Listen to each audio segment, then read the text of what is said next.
anyway. Hoops, I did it again. So that's right. Hello, is this on? No, Watkins. I'm sorry. I know I don't want to be the wet blanket on everybody. It's Whitey and Watkins, and it starts. Hurry up! Now. Thursday's the best day of the week, so I hate to start off on an angry foot here, but I heard something on Dave's show today. Well, two things that really made me angry. One was the way he pronounced s'mores. That was terrible. Which was like, man, you need more than a day off, right?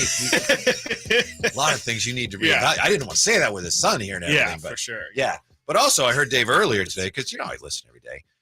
He was talking about this list from Hoops Hype and their top 15 shooting guards for the 2023-24 season. Okay. Yeah. Interesting. Yeah. It's the time of the season, where people make their lists and stuff for previewing next year. So that's about right. Mm-hmm. Yeah.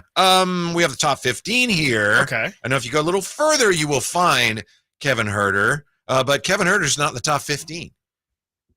Nor is Malik Monk. Interesting. Yeah. I mean, I haven't put my list together, but, off the top of my head, it feels like top 15 should be based on the year he had last year, you would think. Huh? You would think. Also, there's been a lot of talk lately about who's better, Tyler Hero, Kevin Huerter. I know there was The Athletic had a ranking out that someone commented on, and Tyler Hero weighed in on Twitter. He liked it. Someone said, I think Hero's better. So that's an issue. Who's better? Yet, in this list here from Hoops Hype, Tyler Hero's 10th. And again, Kevin Huerter's not in the top 15. Yeah, I mean, there is a difference. I think, I fall on the Tyler Hero side of that argument, but there's not much separation between the two. I mean, Hero, you said, is 10, and for according to this, for Kevin Huerter to be, beyond 15. I think I looked at the list and he's like 21 or something like that. So, there's not 11 player difference between Kevin Huerter and Tyler Hero. One of those things has to give. I haven't looked at the full, given the list a full breakdown yet, but it feels like probably Huerter should be the one that's closer to 1 there instead of Hero being brought back higher in numbers. 15, Anthony Simons. And please stop me Okay. if you want to comment on something, you want to protest. 14, Austin Reeves. 13, Okay. yeah? Yeah, no, that's fine. Okay. I'm okay with that. I think Austin Reeves, I hate to say it because he's a Laker and all that. I think he's really good. I really like Austin Reeves. He's just a lot more dynamic of a player than Kevin Huerter is. He's not nearly as lethal of a knockdown shooter, but he's more spread across. He can put the ball on the floor. He's a legit combo guard. Yes, absolutely. And Herter's more of a spot-up shooter. Kevin Huerter is only a combo guard if he goes to Denny's. Not the combo. Yeah, I'll have the combo. Right? Exactly. Yep. Do they have combos at Denny's? Probably. Yeah. 13, Klay Thompson. 12. Okay, you could right there. We can. What do we got? Maybe with how Klay's performed, since coming back from injury, 13 feels like a little bit of a legacy vote there. Klay's tough because it's like, well, he was so great. I don't know where he is now, but you have to take all that into account and figure out where he is now. Yeah. And it's tough. It's really tough. Obviously in the past, he would probably be top 5, if not top 3, but in 13 is obviously a significant fall from that. But even then, it feels like the guy that Klay is now, obviously this isn't accounting for salary as well, but I don't know if there's really that big of a difference between Klay Thompson and Kevin. I think Klay is still a better pure shooter than Kevin Huerter is, but defensively, Klay's definitely taken some steps back. I would probably have him a little bit better than Kevin Huerter, but 13 and 21, again, that's a really big difference. 12, CJ McCollum. Again, this is Hoops Hype's top 15 shooting guards for the upcoming season, and Kevin Huerter's not in the top 15. CJ McCollum 12, Jalen Green 11, and I love Jalen Green. That's way too high. That's forecasting. Thank you. That's absolutely forecasting. Yeah. Right now, I don't think he's a more. Does he have more talent than Kevin Huerter? Absolutely. I don't think that's disrespectful to anybody in that conversation. But where he is right now as a winning basketball player, I have a tough time saying that. That's the case. I think he's still figuring that out. Yeah, absolutely right. He played last year on it. This wasn't his fault. That team was awful. Terrible. They didn't know what they were doing. No, they were. And it wasn't just, the players are selfish. I'd watch him play. I don't think they have any clue what they're trying to do. Yeah, that would have been a team that back in the day we would have had a conversation of, can Kentucky basketball beat the Houston Rockets? And there would have been real debate, and we probably would have possibly sided with Kentucky at the And I time. like Jalen Green, but 11 too high. 10, 11 too high. the aforementioned Tyler Hero. There goes my hero. That's The thing with Tyler Hero is he missed. He's out for the playoffs, and his team went to the finals. Without him. Really, really good without him. Yeah, that's a pretty damning blow to him, honestly. Like there's really no coming back. How good can he be? I mean, I guess you could say, well, if they had him, they would have won everything. No, because the guys who filled in for him did really well. Yeah, and I think that's the thing that's so tough with Tyler Hero for like people who didn't watch, a lot of basketball last year. Was like Tyler Hero was their leading scorer. How are you going to say he wasn't one of the most important players on their team? Well, the style of play that they were able to play once Tyler Hero went down was way more conducive to winning and to what the Heat are trying to do as a team than, Tyler Hero is definitely a great scorer, but that's really about it.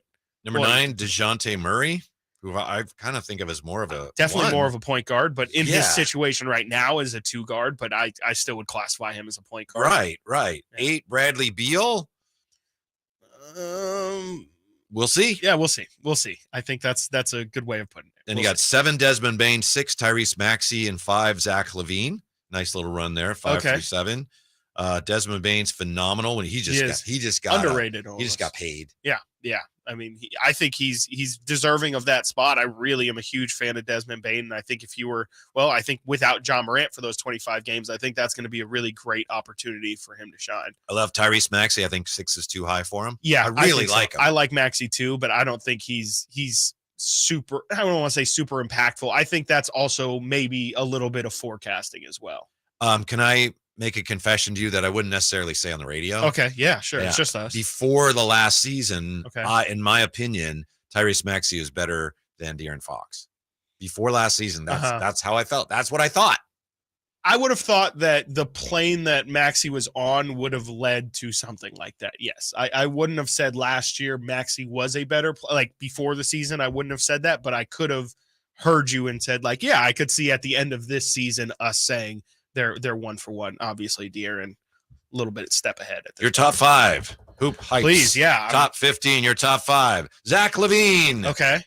Jaylen Brown. I mean, he's phenomenal. I mean, yeah. Is he a 2?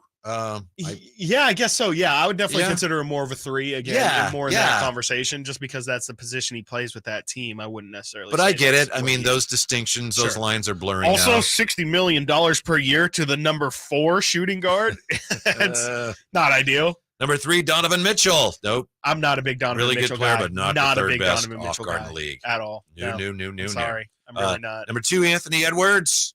Yeah, sure. I'm okay with that. And number 1, one of my wife's favorite players, Devin Booker. Yeah, that's right. That's also my favorite player. Yeah. Really? Yeah. Yes, Chris does love Devin. Devin Booker and Patrick Mahomes are like Chris's. Oh, no, Patrick Mahomes is way over. Really? Yeah. Interesting. Okay. I didn't know Booker's that. up there, though. Okay. Booker's favorite non-King NBA player, though. Yeah.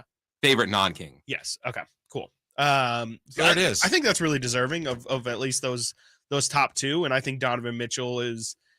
We can have that conversation some other time, but yeah, I wouldn't have him as number 3. I think he's very much a stat patter and somebody who, the role that he plays is always going to garner a certain level of, intrigue and hype around him, but I'm just not a fan of his efficiency. Kevin Huerter had a better year last year than, at least 4 of those 5 of these guys easily. Yeah. Anthony Simons, who's 15 on that list, I don't have a major bone with, just because I think he's a little bit more.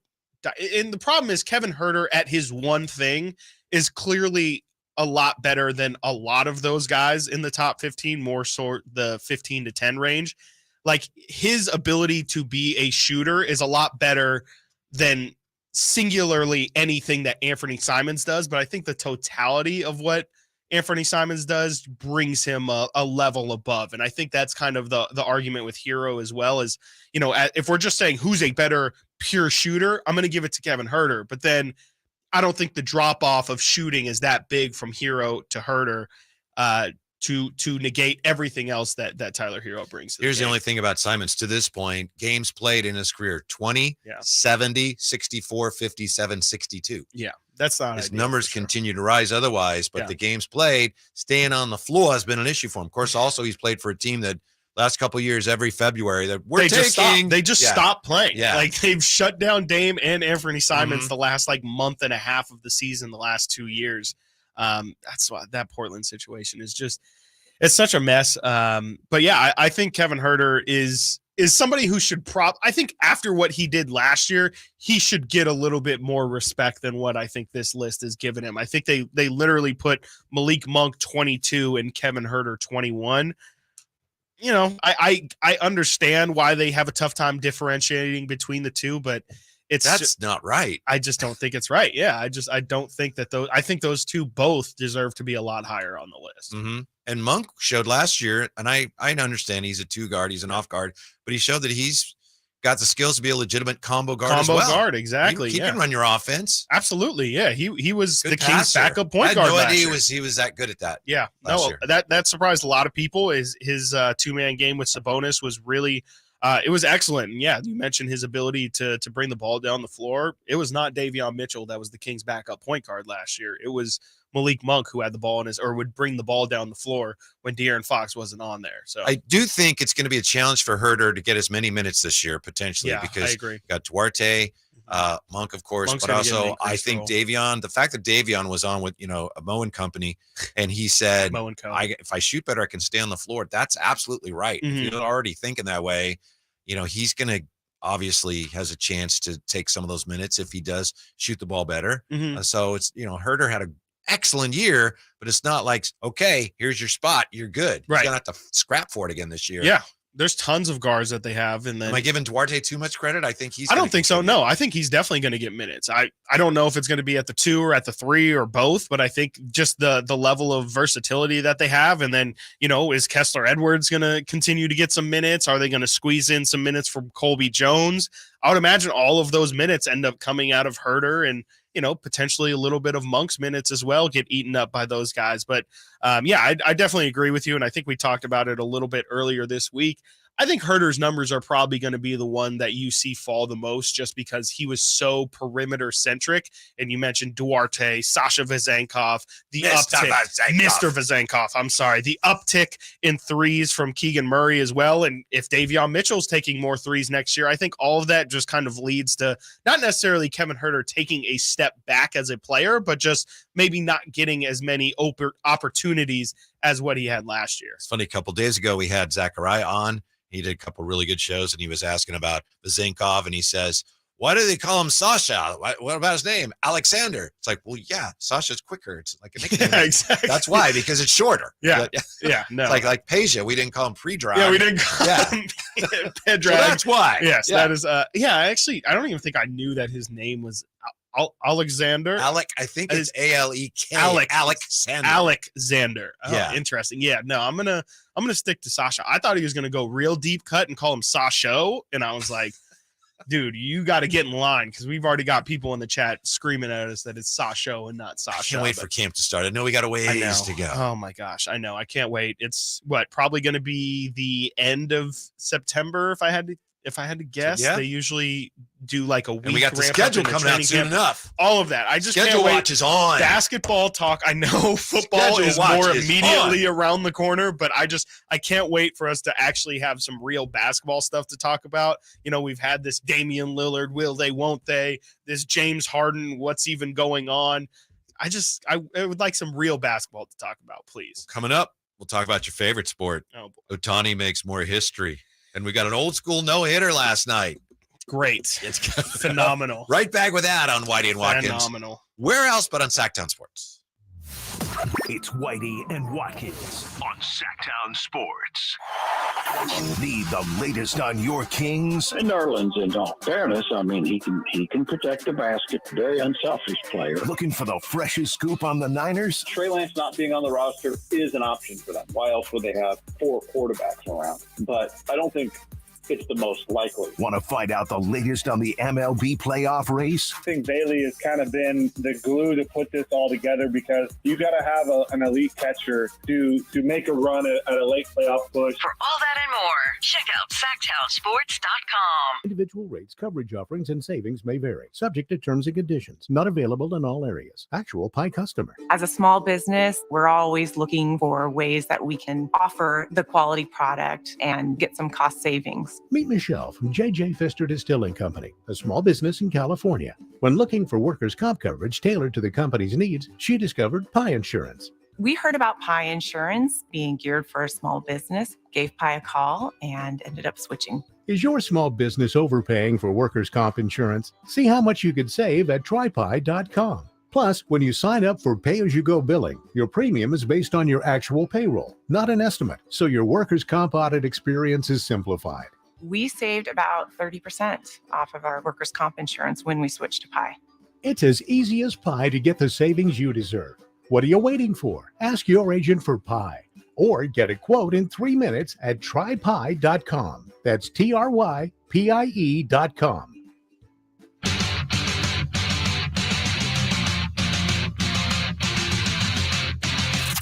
Check out Whitey and Watkins now on YouTube. Search Sactown Sports and watch the show from your desk.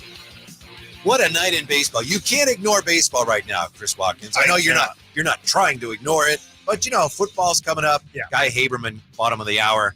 He's going to give us his guy. It's going to be Guy's guy of 49er camp so far. Okay. So looking forward Guy's to that. guy. Can't wait. Yeah, we already were talking about basketball. Yeah. You're okay moving on from basketball? I know you It's still okay. got some I know. lingering issues about that top 15 it's shooting fine. guard list. It's fine. We can move on. It's But you okay. can't I can ignore argue baseball. about it all day. Baseball is, I know we wrote about this for Sactownsports.com. Attendance is up. Game times are shorter. Mhm. And you've got this Ohtani guy who continues to do things that no one has ever done. Yeah, I mean, I think Ohtani is really the big casual draw right now. I mean, it feels like he's just can't every time, especially when he pitches. It's just like you cannot miss it. And yesterday, it didn't feel like the Giants stood a chance against him while he was pitching. Their only run was pretty much produced by an error. So, it was. He's ridiculous. I mean, he's quite the spectacle. So he earned his 10th victory as a pitcher last night this season.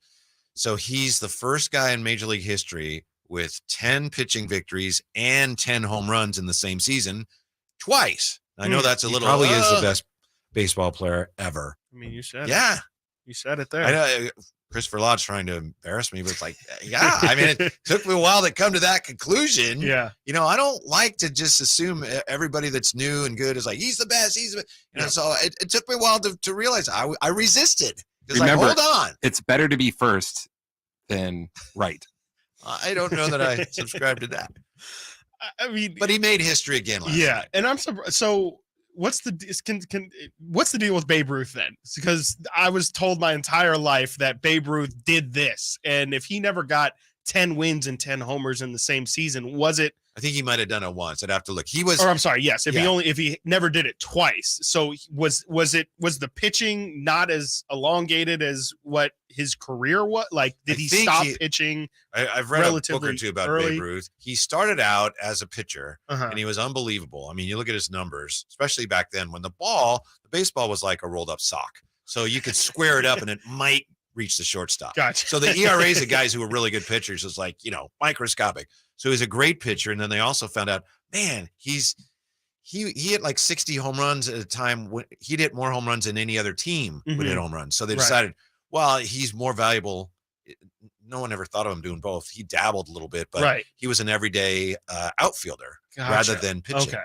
See, because he was such a force as a hitter. This is definitely my ignorance showing, but like I had always assumed that it was the Shohei thing where he was doing it both at the same time, and that's what made him so marvelous. And obviously, the fact that he at one point had the most home runs of anyone else in the history coincided with him also being a dominant elite pitcher at the same time. So I never understood. I never knew until recently. I'll look that up for you. I know there was a time when he was making the transition, but I don't believe he ever wanted to do both necessarily. Well, no human should want to do both. I mean, it doesn't seem realistic to do both. I mean, it's hard enough. We see, I mean, it's impossible to almost hit a baseball in general. And then the amount of time that you would have to dedicate in order to be, again, even like 300 is a Hall of Fame hitter, in order to be that good on that side, but also be one of, like, he's not just a middle of the rotation pitcher. Like, he's an ace. That doesn't make sense. Like, nothing about that. Even if a child were to tell you, like, I want to be a pitcher and lead the major league in home, they're like, that's cute, kid. Like, keep dreaming, keep wishing, but it's, you got to pick one. That's not how it works. So, I mean, that's the thing to me that just, that's no shock to anybody, but that's the thing that really just blows my mind about the entire situation. It's just like, how do you even dream it is crazy, but then to actually go out and make it happen, it's unfathomable. One of the things that people throw around sometimes is the question, is it going to become more common? Now, is Ohtani going to show that you can do it? And I don't think so. To your point, I agree with you. There have been a handful of guys who, I think the Giants have one in their system now, guys who've come along he can play, he can hit a little bit, he can play in the field, and he can pitch. But those guys typically, I think Jake Cronenworth is one. The A's had a catcher, Bethancourt, who tried for a little bit, but it's just too hard. You can't, they can't do it. Yeah. Do you even think that it would be one of those things, like, I don't know if it's even like a regional kind of thing, but would America even allow a kid, like, through the growth process of a baseball player? Would someone even allow, like a coach, even allow a kid to do that? That's a good question. My guess would be that at some point, high school into college, somebody's going to come along, whether it be a scout and or like an agent, like, hey, you're going to make more money if you do this. You really need to focus on that. Then it depends on the kid and the parents, what they want to do. But I could see a lot of times, like just kind of stifling that development. Like, I just think that at some point someone would say, hey kid, like, instead of doing this both thing and potentially just being okay at both, why don't you just focus at one and just get get that skill to a major league level instead of possibly topping yourself off both as a minor leaguer in both things. I think the reality is, especially at, say, the high school level, there are a ton of guys who are really good pitchers, and they're also great hitters. Right. Yeah. Most guys are just, I'm a baseball player. We're playing baseball, and they're such good athletes. And then they, as the competition gets more intense, they tend to focus more on one or the other. But in high school, like, there's a ton of guys. I guess just everybody has player to play on the both. team. Right. Yeah. I guess that would be the case. It's just, it's weird. I just can't see it being a thing moving forward. It just feels like, throughout history, again, I've known of the Babe Ruth lore, and I think people have known that it's a possibility to do, but no one in really the history has done it nearly as successful as what Shohei did. I mean, even I remember, like, Rick Ankiel, right, was a pitcher for a long time. That was not at the same time, but he showed both ability, and the fact that, I don't know, it's just the fact that we see nobody even trying to do it, let alone doing it at the level of Ohtani, I think shows that it's just probably not something that is going to happen in the foreseeable future. Yeah, Babe Ruth was pretty much a pitcher, and he had power. 1 year in 1918, he had 11 home runs, and then he just... What a stiff. Yeah. I thought that 1919, he pitched a little bit, and he hit 29 home runs, and then after that, he was, for the most part, he was... Just a hitter. But he was a hitter, because he'd hit like 54, 59, 60 at times. Again, when teams weren't doing that. Yeah, and that's it, because I was reading the post-game reports yesterday, and they were talking... The thing that I don't think is, I don't think about much about Ohtani is, I guess yesterday was his 16th straight game played. And, they were saying in that 6th inning, they really started to show signs of fatigue. I think it's even just the conditioning level that you have to have in order to be that position player. And then yesterday we were talking about the health side of it, how difficult it can be as a staff to have Ohtani on your roster. It's like you always have to be prepared, because you never know if he's going to be hitting and someone's going to hit him in the hand and that has to take him out, or you just always have to be prepared for him. So it's a really interesting, and obviously it's a historic thing going on right now, but I can't imagine that it's ever replicated. The thing that I don't understand about watching Ohtani is why teams just don't walk him, because the rest of the lineup, and they're hitting a little better now, but terrible.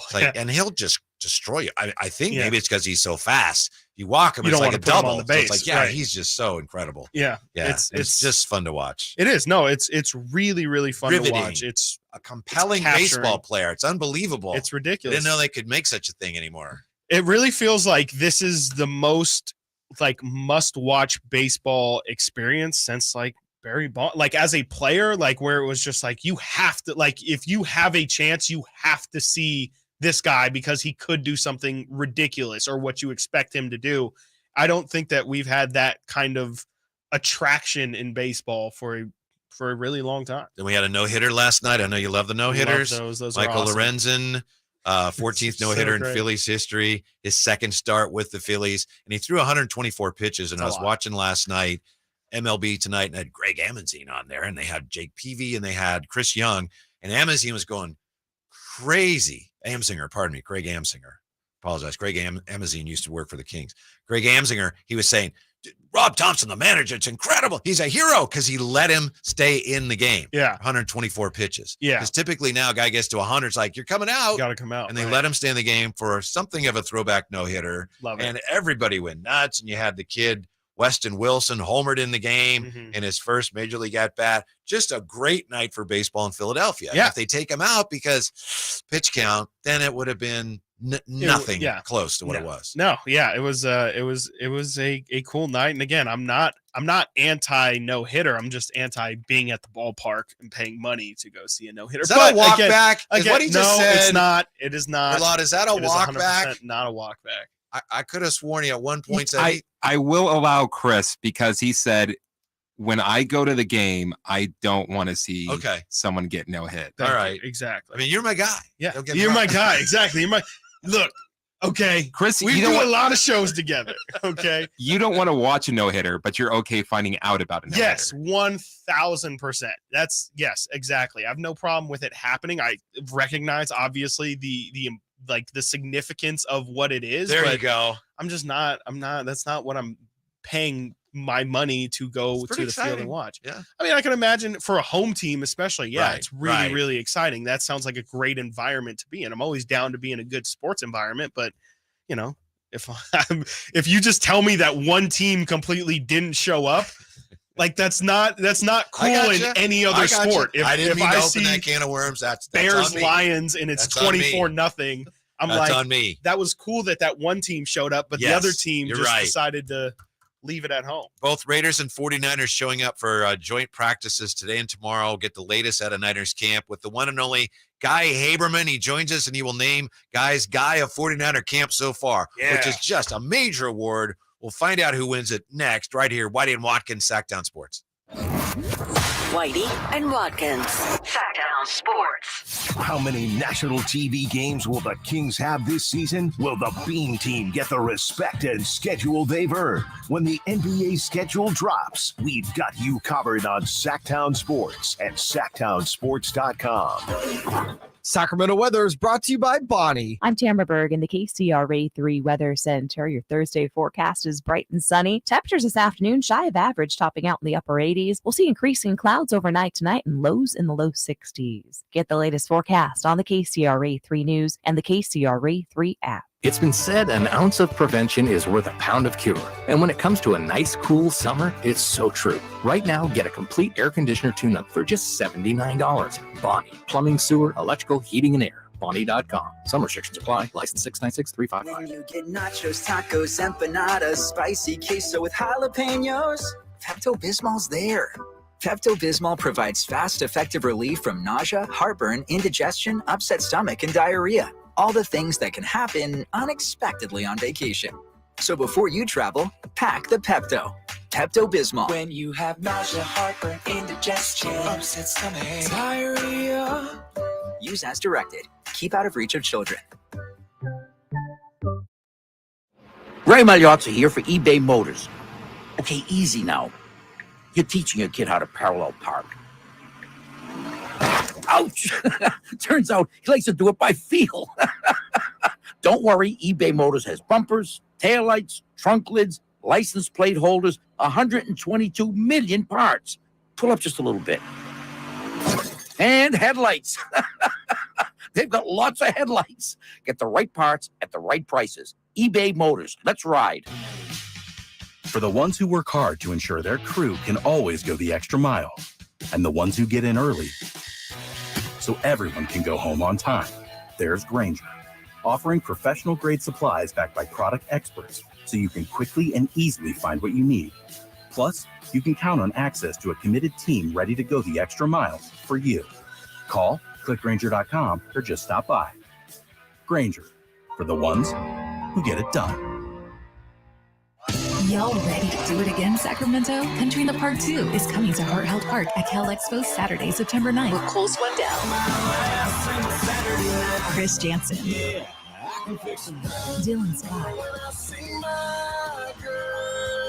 and more. Plus, a mechanical pool, line dancing saloon, and all the food. Tickets start at $40 or grab your Coors Light Y'all Access passes for $125. For more info, visit SactownSports.com. Country in the Park 2. Brought to you by Shane Company, Attic Man Heating and Air Conditioning, and the United States Marines. Sactown Sports Headlines. I'm Chris Verlotta with your Sactown Sports headlines. Former Las Vegas Raiders Henry Ruggs III was sentenced Wednesday to 3 to 10 years in prison after pleading guilty in May. He pled guilty to 1 count of DUI resulting in death and 1 count of misdemeanor vehicular manslaughter. Ruggs could be eligible for parole after 3 years. The San Francisco 49ers and Raiders are participating in joint practices today and tomorrow before their preseason matchup on Sunday. You can listen to Sunday's game with pregame at 12 and kickoff schedule for 1 right here on Sactown Sports. Those are your headlines. Now let's get back to Whitey and Watkins with our guest, Guy Haberman. Really looking forward to catching up with Guy Haberman, and Guy's guy of camp so far. I'm wondering if we can guess who it is. I don't know if he has his guy yet. I know who I think he's going to pick, but I don't. Do you have any idea who it's going to be? I think I have a guess, but I'd rather hear it from him. I don't want to plant. I'm writing down my guess, and then we'll see. But here he is from, of course, the very popular and very informative Haberman and Middlecoff podcast. He used to make fun of the way I said podcast. I don't know if that's an issue anymore, but here he is, Guy Haberman. Hey. What's up, Habey Habes? How are you, sir? Yeah, definitely still an issue. Why do you say it with an A and 2 W's instead of an O? I don't know. It's just how I say it. I remember years ago you pointed that out, and for a while I thought about it, and then I decided that's how I say it. I got to be me, and I still am not sure what the issue is. You say it as if you're hosting a podcast about animals with paws, and you're emphasizing paws as like a play on words. Yeah. Can I hear it one more time, Whitey? Podcast. Okay, I hear it. I do hear it. I definitely hear it. Yeah, it's a PAWD there. Well, okay. Be that as it may, thanks for coming on here, Guy. And we are going to at some point find out, right? I want to save the best for last, but Guy's guy of camp so far, which is I know it's a coveted award, and the players are, they talk about that at camp every year. Yeah. Yeah. Yeah, that's right. That's right. All right. Looking forward to that. What are you watching most closely, Guy, in these Raider 49er scrimmages and of course, the actual preseason game on Sunday? Yeah, I mean, I think offensive line play, which, as you know, Whitey, I'm particular to the big heavies. Connoisseur, yes, connoisseur. Yeah, it's really mine. But, I mean, it's a pretty straightforward reason, right? I mean, the Niners have had a recent and storied history of injured quarterbacks. Now, they're not all happening in the pocket, but particularly at right tackle, they're making a big change. Mike McGlinchey, much maligned, but he was a stalwart starter at right tackle for a long time. And Colton McKivitz takes over. And so it'll be interesting to see, A, how he does against Max Crosby these next 2 days, but B, if, if they'll lose anything in the protection game. His strength and Mike McGlinchey's strengths are opposites. McGlinchey was a better run blocker. McKivitz is a better pass blocker. So in terms of quarterback protection, it should be beneficial. I want to see if the safeties continue against other quarterbacks to play as well as they've played. I think it's really a position of strength for the Niners. And then, Drake Jackson, Cleveland Ferrell, who is that other pass rusher opposite of Nick Bosa. Depth there at that position just up front has become a little bit of an issue, but that'll be one of the big questions. And then can Danny Gray take a step is a big question for me. And then the other thing I would say is Jake Moody just not really being a story would be a win. Kickers, when they're drafted highly, become stories when they miss kicks. And we've seen that happen over the years, Robert Aguayo famously. And then the pressure really mounts. And I'd like to see Jake Moody just, get to the first week of the season against the Steelers with no real, added kind of pressure. You only get a few kicks. Missing one becomes a big story. So, hopefully he's just, no news is good news when it comes to a rookie kicker, I think. There was a story in the San Francisco Chronicle today talking about Jimmy and Kyle's relationship ahead of these practices. Another Michael Silver piece. Yes, another Michael Silver piece. What is your reading or like your impression of Jimmy and Kyle's relationship? I didn't read it. Did he say it was bad? I haven't read that article yet. I saw this coming. Wasn't kind of some necessarily suggestions bad, that I think Jimmy said something like, "Don't believe everything you hear." It was a little vague, but there was kind of some, a tone that maybe, obviously things weren't that he wasn't happy. He with also the way just things went. seems very happy right now in Vegas. Yeah. I thought listening to the Play Callers podcast was interesting, and it was something that a lot of people around the league listened to. For people that didn't hear it, it was a 5 or 6 part series done by The Athletic, and it was about the Shanahan tree and McVay and LaFleur, and Mike McDaniel. And, I think a lot of people around the league listened to it because I texted with people. One guy in particular who, told me what I think has been kind of out there is that one of the issues Goff had with McVay is that McVay would tell him before the intercom and the helmet shut off who to throw the ball to. And, I think there's probably a very involved level of coaching when it comes to playing for Shanahan, LaFleur, McDaniel to some degree. Well, we will find out, and definitely McVay. And I could see that being it can be, I think, probably difficult to play quarterback in that environment. They also, tried to get rid of him, said that he was gone. He said his farewell, and then he ended up as their starting quarterback again. Yeah. So there are all kinds of odd dynamics. So, it's hard to pin down exactly, on the scale of friendship to enemy where they would be. Mm-hmm.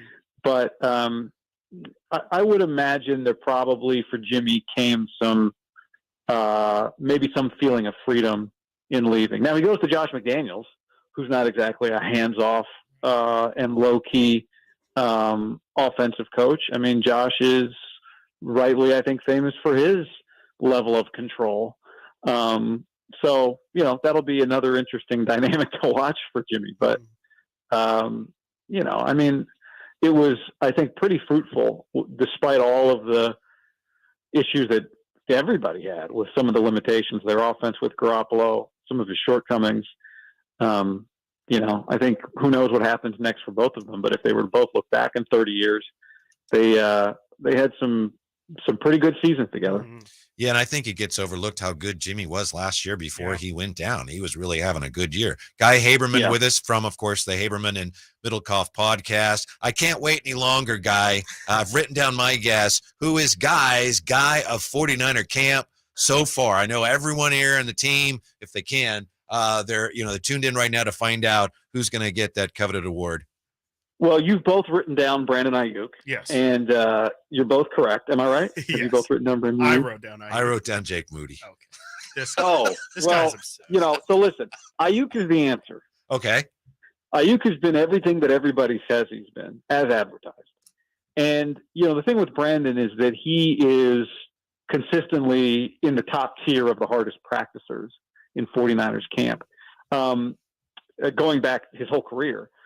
Christian McCaffrey also practices at a very high level, and Christian is fast. So McCaffrey jumps off a practice field more than any other player on the team. But Ayuk is always involved. If they are running through kind of a route tree drill, rep, where like 4 or 5 guys are each. There's no defense. If the ball doesn't go to Ayuk, as he jogs back to the huddle or to the line, Ayuk will play catch with one of the ball boys. So he will catch 4 or 5 balls on his jog back. Wow. In a rep in which he didn't catch a single pass. And he doesn't drop anything. And all the spectacular catches he makes in games, he makes in practice, which is notable because not everybody tries to catch everything, uses maximum effort in a practice in the same way they would in a game. And Brandon Ayuk does that. So, he's the obvious answer. He's what everybody has said, but everybody has said it because it is so obvious how good he's been. That said, I did come prepared with a backup because I didn't want to say the most obvious thing. And that backup, I had a few backups actually. Moody was one of them because he hit multiple 60-yard field goals. I will say, with a straight tailwind, the way the practice field is set up, you can only kick one direction. And when they kick that direction, typically there is a tailwind, sometimes a slight cross breeze, but it's generally a tail breeze or a tailwind. So just something to keep in mind. Let me ask it this way, Guy. If you were kicking with that tailwind, what would be your range? Great question, Whitey. What is my range is probably the first question. And then we add a yard to that and whatever that is. The thing about a tailwind is the ball has to be up in the air. Oh, okay. All right. From a tailwind. All right. So you're not the kicking connoisseur that you are of offensive line play. That's my mistake.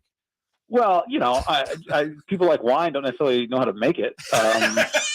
So I am a kicking. I would say the other guy I think, that there are a few guys, but one guy who's made a lot of plays or has made 2 excellent plays in particular is Talanoa Hufanga. I think he's had a good camp. And then I'd say a guy he's not the guy, but just a name that's new that has looked like he has fit right in. And when you watch him, you think he is a professional NFL starter. Is the nickelback the 49ers signed, Isaiah Oliver, who is long and has a good size to him. So I think he's had a good camp as well. If you're not already, you need to listen to the Haberman and Middlecoff podcast. Guy Haberman, someone points out here on the chat, the pride of Davis, Guy Haberman. Thank you, sir. I know you're very, very busy. Appreciate your time very, very much. Davis, Huh? Several prides of Davis out there exist. Well, but you're you and your buddy are, as far as I'm concerned. Yeah, until we talk to Mark Kreidler later, you're the guy. Or Hassan Minaj. Yeah. Oh, very good point. Yeah. Good point. Thank you, Guy. Really appreciate it. All right, guys. Talk to you soon. Yeah, the one and only Guy Haberman. Incredible. On Sactown Sports. I knew it was going to be Ayuk. I had Ayuk written like 3 different times. I had it circled. It's it's all you hear. Like it. I was going to ask him, but he pretty much answered it in his explanation of why it is Ayuk. But it just feels like every single offseason or every training camp we hear Brandon Ayuk just absolutely ridiculous, just lighting up camp. Looks like the best player on the football field. It just had to be Brandon Ayuk, and I was going to ask him if he's buying the hype, but it seems like it's not even necessarily hype. Yeah, it's just all production, and he has gotten better every single year, but it feels like there's every single year in training camp, it's just Brandon Ayuk lighting the world on fire. Coming up next, Phil Mickelson. Is he the Pete Rose of golf? Why is that a question today? Next, Whitey and Watkins on Sactown Sports. Whitey and Watkins on Sactown Sports. It's the Golf to Go Hour with Frank LaRosa. Thursdays at 6 p.m. and Saturdays at 8 a.m. on Sactown Sports. Get the latest on equipment, area courses, people who play the great game, and plenty of good conversations about golf. Golf to Go. Thursdays at 6 p.m. and Saturdays at 8 a.m. on Sactown Sports. Golf to Go is brought to you by the Hagen Oaks Golf Super Shop, America's most awarded golf facility. Nature Wood Home Furnishings, where it's all about choices and always about quality. All new spring deals are here at Lowe's. Start planting your garden this weekend with Bonnie 11.8-ounce vegetables. Buy 4 for $10. Plus, liven up your patios and decks with fresh blooms. Select 1.5-gallon hanging baskets or 2 for $20. Lowe's knows spring. Lowe's knows home improvement. Offers valid through 5/17. In-store only. Actual plant size and selection varies by location. While supplies last, excludes Alaska and Hawaii. I'm Ken Korak with your Green and Gold Report, brought to you by Xfinity 10G, the next generation network. What a day on Sunday as the A's inducted their latest group of Hall of Famers, including Bob Johnson, Roy Steele, Gene Tennis, Carney Lansford, and Jason Giambi. And how about the luminaries on the field before the game? Cappy Campaneris, Dennis Eckersley, Dave Stewart, Joe Rudy, Raleigh Fingers, Ricky Henderson, Tony La Russa, Steve Usnich, and Keith Lippman. Quite a bit of history. Ken Korak here, introducing you to the Xfinity 10G network. Xfinity is undergoing a multi-year network evolution, giving you a powerful connection today while building toward a faster, more reliable tomorrow. The Xfinity 10G network gives you the fastest internet with even faster speeds rolling out all the time. You also get a consistent and reliable connection when everyone's online, even during peak hours. That's a home run. If you want to learn more, go online at xfinity.com/10G. At Ashton and Price, over the last 25 years, we've won just about every injury case you can think of. Slip and fall, falling merchandise, fell through rotted decking, we won those. Dangerous stairs, falls into holes, dog bites, won them. Injured while pedestrian or on a bicycle, auto, motorcycle, big rig, company vehicle, Uber, or Lyft accident, we've won them all. And the best news is there's no fee until you win. So no matter how you got injured, remember, for the best advice, don't think twice. Call Ashton and Price. Did you know the average person walks 100,000 miles in their lifetime? It's true. That's a whole lot of stress, strain, and pressure ultimately put on 2 feet. Hi, DC Doug Christie here for the Good Feet store. As a spokesperson for Good Feet, I run into all sorts of surprising foot-related facts. Like, despite relatively few Americans being born with foot issues, over time, 75% of all adults will experience painful foot or foot-related problems. By supporting all 4 arches of the foot, the Good Feet 3-step arch support system can help return your foot and whole body to its proper alignment. Come to the Good Feet store for a free, no obligation arch support fitting, then take them for a test walk. Experience the comfort, balance, and support of the Good Feet 3-step arch support system. The Good Feet store in Sacramento, Roseville, Stockton, Modesto, and now Vacaville. Online at goodfeet.com. There's fun for the whole family at Sutter Health Park.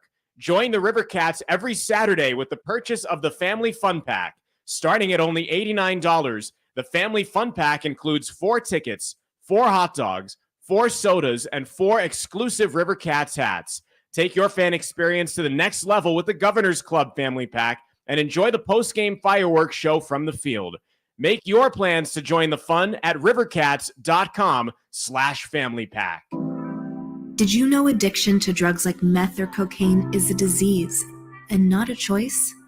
But getting help is. If you have stimulant use disorder, you, your family, and friends may have a lot of questions, including where to start. Choose Change California can help. Make a change today and find a proven treatment option for you at choosechangeca.org. Hey, you want to be around people having a great time? You need to come check out Capital Casino, offering the most varieties of table games in the region in the friendliest environment. Come for the food, which is awesome, of course, and stay and play. Conveniently located in downtown Sacramento at 411 North 16th Street. Right there in downtown Sacramento for over 20 years. Cap Casino, best food, best games, and of course, the best action. And please gamble responsibly. 1-800-GAMBLER.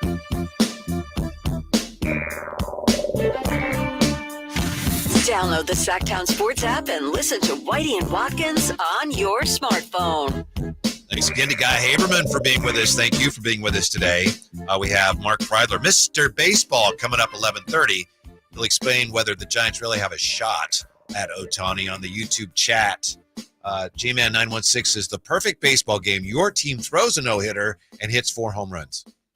Yeah, that would be satisfying. I feel like I could definitely I can get down with that for sure.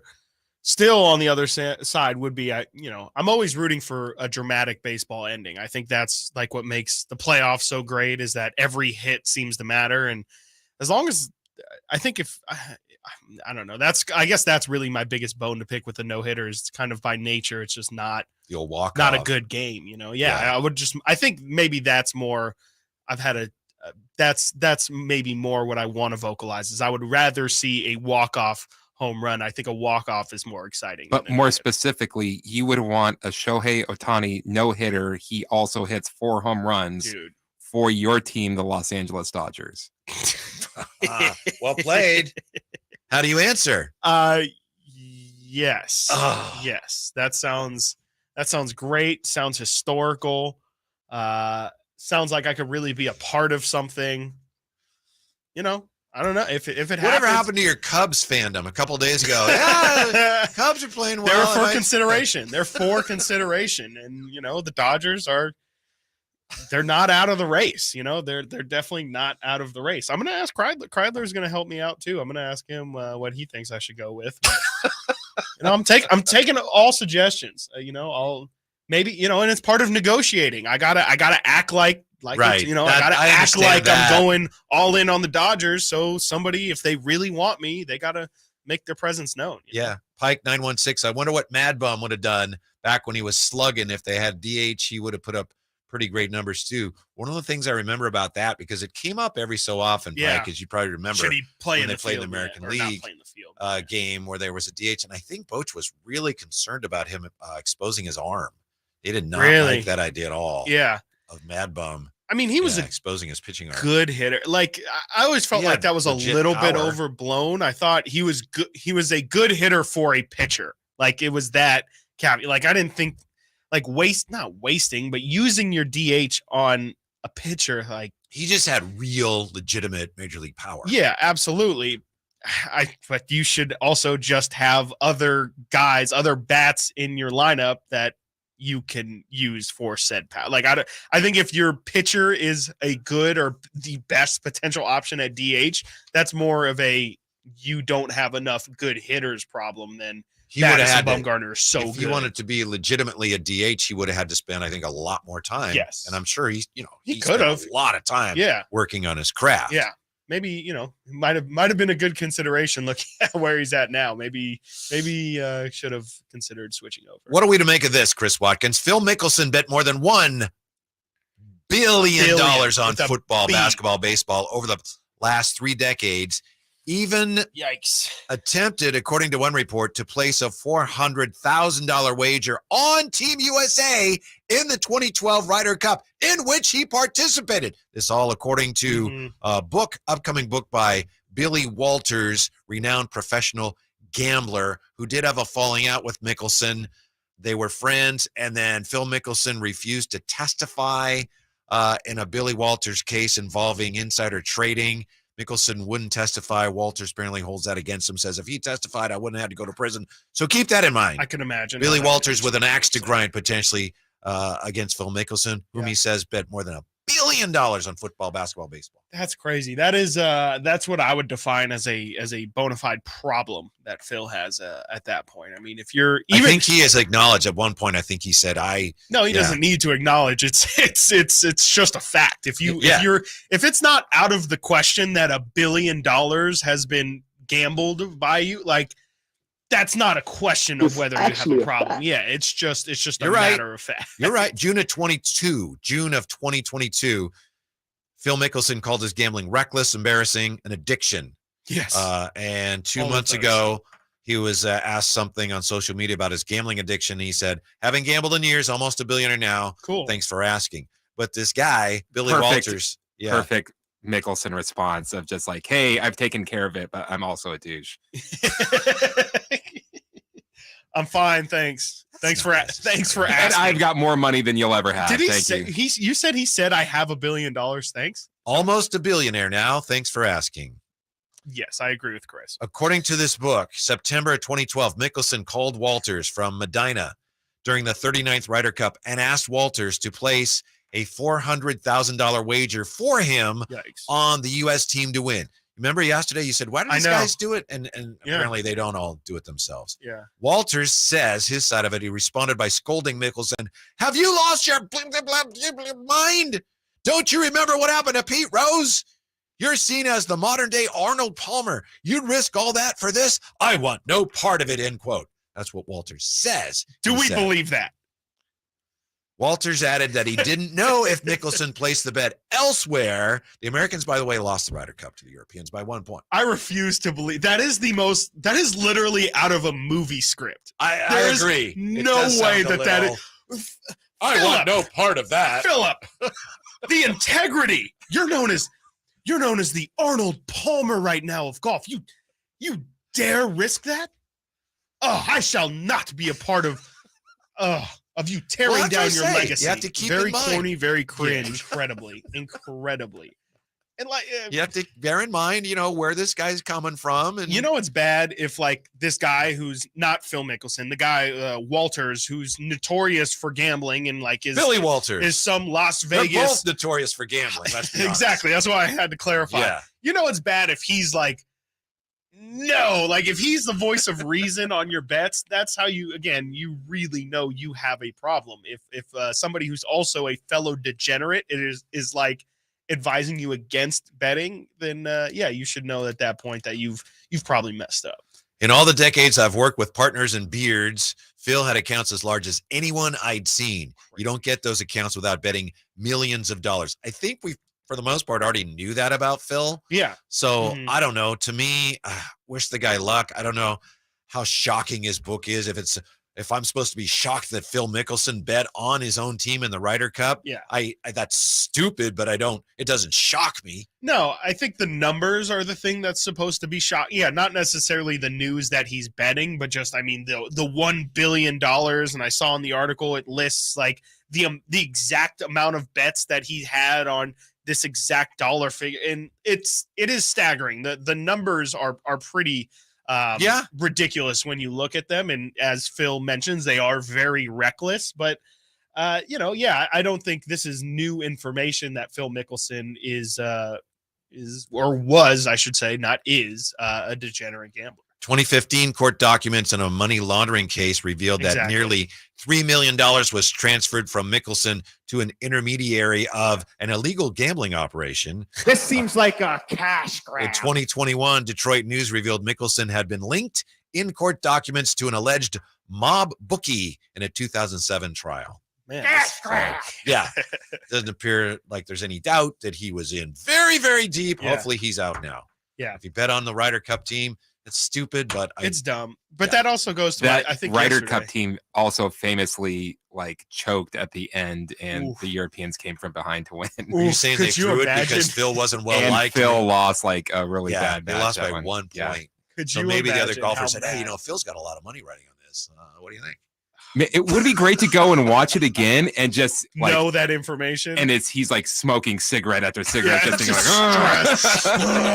oh geez, oh he missed the oh god, just really ripping into people. I'm with you on that. Yeah. George Kittle's one wish for the 49ers 2023 season. His one wish for the season is coming up next year. Whitey and Watkins on where? Sactown Sports. Yes. It's Whitey and Watkins on Sactown Sports. Will Christian McCaffrey lead the NFL in rushing? Can Sacramento's own Eric Armstead bring his game to another level? Prescott back steps up in the pocket. He gets sacked. Back on the 15-yard line. Get in my belly. Get in my says belly. Eric Armstead. Will rookie Jake Moody pick up where veteran kicker Robbie Gould left off? Find out on Whitey and Watkins every day at 11 a.m. during the 49ers Focus on Sactown Sports and SactownSports.com.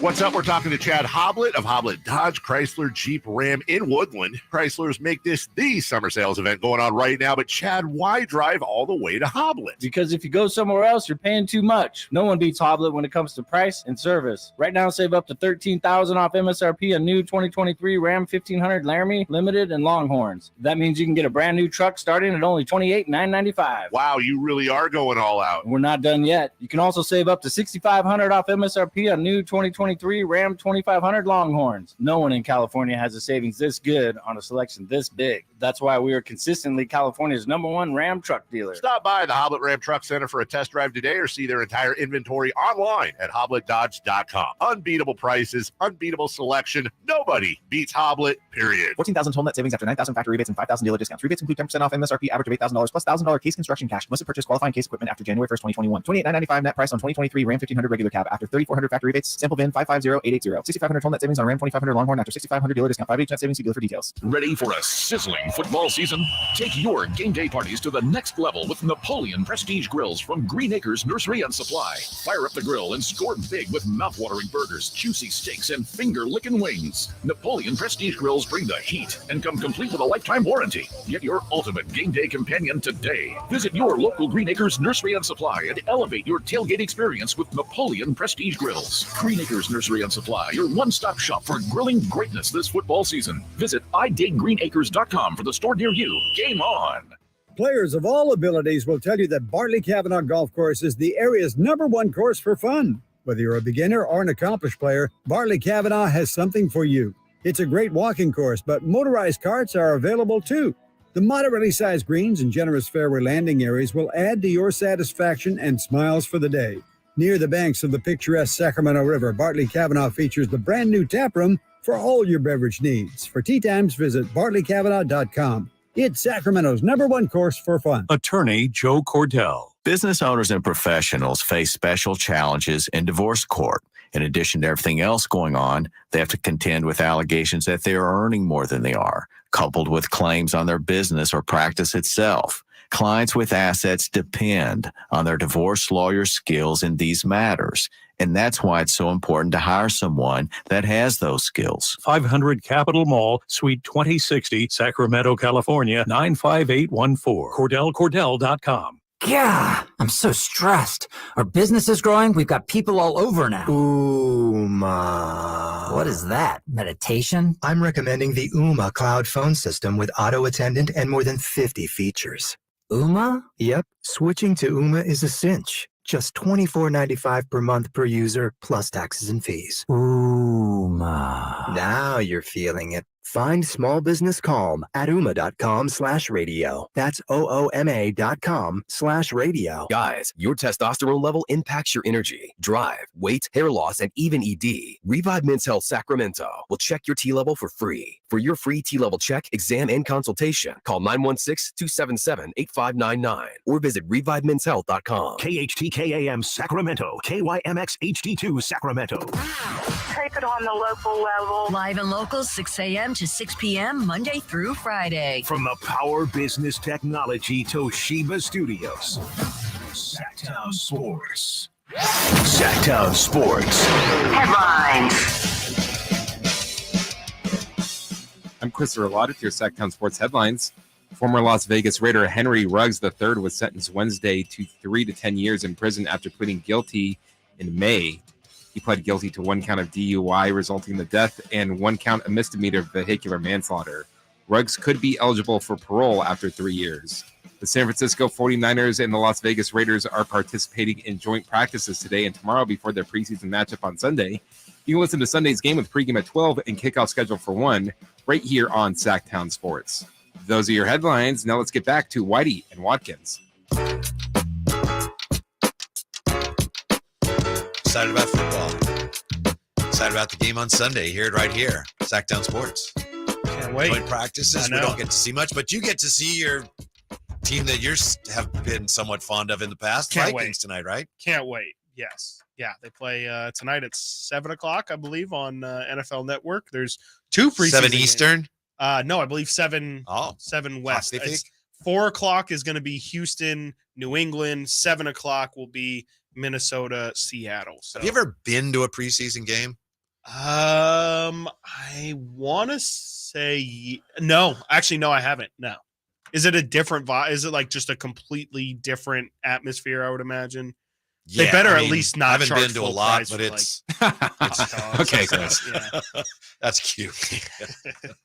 Oh, you'll pay full price and you'll like it. Yeah, I'm sure parking and all of that stuff is still regular season prices, which is just ridiculous. I just don't know, like, what is the allure of going to a preseason? Just seeing it, football game, initially I it's kind of like what we talked about in regards to the Hall of Fame game. You see it, there's kind of that excitement. Yeah. And you maybe, if you're lucky, some of the starters play the first series, and then by the doubtful, the end of the third quarter, you're like, let's go home. I paid a lot of money to be here. I guess I shouldn't go yet, but there's nothing to watch. And we've already talked about the difficulty of even watching like regular season football in person sometimes can be, I won't call it a chore, but it could be a less enjoyable experience than watching at home. And I can't imagine how just long a preseason football game must feel. What's the worst thing? I know it's great being at the game. To me, the worst thing about being at a game, I covered games. I go to games as a fan. The worst thing to me is that on a Sunday anyway, I feel like I can't keep up with everything else going on. It's absolutely. really cool being there. Yeah. And obviously, depending on where you're sitting, the angles and everything and the roar of the crowd, there's nothing like it. Mm-hmm. But on an NFL Sunday, and they have monitors in the press boxes and stuff, but I just feel like there's a whole bunch of stuff going on that I'm missing. You just have no idea. And especially just with the age of football that we're in now with, everyone's got Red Zone or Sunday Ticket or, just fantasy teams that they want to keep track of. It's like hyper, and you really feel like you're missing something at that point. Like maybe even before it didn't, you knew everything else was going on, but there wasn't I couldn't watch it anyway, so it didn't really matter. But now with the accessibility of everything, it's like, you really feel like you're truly, especially like people like us who would have to, or really are in tune and we follow it for a living. Yeah. We're trying to keep up with it for a living. Like you have to know, like you can't just focus on one game. They were very cognizant of that when they put together Levi Stadium. So yes. Yeah. In terms of the internet capabilities and everything, because I know they wanted to make it so that, hey, you come here, you want to play fantasy football, you're good. Don't worry about it. Yeah.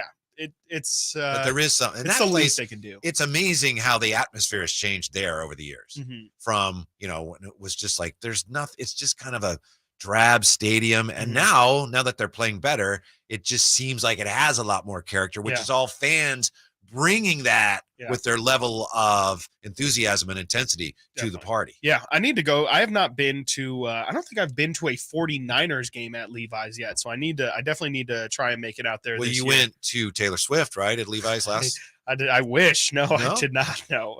Are you not making that type of money? I don't wish, actually. Yeah, no, far from it. That was like, my girlfriend was trying to go, but it was like $800, even just $500-$600 just to get in the building. And then, any decent seat was, going to run you like $800 plus. That's one thing about Candlestick. If you went to Candlestick much, you probably went there for some games, mostly baseball, where, it was cold and windy and there weren't many people there. But for playoff games, postseason baseball, and for 49er games when they were good, that place just vibrated with the energy. I have not been to like a really good professional football environment. Every football game that I've gone to has been a complete blowout. And so you're a Vikings fan, so that's probably part of it. Yeah, exactly. We're always killing the Raiders, killing the Niners. I've actually only been to one Vikings game. Yeah. Okay, well, let's not do that. I've been to like a Niners Texans game. I did go to a Niners Vikings game. I went to a Raider Brown game.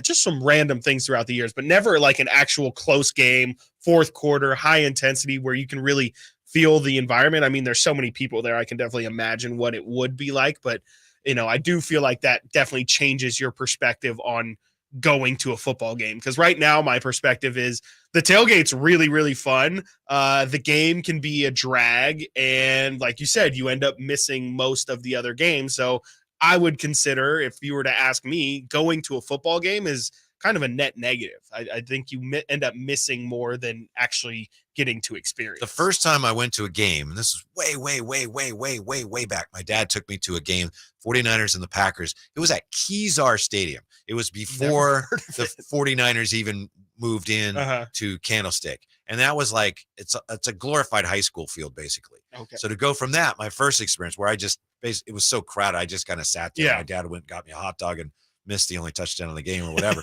but he never let me forget it. Yeah. But then going from that to Levi's, Don't have kids. I remember being in, you go underneath in Levi's and I felt like I'm in a shopping mall. Yeah. This isn't, and it was great. I'm not criticized. Like, wait, this is a football stadium? Yeah. It's really, really impressive. Yeah. Yeah. It's really great. I've sat anywhere from in the top 400s or whatever they are, and I've sat in the lower bowl. The 400s are a little tough, but if you're not getting beaten on by the sun, it's a really, really nice environment. It's a fun environment. You're obviously gonna have to pay for the food and for the drinks and all that, but the experience itself is really, really a really fun one. I've enjoyed all of the experiences that I have had at Levi's, with the exception of the food prices. Nothing you can really. There's something about the sound, like on a long pass play, and the way it grows and comes up out of the bowl of the stadium. Yeah. And you just don't get that experience on TV. No. Yeah. I saw an Argentina-Chile soccer game at Levi's, and it was the most raucous environment, with the exception of one other soccer game that I had ever been in. And it was all because, the way, like you're saying, the way that the stadium is built, it just felt like kind of like what you described, Candlestick. Like I could feel it shaking up in the 400. U.S. Mexico Rose Bowl #1. Yes. Yeah. Yes, actually. Yeah. Were you at that game? Yeah. Oh yeah, that game was nuts. Yeah, that Gold Cup game. I think it went into extras. It was. I was actually glad that Mexico won that game, because I was afraid that I wouldn't get out of there in one piece. So. Can you guess what George Kittle's one wish for this season is? Obviously, he's got more than one. Have his house not be haunted anymore. That's not it. That's Call a great guess. Ghostbusters. That's not That his is one a thing. fantastic guess. It's a tremendous guess. If I had to guess, based off of his 49er experience, probably to have a healthy quarterback situation. My preference is, as long as there is one guy that's back there who is healthy. That'd be awesome, just to get on the same page. Wow, sounds like George Kittle's not a fan of Trey Lance, is what I'm hearing. He doesn't want to hear Trey Lance see Trey Lance step on the field. That's I think whoever it is, he just wants that to be the guy. Yeah. It's crazy. I'm going into year 7. My first year, I had 3 quarterbacks. My second year, I had 3 quarterbacks. My third year, I had 1 quarterback. 2019, we went to the Super Bowl. In 2020, I think I had 17 quarterbacks. He didn't. In 2021, we had 3 quarterbacks. Last year, we had 4 quarterbacks. So that's all his wish is, just one guy. Just one guy. Just to have a guy back there who's healthy. Yeah.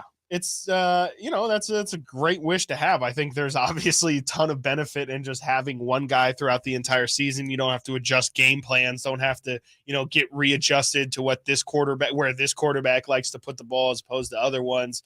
That's a great wish. He better keep wishing, because like he just listed out there, the history has not done him any favor. Here is a list of quarterbacks to play at least one offensive snap during Kittle's time in San Francisco. Got to be honest, it's not that long. Now, I know what he's saying, because you'd have Jimmy who's in, he's out, he's in, he's out. But there have only been 7 different guys. CJ Beathard. How many years? He says he's going into year 7. Okay. 7 guys in 7 years. I mean, that's obviously not ideal. But I mean, he said he had 21 in 1 year. Exactly. Yeah. So CJ Beathard, James Richard Garoppolo, Brian Hoyer. Yeah. Josh Johnson.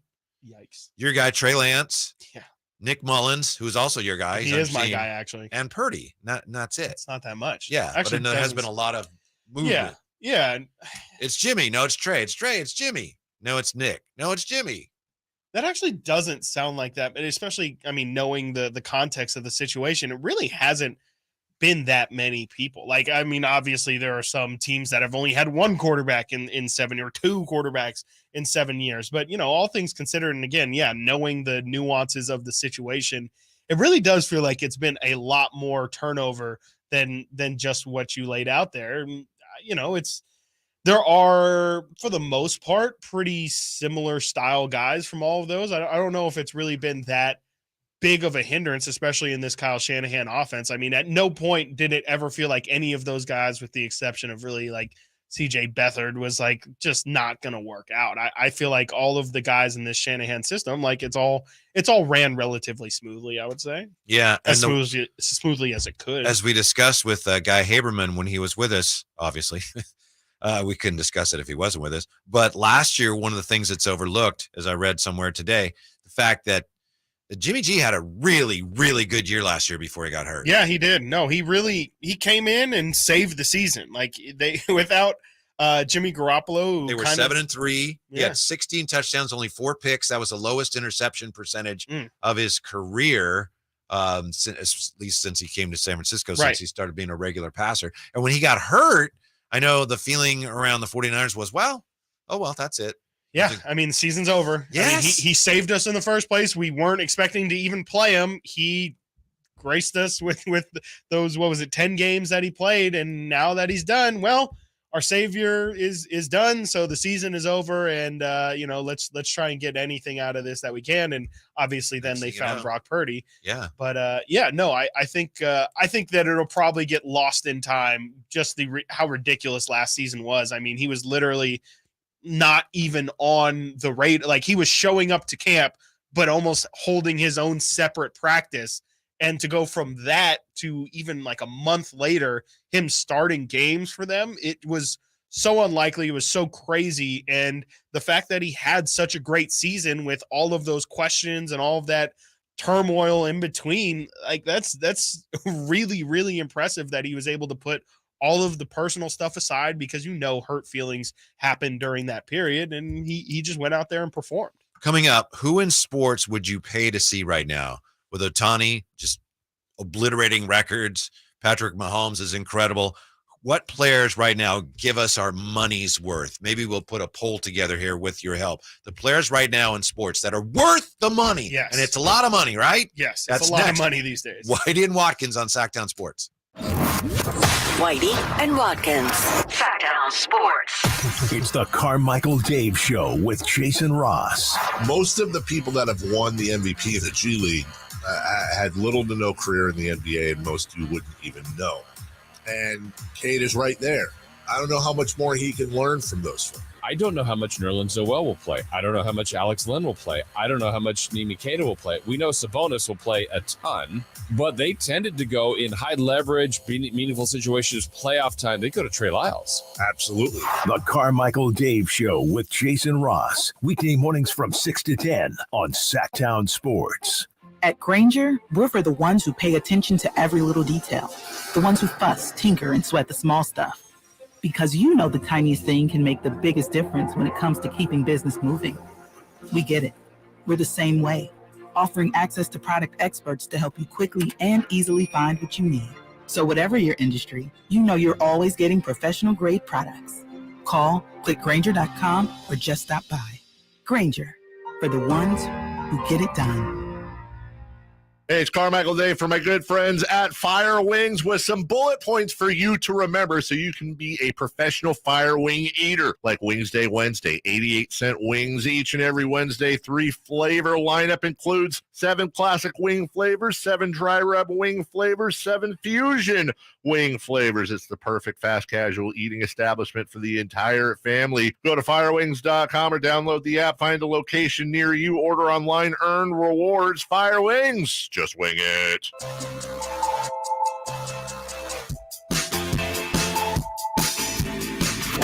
At your desk, on your phone, in the car. Whitey and Watkins. On Sactown Sports. Charlie Bartholomew on her chat says, you guys sound like Gen Z. Put away the electronics. I think it's the first time I've ever been accused of sounding like Gen Z. That's a new one for me, Charlie. That's what he's talking about. I think we were talking about you go to the game, you got to keep track of everything. It's hard. You're a young whippersnapper. Why do you gotta keep He up must have with been all talking about something all else. the things trending on X and stuff, and whatever you kids are Thank doing you, Charlie. these days, Charlie making your probably meant something TikToks, else. your That's right. TikToks, and You know, when you go to an NFL game, how much time they're not doing anything? Yes, a lot.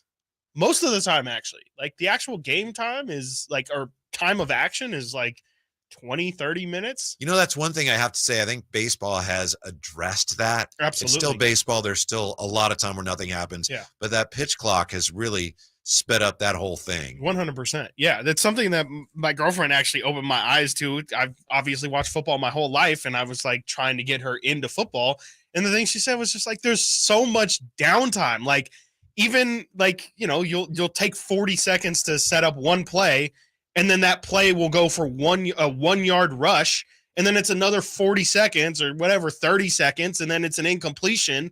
And it's just like, all right, well, that was 2 minutes or a minute and a half that just happened there, and nothing happened. And, it's not something you think about when it's just ingrained into you to watch the game and the excitement, but it's really something that I think the NFL at some point will have to consider once, this reign of football starts to slow down a little bit. I mean, they're clearly king of sports right now in America, but, so is baseball at one point. There was even last night, there was a time when who was the Angel pitcher came in to relieve Ohtani. He got called for a pitch clock violation. And I thought when I'd heard about this rule being proposed a couple of years ago, I thought that's going to be awful. Yeah, it's going to happen all the time. Yeah, the umpire came out, pointed to his wrist like where a watch would be, said ball. And it was like, yeah. You gotta throw the pitch. Pick it up, bro. Man. Pick up the pace, grandma.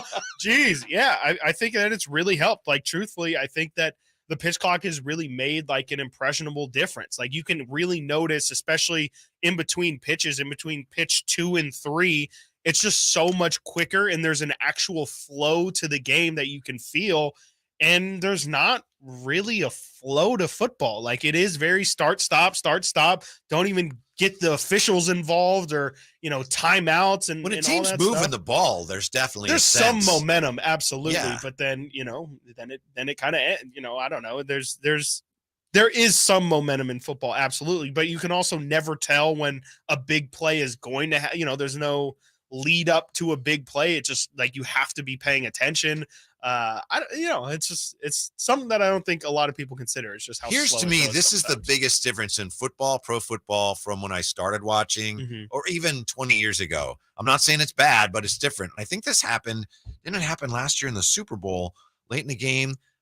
Chief running back was going to take the ball into the end zone, but he decided not to. Oh, to like slide to kill time. Yeah. Or you will see a team. This happened in the Super Bowl, the Broncos and the Packers, where Denver allowed the Broncos to score.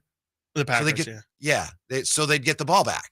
And there was a time where it's like, you try to stop them. Right. Yeah, absolutely. If we're on defense, even if it's on the 3-yard line, we can stop them. Yeah. And now it's like, you can't stop them, so you might as well just let them go in and maybe even outscore them. If I score, they get the ball back, and we don't want that, right? So I better run out of bounds. Or you would rather have the ball last for the last possession instead of, letting somebody, like you're saying, just run the clock. That was unthinkable. Yeah. There was a time when that was unthinkable. Yeah. They may be near the goal line, but we're on defense. We can still stop them. Yeah. Now it's like, you're not going to stop them.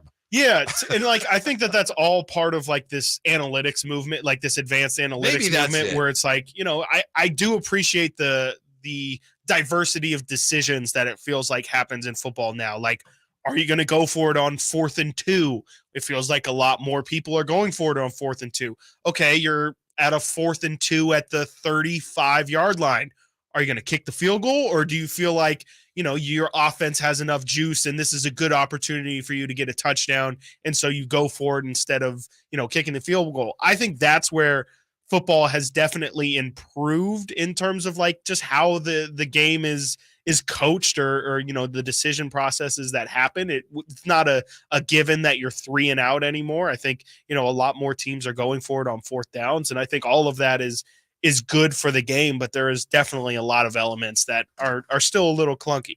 That's why some coaches make such stupid decisions now. I think they get all confused. Oh, absolutely. This is what I would do, but I'm not sure what the analytics say, and I don't want to look like an idiot. And Yeah. the more you think that way, the more you look like an idiot. Right. Yeah. Because you try to like split the difference. It's like, nope, there's nothing there. Yeah. And I think that it needs to end up coming up to a coach needs to have a philosophy, and that philosophy needs to be concrete 100. Like 4th and 2, we go for it every time. I don't care what the analytics say.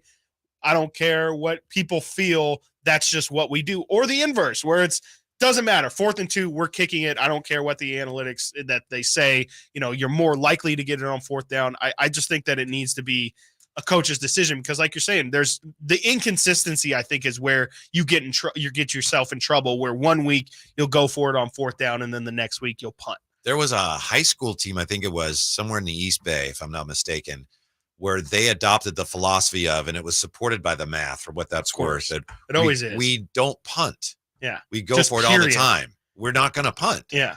And obviously there's situations where, right. wow, you probably should punt. But I think overall, and they must have had a really good team. It worked. And I want to see that someday in a major college program. Yeah. I would like to see. I would love an to. NFL team. Can you imagine like the greatest show on turf, a team like that? Yeah. Not that you have a lot of teams like that, but if they went out and said, we're not punting. Yeah.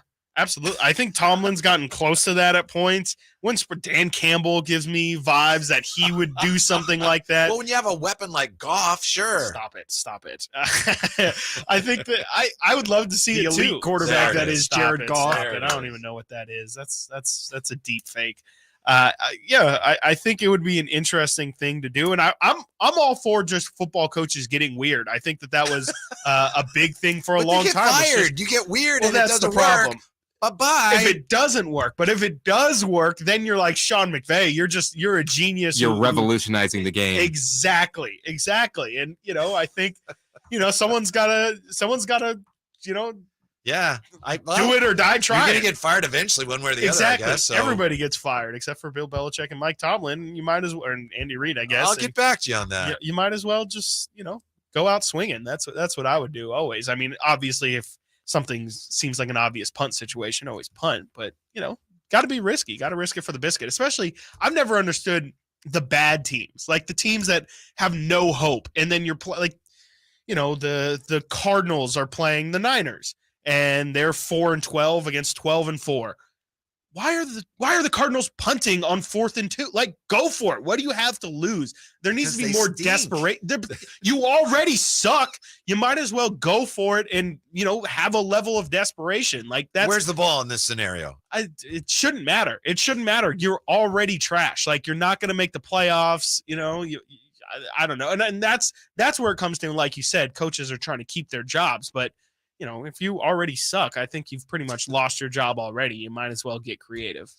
All right. 339-1140, 1-800-920-1140. We got slightly sidetracked there, but I'm really curious to know the players in pro sports today that in your mind that are worth the money that you would pay to see. I feel like it's a short list. Like really 100% worth the money. I mean, that's like undeniable. It doesn't matter what the price is. I would tell you, doesn't matter. You should go see X player. If you could only pick one player on the Kings, obviously we're biased around here, and a lot of people would say the whole team. I love everybody. Yeah. I love the guys on the two ways, everybody. But if you'd only pick one guy on the Kings, who do you think gives you the best value as a fan? The one guy that really gives you your money's worth. I mean, De'Aaron Fox, just like watching his speed, watching him run down the floor, like he does it every single game. Obviously, Sabonis would also be a great selection, but I just think Fox has more of the wow factor. Can't go wrong there. I would pick Sabonis just because of how hard he plays and the fact that he played last year. And this in no way is meant as disrespectful towards De'Aaron Fox, but Sabonis playing last year through that thumb fracture and playing well, incredibly well. Yeah, triple doubles.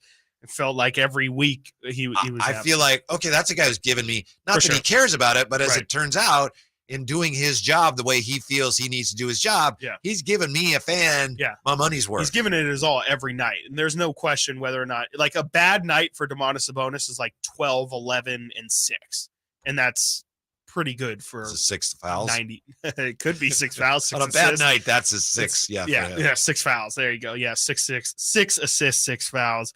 But that's a really good night for 80% of the NBA centers. So yeah, 339-1140, 1-800-920-1140.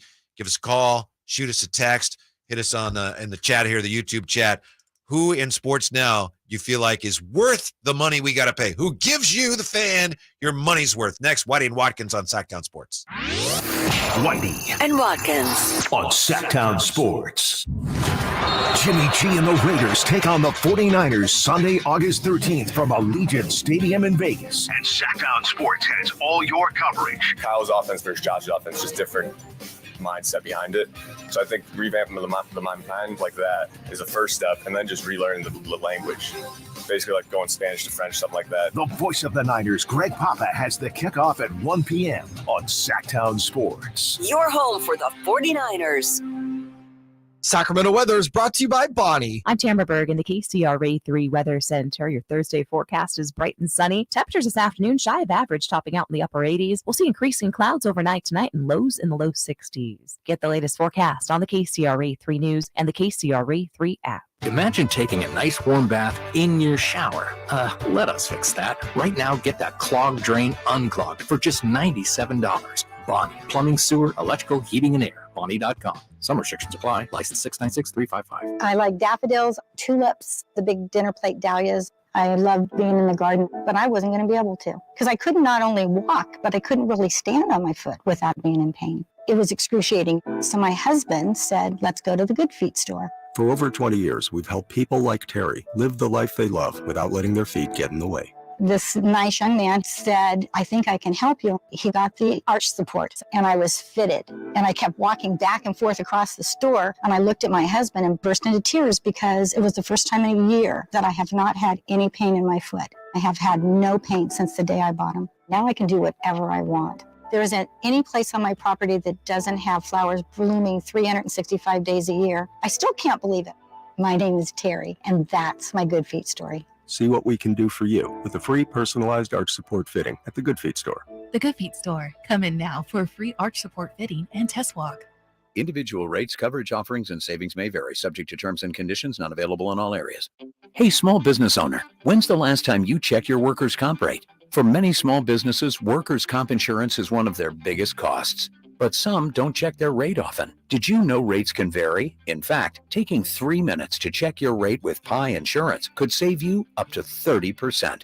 Just go to trypi.com, share a few details about your business, and get a quote that's customized for you with no hassle or hidden fees. We know you're busy, but spending just a few minutes to check your rate could save you money. Plus, when you sign up for pay-as-you-go billing, your premium is based on your actual payroll, not an estimate. So your workers' comp audit experience is simplified. See how much you could save with Pi Insurance. Ask your agent for Pi or get a quote at trypi.com. That's TRYPIE.com. Where are you on your financial journey? Wherever it is, Safe Credit Union has a checking account made just for you. Jason Ross here, and I can tell you with 4 different safe checking account options, one is sure to fit your needs. And with easy, secure, and personalized service to early paydays, overdraft protection, and exclusive members-only perks, safe checking accounts truly put you and your financial future first. Find a safe checking account you will love at safecu.org/checking. Safe Credit Union is insured by NCUA. Y'all ready to do it again, Sacramento? Country in the Park 2 is coming to Heart Health Park at Cal Expo Saturday, September 9th with Cole Swindell, Chris Jansen, Dylan Scott, and more. Plus, a mechanical pool, line dancing saloon, and all the food. Tickets start at $40 or grab your Coors Light Y'all Access passes for $125. For more info, visit SactownSports.com. Country in the Park 2. Brought to you by Shane Company, Attic Man Heating and Air Conditioning, and the United States Marines. For a business to thrive, there needs to be a constant stream of new customers. This happens through strong lead generation. Did you know that lead generation is one of the most important tools of any marketing campaign? Let us help you identify your target audience and market your products and services to them. To get started today, contact aimyourdigital.com. That's aimyourdigital.com and start seeing results today. Sactown Sports Headlines. I'm Christopher Lott. Here's Sactown Sports Headlines. Former Las Vegas Raider Henry Ruggs III was sentenced Wednesday to 3 to 10 years in prison after pleading guilty in May. He pled guilty to 1 count of DUI resulting in death and 1 count of misdemeanor vehicular manslaughter. Ruggs could be eligible for parole after 3 years. The San Francisco 49ers and Las Vegas Raiders are participating in joint practices today and tomorrow before their preseason matchup on Sunday. You can listen to Sunday's game with pregame at 12 and kickoff scheduled for 1 right here on Sactown Sports. Those are your headlines. Now let's get back to Whitey and Watkins. We have some results from those 49ers Raiders workouts today. Share those with you coming up about 10 minutes here in Sactown Sports. They have been working out early, or at least they will today and tomorrow, because they want to beat the Heat to the extent that they can. No thanks. Las Vegas. Yeah, no thanks. Vegas Heat is it's a different kind of heat. So I don't baseball blame them. Weather. Yeah, perfect prime baseball weather. I don't blame them for wanting to get the heck out of there. Because not how they did it in the old days. I know you played football. It's going to be hot, and we'll be out there in heat. Exactly. 49ers, when they're in Rockland, oh, yeah. Poor they guys. were out there in triple digits all the time. There's nothing worse than standing out in the heat with football pads on, a helmet on, just no escape, and, being limited water supply and all that. Not that that's how the it pros makes you are the man you are, Chris. That's what they kept trying to tell us. That's what they kept trying to tell us. And Water's for losers. No, it's actually for saving your life. That's actually what the purpose of water is for. It's not for it's not meant to be like a reward. It's meant to be something that keeps you performing well, Yeah. I would love to see how football practices, especially in high school, are ran today, because I bet every 10 years they're just completely unrecognizable. Well, now you've got the Washington team complaining. That coach I know, yeah. Exactly. So what has happened to football? Jeez.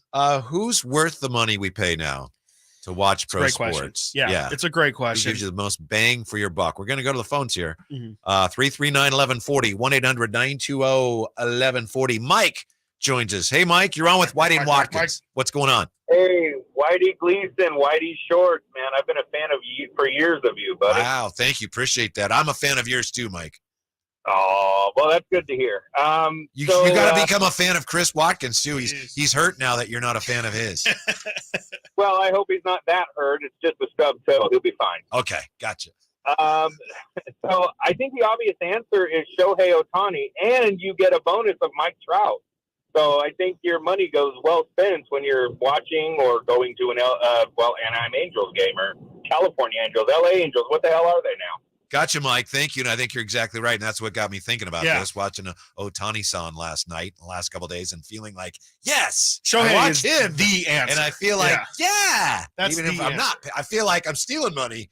I don't even have to pay to watch him on TV. It's a one-of-one experience, which is what makes it so, unique and worth the money spent. Is you will not get, especially if you can catch him on a day where he's pitching, you're just never going to see that again in your life, more than likely. Especially not somebody who does it at such an elite level.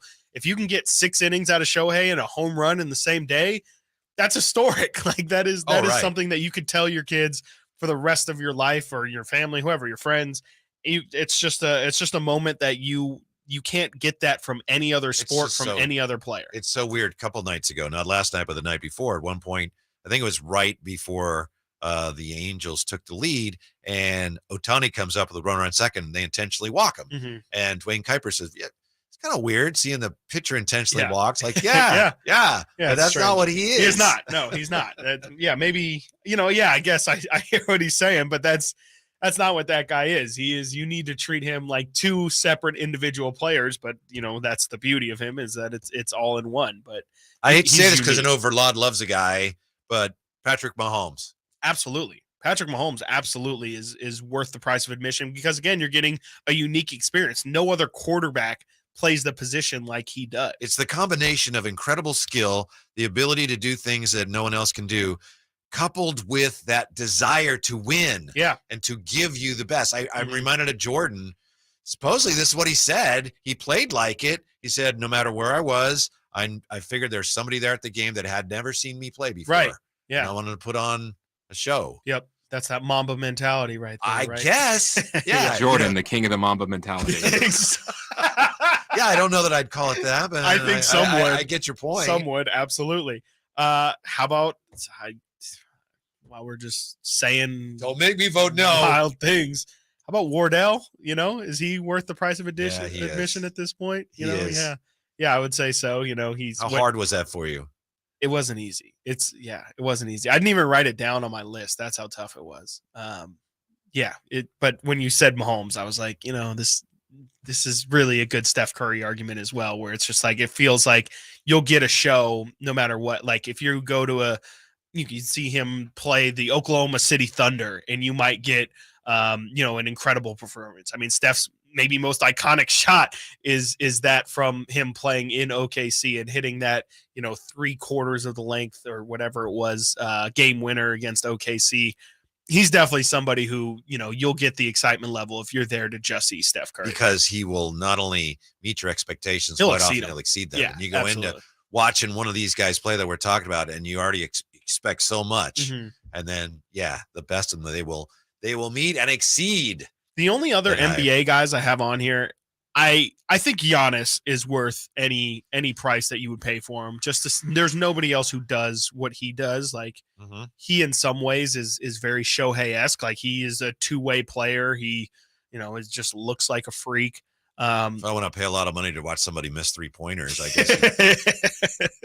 How about Nikola Jokic? Do you think Jokic is at the point where he's worth the price of admission? Yes, I do. Yeah. I saw him make a pass once on an offensive rebound at the baseline. He goes behind his back with a bounce pass. Yeah. And it's like, wow. And it's just how like big and frumpy he is too. Yeah. It's like, it's just very unexpected. And like, again, I think the common theme here is just like, you're not getting that from any, like it's a very singular experience.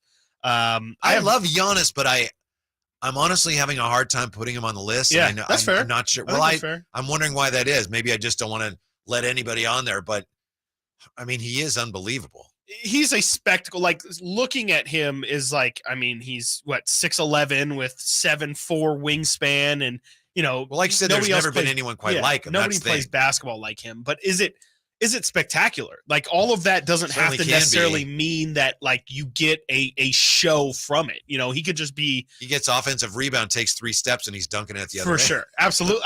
But is that, I would think that's something that's impressive to me. He's got to be on there. Is that universally like, oh, wow, I can tell that is something that's not common. I don't know if LeBron is still on this list. I don't think so. And that's nothing against LeBron. Yeah. I think you're a bigger LeBron guy than I am. I don't have him on my list. I don't really have anything against him, but not anymore. How about this one? Time. This one is the one that I think is especially right now is worth all the money and then some. And it's a lot of money from what I'm hearing. Messi. I think Messi at this point with what he's doing in the MLS, the run that he, at least, this 3 to 4 game run that he's on has been ridiculous. You're probably right. Being totally honest, for me, it's like he's just running around like the rest of them. I don't. Except he's scoring goals. I know. I'm pleading else. ignorance. Sure, but to me, it's like that's fair. Sure. The crazy thing is the ticket prices before he joined Inter Miami, like the average ticket wherever he went was about $30. Wherever they went was $30. Now they're like $600, $700, and they're selling. And they're selling. And I think he's playing well. He's playing really well. I know he started out really well. Yeah, for them. He hasn't. I don't think he's played much. Like it's just he hasn't played like an actual MLS game. No, it's been part of the League Cup. Right. So he's only played like 3 or 4 matches so far. But I mean, so far it's absolute. $600 is a hefty fee, but that's. You could argue it's worth it. I mean, you can definitely argue it's worth it, especially if you get to go to a game and he scores 2 to 3 goals, like. Again, that's something that you could tell somebody the rest would of your be life. like if Messi, for some reason, Messi is playing the Republic, Steph Curry is playing the Kings, and Patrick Mahomes is playing the Niners, and you get a ticket to one. Like, which one are you going to? That's a great question. Mahomes, with the assumption that you haven't seen any of them, because obviously we've both seen Steph, specifically against the Kings, even multiple I would go times. Mahomes. That's a bigger, which is a bigger event. Yeah. Curry against the Kings, spectacular. But you see that a lot. Yeah.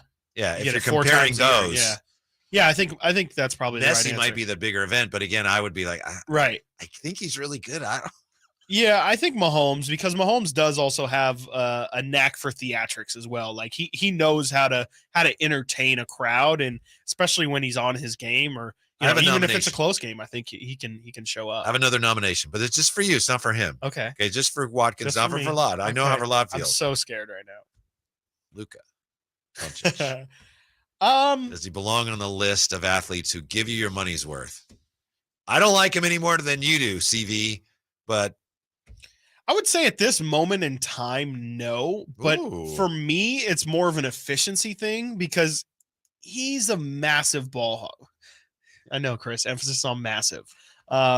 He's a ball hog, and it's not enjoyable to watch. Like, it's not really like a fun style of basketball to tune into. It's just this guy dribbling the air out of the ball and taking ridiculous shots. If he's on his game, absolutely. What Luka does he's a good passer. Is ridiculous, and he's a fantastic passer. But on a game-to-game basis, like, is there a guarantee that Luka Doncic is going to blow your mind? I'm not putting him on my list. I You're don't right. think so. Yeah, I mean, close.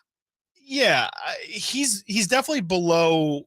He's below Jokic to me for sure. Like he doesn't own the title. Jokic and Curry. If I'm going to pay that much money, I want to see somebody who bothers to get into shape and somebody who bothers to play at both ends of the floor. Yeah, definitely. Yeah, I mean he's definitely one-sided, and there's not like a great deal of athleticism to his game. It's really just all step back. I just don't think his style of play, and a lot of people share this thought, his style of play isn't very exciting to watch. And especially if you're a casual viewer, I just think you're just going to say like, man, that guy's really got the ball in his hands a ton. And yeah, of course he got a ton of points. He's the only person with the ball.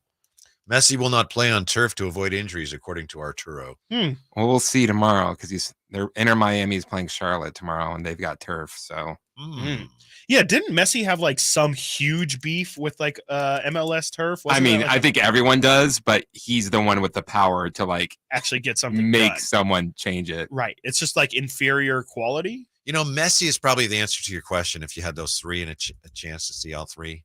I went Mahomes because I know football more, but Messi's probably the answer. I mean, Messi's the bigger spectacle. Yeah, like you said, it's the bigger event. But I don't know, like from a pure sports perspective, though, like Messi is past due date. Like he is very much past his greatness, and it is kind of more a product of the competition he's playing as opposed to like his game is at a top level. And that's where Mahomes, to me, has the edge. Is he's at the top of his game right now, and to see him play, I'm also factoring the Niners into this. Like if he's playing the Niners, like he's going to be showing out for that game, and if that's a close game as well, like I just think that kind of takes it over. That brings to mind another question, which I'll have for you in just a moment. Also, Raiders versus Niners today. Who won the day? The answer's coming up next. Whitey and Watkins, Sactown Sports.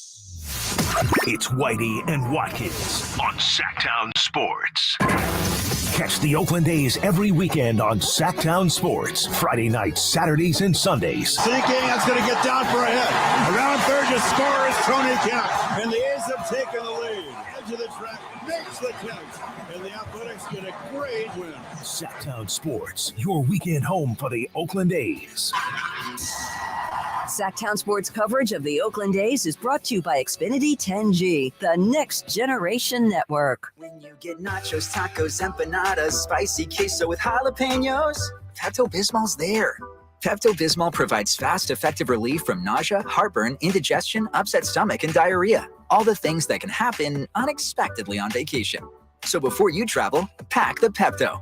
Pepto-Bismol. When you have nausea, heartburn, indigestion, upset stomach, diarrhea. Use as directed. Keep out of reach of children. Ray Magliozzi here for eBay Motors. Okay, easy now. You're teaching your kid how to parallel park. Ouch! Turns out he likes to do it by feel. Don't worry, eBay Motors has bumpers, taillights, trunk lids, license plate holders, 122 million parts. Pull up just a little bit.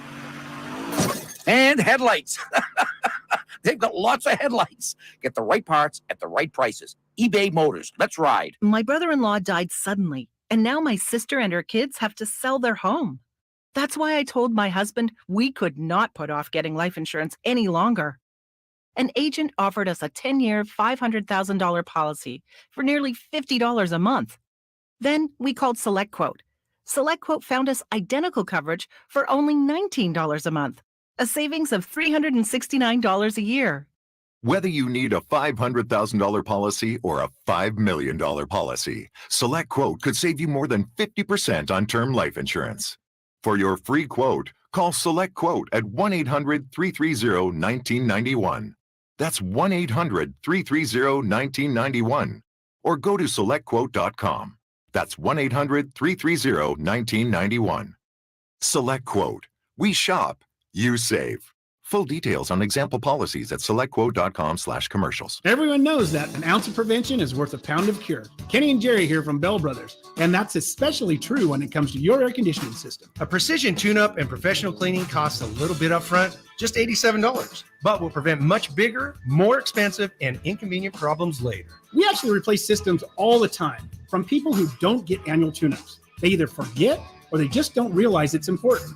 So instead of their systems lasting 12 or more years like they should, they need to be replaced in just 6 or 7 years. Don't risk it. An ounce of prevention is worth a pound of cure. Call Bell Brothers for an $87 air conditioner precision tune-up today and keep your system clean, energy efficient, and in good working shape. Our number is 916-444-1234 or find us online at thenosurpriseguys.com. That's 916-444-1234 or online at thenosurpriseguys.com. No surprise guys, Bell Brothers. Summertime and River Cats baseball are the perfect pairing. The only thing missing is you. With weekly promotions, premium giveaway games, and unique theme nights, there's fun for everyone at Sutter Health Park. Stick around post-game every Friday and Saturday night as we light up the sky with the brightest fireworks in town. Visit rivercats.com to purchase tickets. Check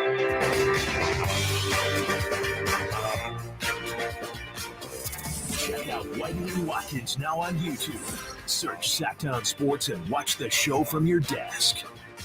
49ers Raiders today, day one of joint practices. They have joint practices again tomorrow, and then they play a preseason game on Sunday. So what the heck happened today, Chris Watkins?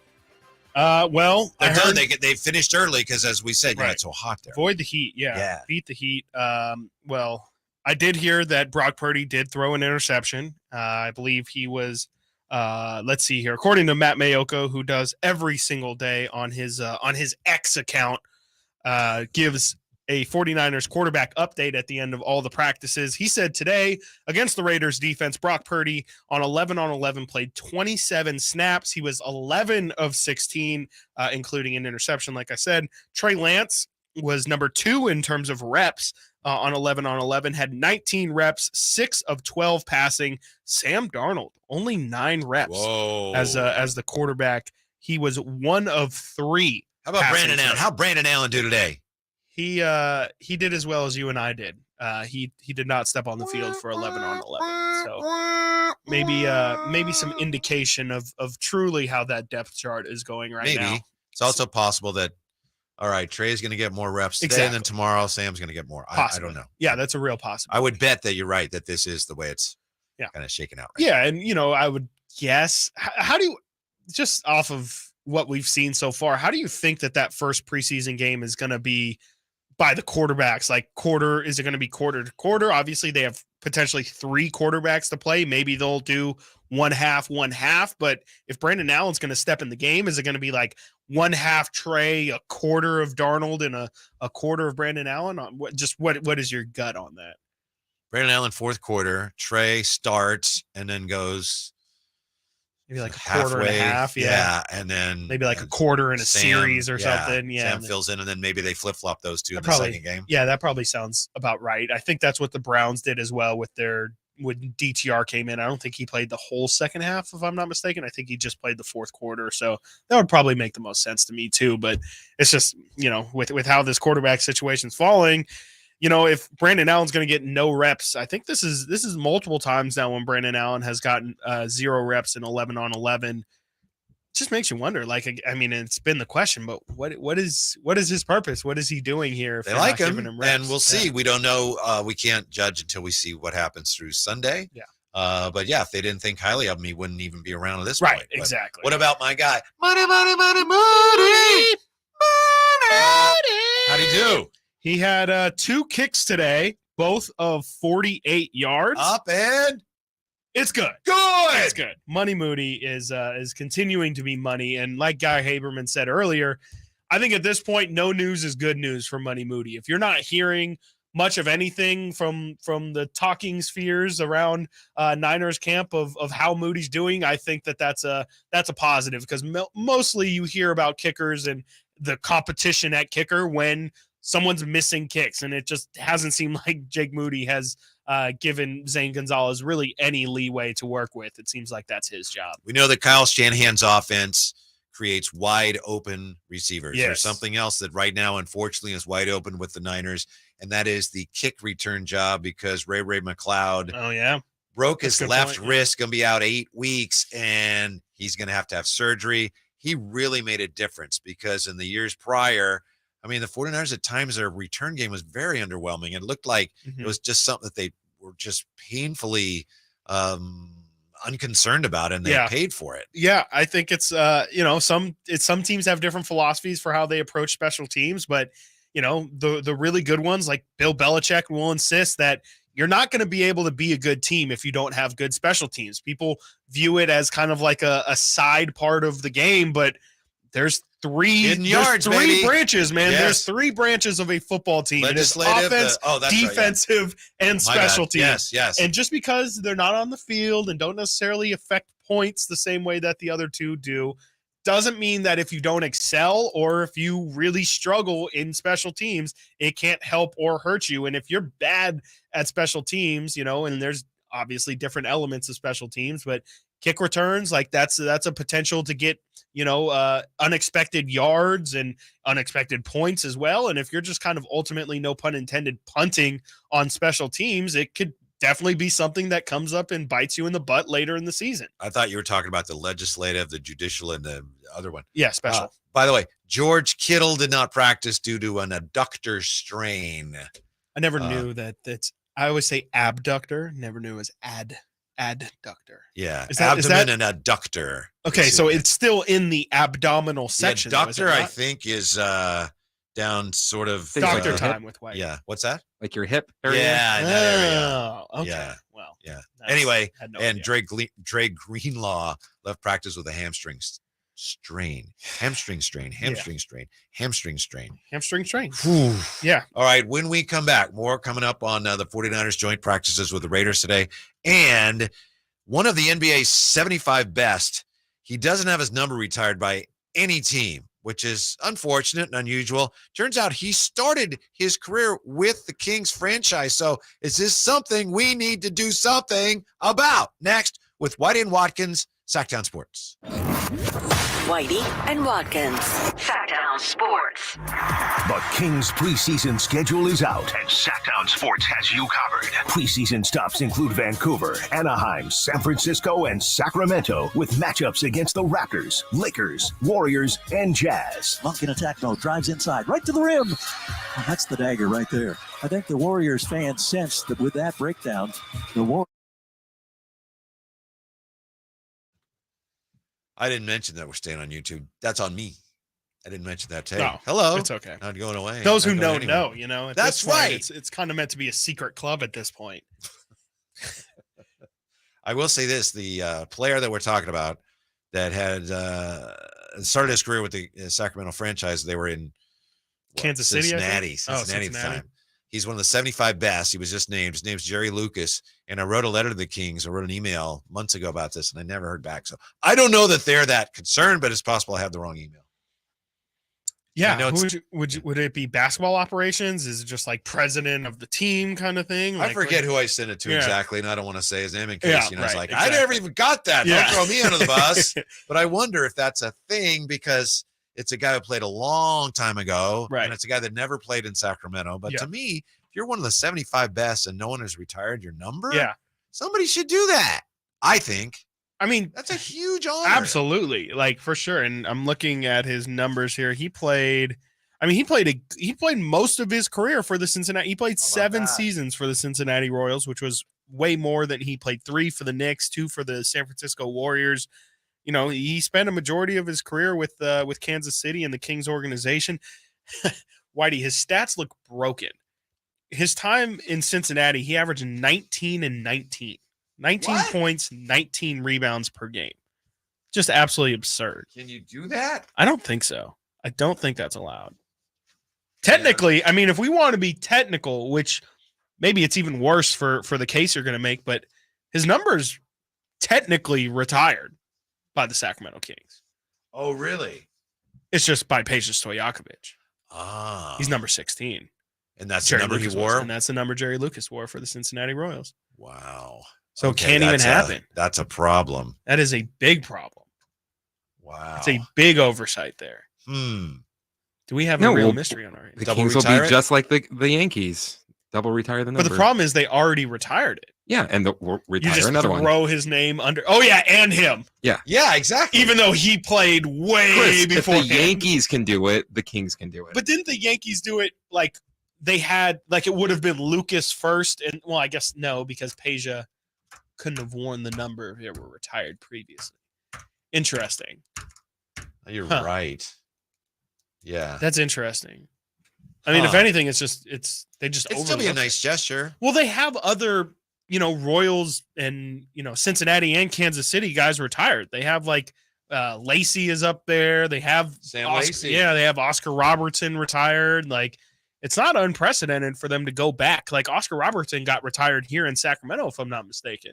Yes, I was there. Yeah, I think I was there as well. It's not unprecedented for them to retire, those older guys, but just seems like they kind of overlooked this one. Yeah, and then I don't know. As far as for all I know, I believe he's still alive. He may not care at all. Yeah, he may not be in any condition to care. Yeah. I have no idea, but it would just to me seem like a nice gesture. Absolutely, and maybe now in a way that ship has sailed because the 75th anniversary team, that was a few years ago now. Let's see here. He was I'm trying to look at it. Oh, I mean, he's obviously in the Hall of Fame as well.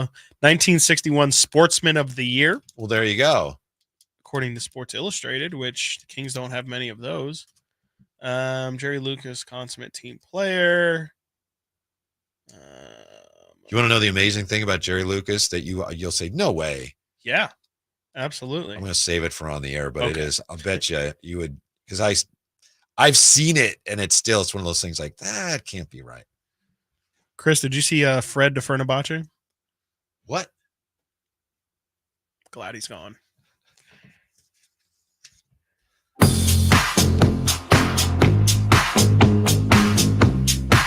Thanks for being with us today. I happen to see that an NBA player is upset about another former NBA player, and there are no plans to retire this player's jersey. I'm talking about Carmelo Anthony. He is enjoying retirement after 19 seasons in the NBA, and there are no plans for the Knicks to retire his jersey that anyone knows of.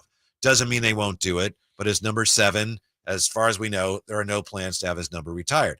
So Gilbert Arenas was on a podcast, and he said, where would Carmelo get his jersey retired from? He's going to be one of those players. It's going to be him, Chris Paul.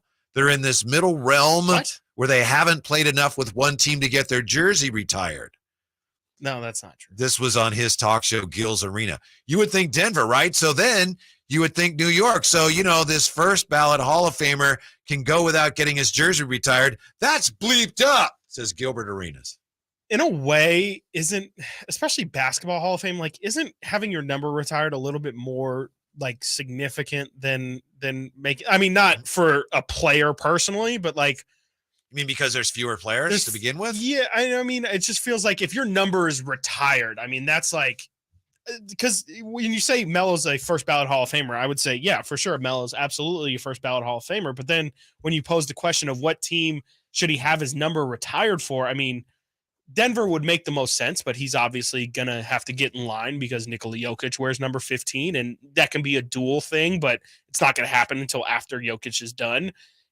I don't know if he really deserved to have his number retired with the Knicks. What? The Knicks didn't have a lot of success as a team while he was there.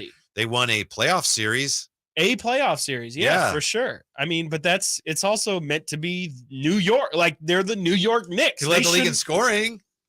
That's great. Once. I mean, it's like and we have a similar argument here in Sacramento of DeMarcus Cousins. Do they retire DeMarcus Cousins numbers? Statistically, one of the best players in franchise history, undeniably, was a fantastic player for the Kings, but no success to show for it. To me, that's unthinkable. To me, there's nothing against DeMarcus Cousins. No, I agree. Retire his jersey, to me, it's that's a joke. Yeah. There's no reason. Yeah. He was an all-star a couple times. That was great, but retire his jersey number? I don't see that at all. That's how I feel about Carmelo with the Knicks. I mean, great player, put up crazy stats, but at least Carmelo was one of the 75 best, and he's going to be a Hall of Famer. Sure. Marcus Cousins ain't going to be. No, absolutely, for sure. I don't know if what he did for the Knicks is going to warrant his jersey being retired. And then when Gilbert throws in Chris Paul into the equation, I just don't see how that's. Gilbert's going to be Gilbert. I just don't think he says are going to be. Yeah. I mean, Chris Paul is 1,000% going to have his number retired by the Clippers. He's by far one of the most important, if not the most important Clipper ever. Did you ever hear the story of how Gilbert Arenas, and I think he told the story, he became a free agent, and then he could go to the Clippers or was it the Nuggets? And you know how he decided? He's like, I don't know. I'm trying to think of the most ridiculous way. I mean, coin flip. Yeah. That's what he said. He literally flipped a coin. That's what he to said. decide his. Yeah. It was Denver, right? I think he went to Denver. That is the most ridiculous way to actually decide a very important thing in your life that I've ever heard. Absolutely not. No, I can never, but I guess that fits Gilbert Arenas to a T. I'm kind of with you on Carmelo, but let's be honest. He was there a long time. He was their best player. Sure. But as the Knicks, Walt Frazier's numbers retired, Dick Barnett, Earl Monroe, Dick McGuire, Willis Reed, Dave DeBusschere, Bill Bradley, Patrick Ewing, and legendary coach Red Holtzman. I think they have to retire it eventually. I understand why. If they didn't, I'd be okay with it. But really, all things considered, he was primarily a Knick. He's one of the 75 greatest. They got to retire his number. I see the Nets. If I understand, if I remember correctly, they have plans to retire Jason Kidd's number. Okay, he at least brought them to a title or to an NBA finals. Yeah. He took them there. It's just, I mean, I really don't. I hear what you're saying about the DeMarcus thing, and I do agree with you, but I know you hung out with him at the Sawyer or whatever. Yeah, exactly. Best buddies. I don't feel like there's really that big of a difference in the argument for DeMarcus and Melo with the Knicks. Like, yes, Melo is a more historically significant player. He definitely deserves. I shouldn't say definitely. He's one of the 100 best players of all time. Sure, DeMarcus is not, but did he earn that on the New York Knicks? I feel like he earned that more on the Nuggets. Like when he first came into the league, he was toe to toe with LeBron, and then that was a pretty good draft, as it turns out. One of the best, if not the. I would say, like his tenure with the Knicks was disappointing. Like you said he only had one playoff series win. Like, I just don't think that that's enough to really, get your number retired. I understand he's a star, but to use the other guys that have been retired here in Sacramento, like if you have Peja, Vlade, those guys retired their numbers, like how are you going to say that they were, better players for the organization than DeMarcus as an individual? I understand, totality and what they meant to the franchise, but the DeMarcus thing, I'm not there with you. It's more just as not a just comparison. but people are talking about that. Yeah. It's just when you said that, I don't think I've ever even considered that before. Mm-hmm. And I know I was here when he was, making all-star teams. Yeah. And I know how significant that was, but being a really good player on a bad team, that does not mean you deserve to have your number retired by a franchise. And there have been, you could go through and find some of the numbers that have been retired by teams and go, what? Yeah, that's okay. Yeah, it's like, but that doesn't mean you lower your standards.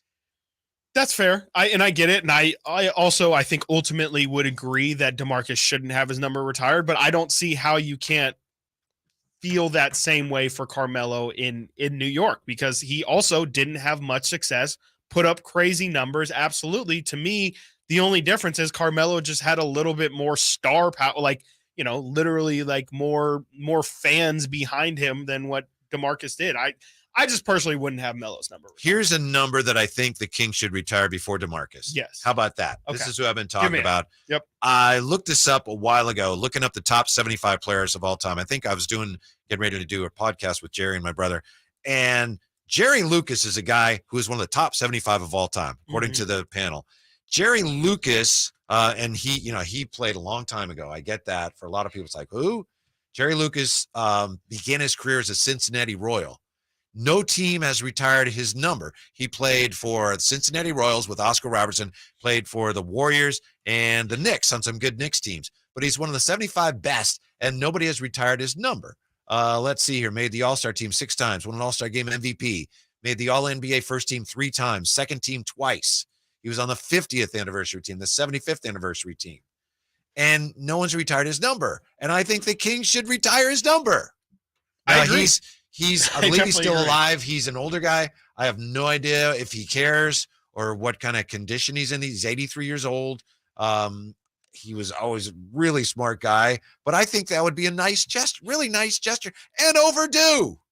Absolutely. I mean, the Kings don't have, I don't remember exactly the NBA 75th anniversary team, but I believe they only had him and Oscar, I want to say, were their only two representatives.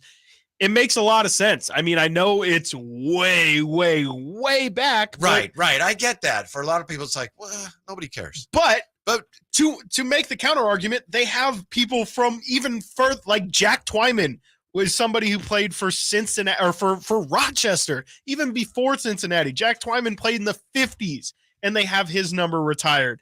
Sam Lacey, even, Oscar Robertson, you said a guy he even played with has his number retired by the franchise. And the fact that, Jerry Lucas, I'm not going to make a big stink about it. I never watched any Jerry Lucas highlights or anything, but I'm looking at his stats here. Averaged 19 points and 19 rebounds per game. Say what? 19 points, 19 rebounds.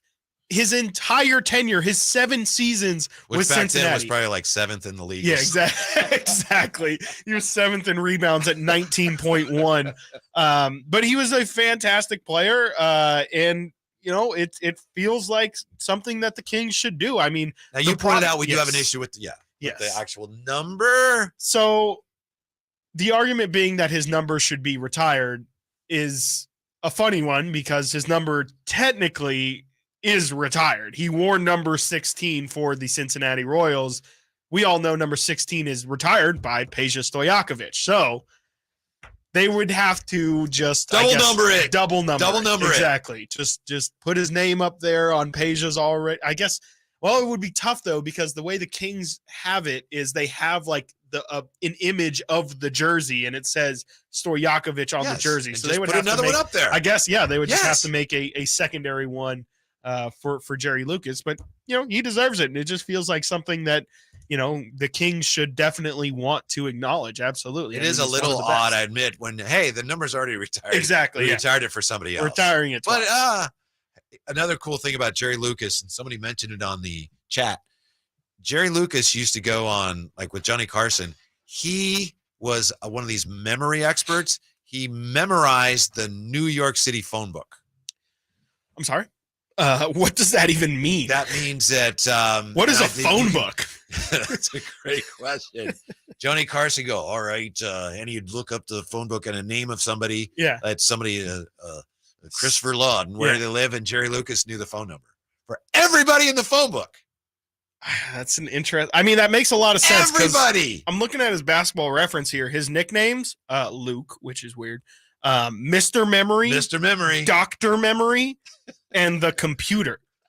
So that, I mean, did they even have computers back then? They were just something. Or are computers named after him? Yeah, and maybe, computers they like take up like a warehouse. Exactly. Dwayne Baker says Jerry Lucas spoke at my church when I was a teen about photographic memory. What? It just get it? Like what? I guess he has it. Yeah. What do you speak about? Hey, kids, you should try and remember things like me. I don't know. I never heard him speak, but I think he would give you a little, helpful memory. What do they call those? Mnemonic devices? Yeah, sure. Yeah. I guess. We got to retire this guy's number. Feels like something you either know or you don't. But I mean, I would love to have somebody of his pedigree up in the rafters. Absolutely. I'm sorry, because I get the feeling sometimes like nobody cares. And, but I just feel like, you know what? It would be a really nice thing. Yeah. For a guy who deserves it. It is a shame that a guy that remembers everything has been forgotten by everybody. Ooh, thank you, Chris. That is poetic. Oh my gosh. Yeah, that's really true though. I mean, yeah, he's somebody that just isn't ever talked about when you talk about the legends. And I think a part of that could be because, yeah, you don't ever look at his number up there. And he, like you said, Whitey, I mean, the whole genesis of this is he's not owned by anybody. Like he played 3 seasons with the Knicks, and that was the last 3 years of his career. Pretty underwhelming. He's not going to get retired by the Knicks. The other 2 years were with the Warriors.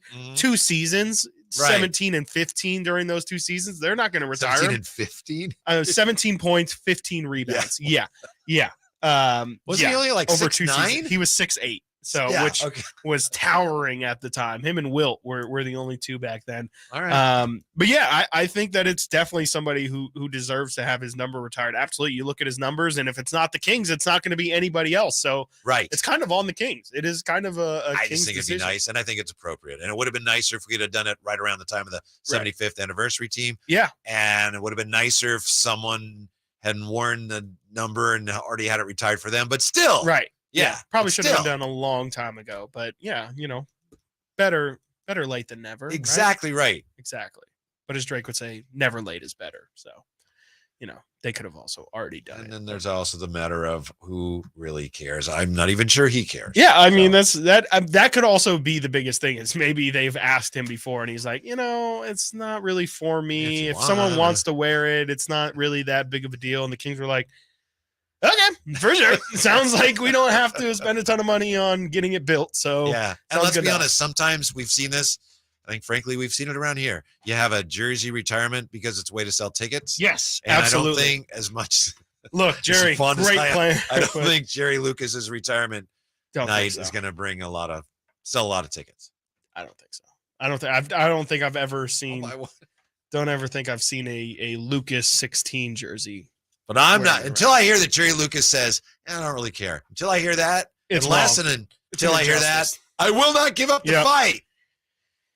Good luck with that. I mean, thanks. I believe he lives in Ohio these days, so good luck. Good luck trying to track him over here. Jerry probably knows him.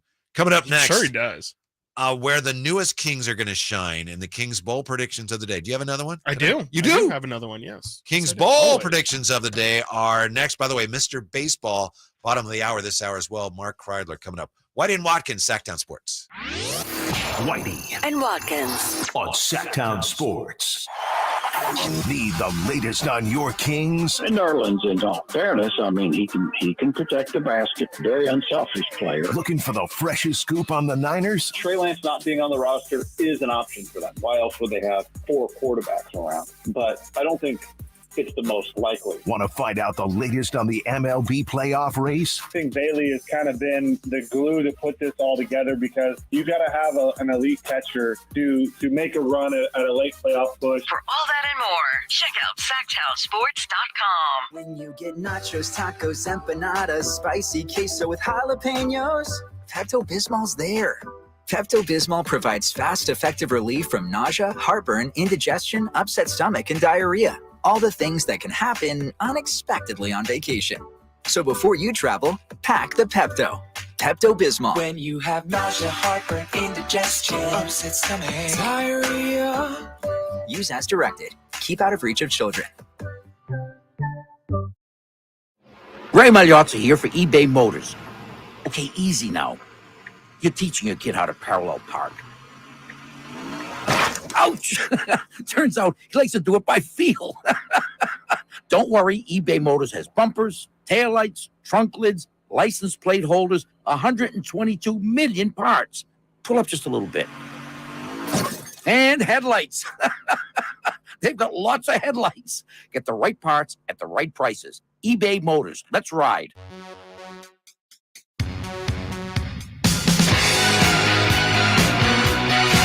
Download the Sactown Sports app and listen to Whitey and Watkins on your smartphone.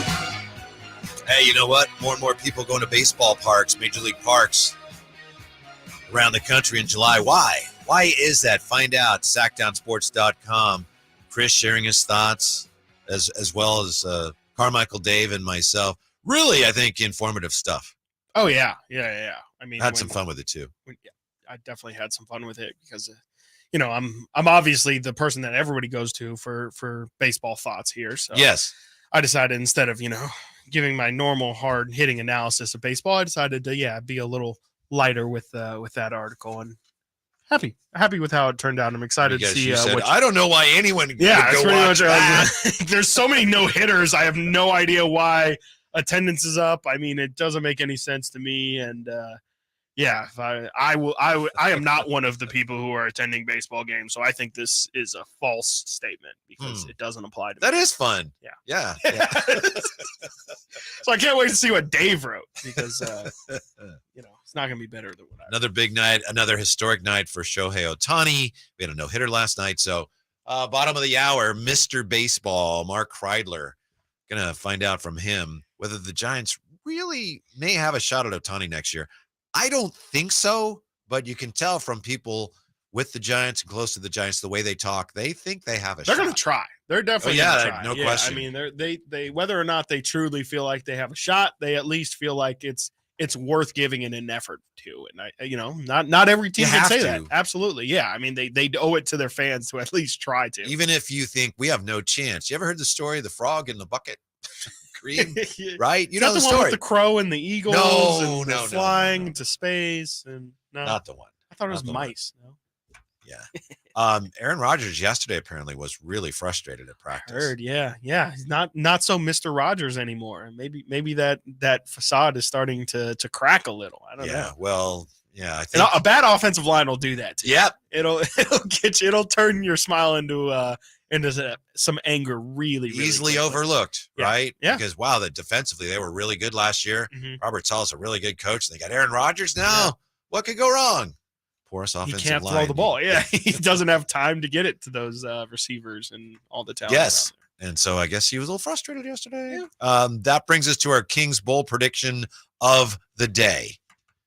We keep coming up with these. I know. It's amazing. It's amazing. Keeps it going. Really is. Keeps going and going and People going keep and going. doubting us. They keep doubting us. I don't know about you. I have what the three newcomers are going to lead the team in this year. But where do you start? I have also someone will lead. Mine is the NBA. Domantas Sabonis will once again lead the NBA in rebounds per game. Averaged 12.3 last year, which was 0.5 ahead of number 2. Jerry Lucas laughs at that. I know he does. He's like, 12, please. I got that in a half. Are you kidding me? I would get taken out in the third quarter and already have 20. I just think the Kings were 19th in rebounding last year, even with Sabonis averaging such a wide or a high margin of or a high number of rebounds. And, we talk a lot about the things that the Kings have addressed and haven't addressed. And I feel like the thing that's talked about the least is the rebounding. I mean, sure, we definitely didn't address the rim protection issue, but also when you look at the guys that the Kings brought in this offseason, Sasha Vezenkov, Chris Duarte, the guards, Colby Jones, Jalen Slauson, none of those guys really address the rebounding issue. And especially if they're going to be playing Trey Lyles at the backup center for a majority of the time, he's not necessarily an elite rebounder. He definitely rebounds well for his position and for his size, but it seems like, again, Domantas Sabonis is really the Kings' only good rebounder. And that was really the reason why he led the league in rebounds last year, was because he was the only person who really showed any level of effort in getting those loose balls. And I don't see that changing again this year. By the way, that year, Jerry Lucas averaged 19 rebounds a game. Yeah. Second in the league. Was it Wilt at like Chamberlain, 25 or something? 23.8 per game. Man. Okay. So he was slouching that year. Bill Russell, 18.6 rebounds per game. Third. Yeah, third. Yeah. Probably didn't even make all NBA with that. Yeah. What a slacker. Gosh, man.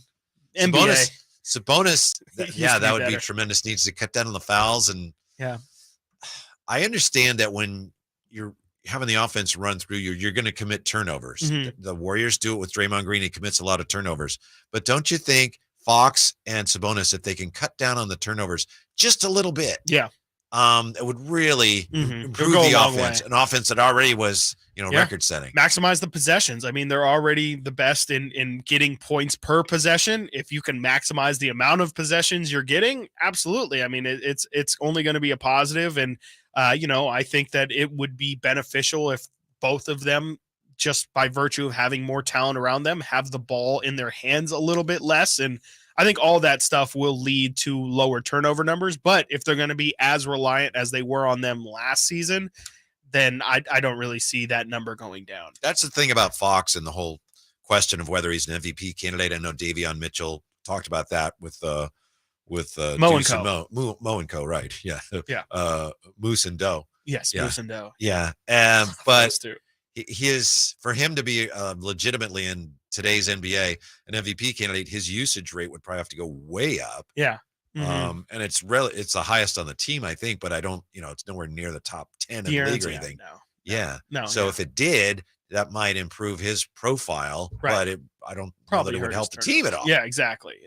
That's why I really just love how they ran their offense last year. I mean, even Sabonis, you talk about usage percentage. He had an incredibly low usage percentage for somebody who had the ball in his hands as much as he did. And I think if they can keep that, keep the ball moving, keep it spread out, I think that's how this team operates at their highest efficiency. So your bold prediction is Sabonis leading the league in rebounds once again.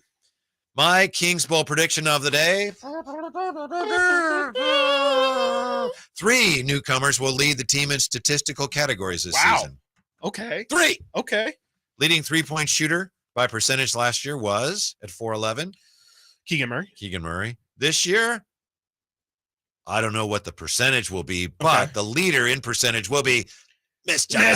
Vasenkov? Yes. Wow. That guy's an incredible, amazing, eye-popping shooter. He's going to get some wide open looks too, especially for like the first month of the season when he's still an unknown. I just think he's going to be the one that people are like, who's that guy? Like, I know who Keegan Murray, I know who Kevin Huerter is, but let that, scruffy, looking guy that I've never seen before, just leave him open. It's fine. Yeah, you know how it is. Coach said you can't leave that guy. Yeah, for sure. Yeah. And then, they were right. Hey, don't leave that guy. Come on, guys. What are we doing? Yeah. Leading shot blocker last year, blocks per game. Keegan Murray.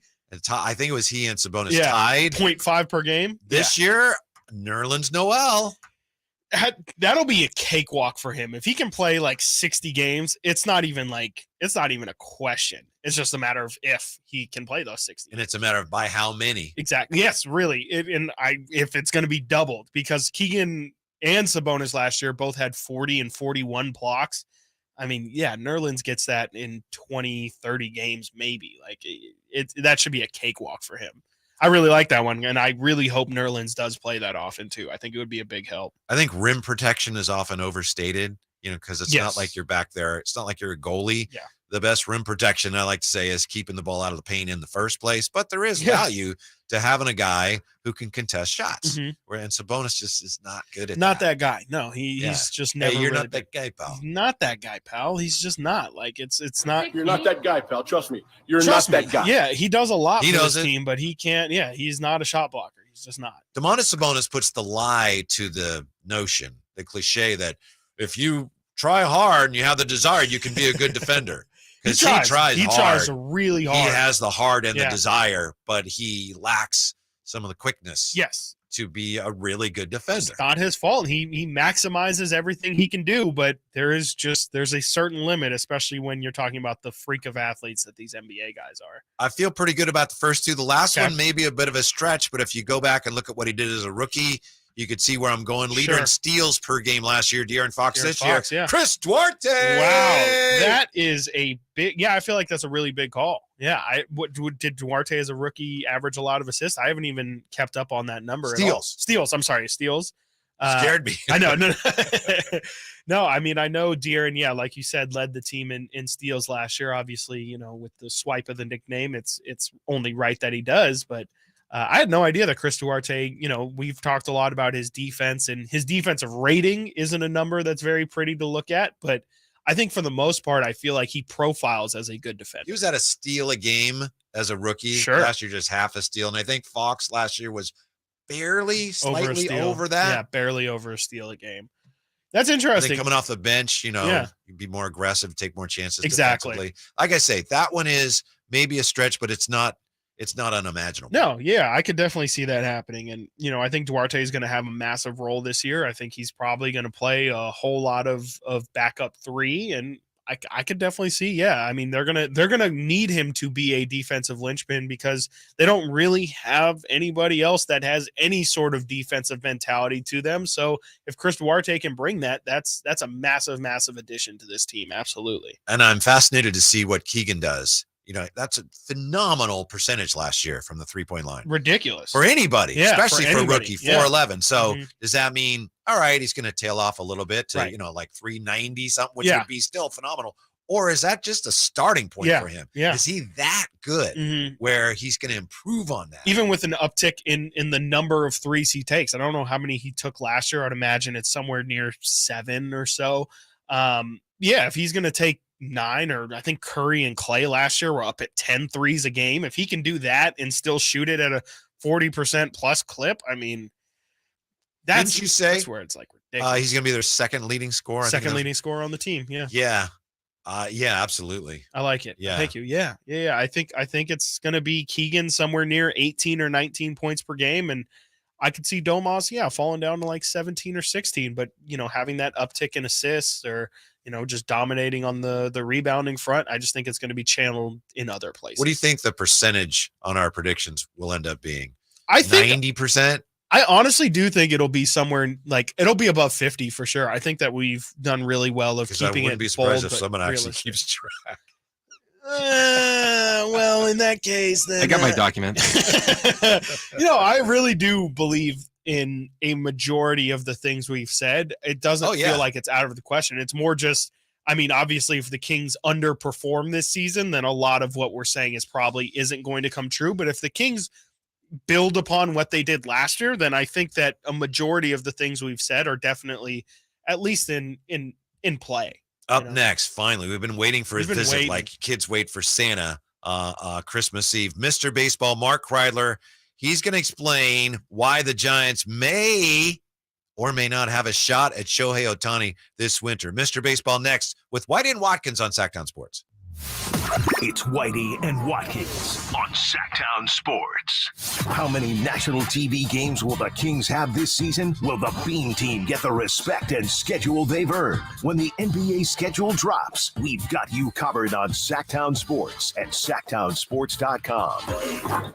Bonneville International Radio Station contests are open to participants at least 18 years of age and older that are residents of California and who reside in one of the 6 counties that make up the Sacramento metro area, unless otherwise specified. Employees or agents of the station, Bonneville International Corporation, other area radio stations, or any entity associated with the contest are not eligible to win, unless the station otherwise specifies in its own discretion. Persons who have won in the last 30 days from a station contest or event may not be eligible. For a copy of the general contest rules, visit KHTK.com.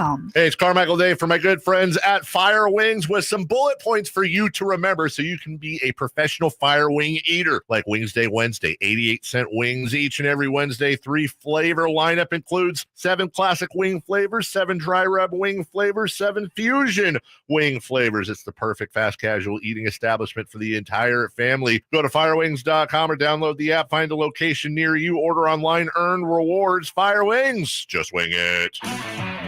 If your passion is bass fishing, only one radio show has the action, information, and excitement of your favorite outdoor sport. Ultimate Bass, hosted by Tournament Bass Pro and California Outdoor Hall of Famer Kent Brown, takes you live to where the fish are biting every Saturday morning. Only Ultimate Bass feeds your passion with the latest news, products, tips, and advice from the pros. Ultimate Bass with Kent Brown, Saturday mornings at 5 a.m. on Sactown Sports 1140, part of SEP's Saturday Morning Outdoors.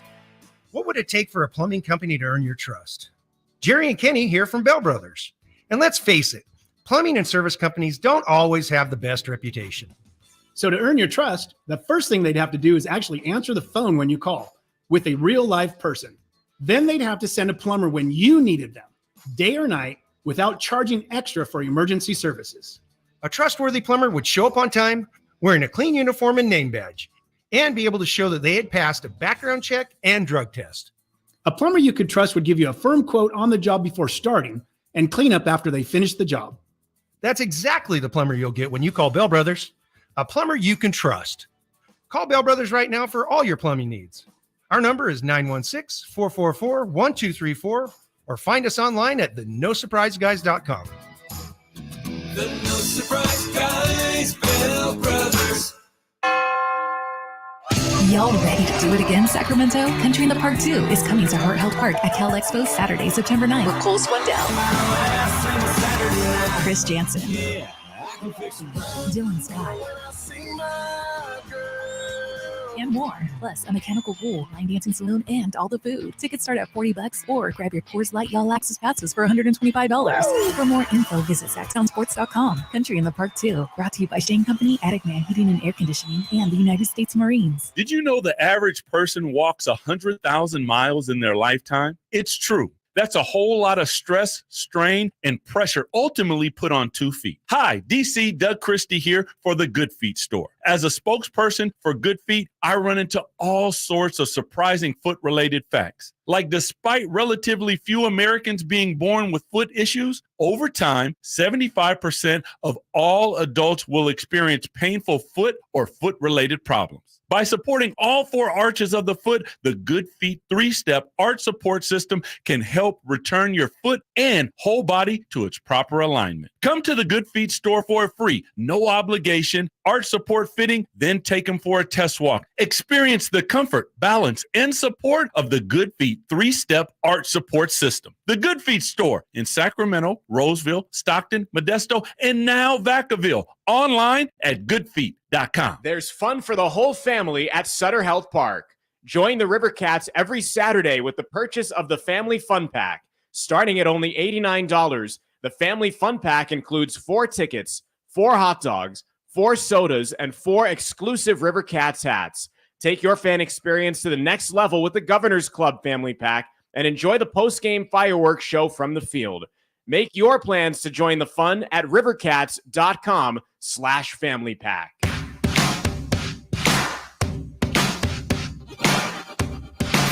At your desk, on your phone, in the car. Whitey and Watkins. Sactown Sports. Everybody's getting excited about football. Coming up, we'll talk about what went down today in the joint practice between the 49ers and the Raiders. But it's a fact, Chris Watkins, you cannot ignore baseball right now, especially after last night. Shohei Ohtani making history. We had another no-hitter last night. Here to tell us more, nice enough to join us here. He's an author. He's the publisher of The Dope. He's a longtime Sacramento favorite. Used to write for the Bee. The one and only Mr. Baseball, Mark Kreidler. How's it going today, Nobody Mr. calls Kreidler? me that. Yeah, Nobody calls me that. I do. I never have. I do. All right. I'll take full be responsibility now and ownership. Mr. Baseball. Yes. Yeah, I appreciate that. Yeah. How is everybody? Chris, how you doing, man? Good. Yeah, just been trying to get through this baseball-heavy time that we're in. He doesn't like baseball. Besides that, it's been great. It's been great. Yeah, I feel that. I do. One too many no-hitters for me, but besides that, we're doing great. Excellent. Well, let's talk baseball. Let's do it. I'm thrilled. It's funny. I remember talking with you about Ohtani before he came over. The skepticism, as to whether he could actually do both here. I remember your son Ryan working out at UCLA and seeing him working out and saying, "Oh, the guy is huge." I remember you telling me that story. Do you think, Mark, that the Giants actually have a shot this winter of bringing him in as a free agent? I do. I don't think that they necessarily have a great shot, but I think that, first of all, if you just kind of look up and down the coast, anything that's sort of Pacific Rim accessible, which includes Seattle for that matter, is going to be in play for Ohtani. I'm not sure that he necessarily wants to go far away from the West Coast. I think his preference would probably be to stay out this way. So yeah, the fact that he was on the Giants short list in 2017 when he ultimately chose the Angels should tell you a little, and the fact that the Giants are, at least as we sit here today, they're a competitive team. This minute they would be a playoff team. Not that that matters too much with almost 50 games to go, but yeah, I think they're in the conversation. They'll be able to have conversation with Ohtani and with his people. And kind of that's the thing, Whitey, is, it's a big mass of people around Ohtani. The negotiations can get difficult really, really quickly. And so, going into the whole long process, you bet. Yeah, they have a place at the table. So I think it's the Dodgers all the way. I hope I'm wrong. I think that's where he wants to go, and I think that's his end game. But we'll see. Well, I mean, they can do it if they want to. Yeah. The one thing about the Dodgers, they can spend over their budget because they don't really have a budget. So, if he really wants to minimize every single thing about this process, except which team he's playing for, you just sign with the Dodgers and keep on living where you're living. So you mentioned the Pacific Rim being the main, crux of Ohtani's focus for where he could potentially go. Do you feel like it is truly just those teams that have a legitimate shot, or do you think there's teams outside, the Yankees and teams that might actually have a shot at him? You always assume that the Yankees will be players, and they'll throw some sort of offer together that's outlandish. Yeah, I do. I think if his preference is to remain on the West Coast or as close as possible, then I do think going into the whole free agent process, that teams on the West Coast are going to look the most appealing to him. But he's played in the American League for 6 years. he knows these markets. He knows that Boston's a great place to be a baseball player. He knows that New York is a great place to be a baseball player. So he isn't going to necessarily be opposed to joining a team with a legendary history like that. That could appeal to him. I just think it's really clear if you go back and look at the guy's history, he's in a lot of ways, he's lived a really cloistered life. I mean, he was identified super young. He's really never done anything but baseball. When he was 13 years old, he basically left school and went to baseball school. So when you've kind of been in this insular world, he keeps things pretty simple by choice. And that's kind of why I think he would choose West Coast. And to Whitey's point, LA is probably Anaheim's biggest threat.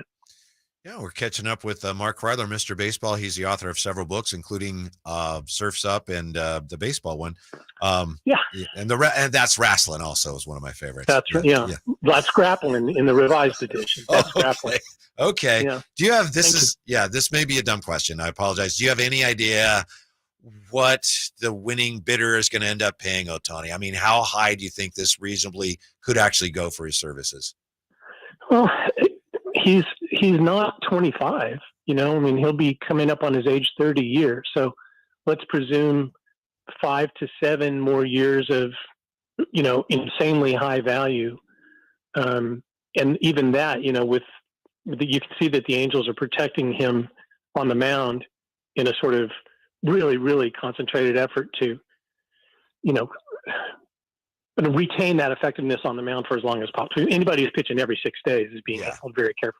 Right. But so let's assume 5 to 7 years of peak production, which means he's probably going to get a 10-year deal. If that's the case, if I'm right, and it's a 10-year deal to land him, it could be beyond it, but let's just say 10 years. He's going to get $45 to $50 million a year. I mean, so you're probably looking at a $500 million contract. And that's why when we say, like, pick any team, are they in the hunt? Well, yeah, until you start counting dollars. Yeah. And as soon as you start counting dollars, somebody's going to say, we withdraw from the process, but thank you. We've enjoyed your time. So, a team's going to have to get really creative or do the thing that baseball's starting to do more often, which I believe their own rules makers are going to change at some point in the future, which is pay somebody on a 15-year contract or pay somebody on a 17-year contract, where long after they're really done playing, you're paying them. Mm-hmm. That I think MLB is going to probably move to strike. but in the meantime, it's still it's plausible that a team could offer that. Shifting gears a little bit, I asked Whitey this earlier today, and I'm curious to get your thoughts. It feels like a lot of the talk locally specifically is about how, the Dodgers seem to be the team to beat and the team that everybody has their eye on. They're kind of the big bad, if you will, that everybody looks to in the NL. But if you look at the standings, it's actually the Braves who have been leading the NL and have clearly, record-wise been the best team in the NL. Do you feel like the Braves have kind of been overlooked and they're really the team to beat, or is it the Dodgers? Well, the Braves are assassins. Yeah. I mean, they do get overlooked, but I mean, they're unbelievable. And this isn't new. They just play in a market that people don't pay particularly close attention to. And they had a star in Freddie Freeman, so of course he's in LA now. Right. And the guy who replaced him, Matt Olson, former A, is unbelievable. Mm-hmm. The guy's absolutely, but he just doesn't get noticed in the same way. So I don't really think it's a baseball reflection, Chris. I just think it's a market reflection. Mm-hmm. People who are really watching the game would tell you that going into the playoffs, the Braves should probably win. Mm-hmm. If they have any sort of reasonable health on the mound, guys like Max Fried, who's just now come back from an injury, for example, they're extremely tough. They did exactly what they were supposed to do at the deadline, just sort of quietly improved in a couple of areas. Like they match up with the Dodgers in almost every way. The one thing that the Braves don't necessarily do that the Dodgers do erratically, but that they could do is just suddenly go nuts offensively, which they've been doing lately. And that's the one, with every postseason scenario, you're always asking the same question, which is how many games? Because it really depends on how often you get to use your best pitchers. And that's the health question. In every way that I can think of, the Braves match up with the Dodgers.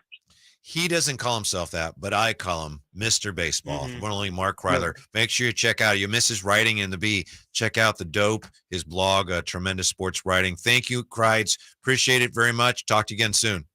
You betcha. Look forward to it. See you guys. All right. Sir. Mark Kreidler, Mr. Fantastic. Baseball. Yeah. You know Buster Olney? Yes. Buster Olney absolutely, one time said he should be called, I kid you not, Captain Baseball. Really? Yes. Are you really the only one who calls him Mr. Baseball, or is that? I kind of started as a joke, but now it's like to me, it's like that's who he is. Yeah, so. exactly. Yeah. I mean, I've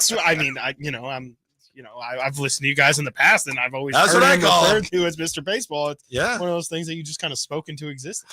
Coming up, the Fact Fantasy Showdown hasn't necessarily been my favorite feature of late on the show. It's all right.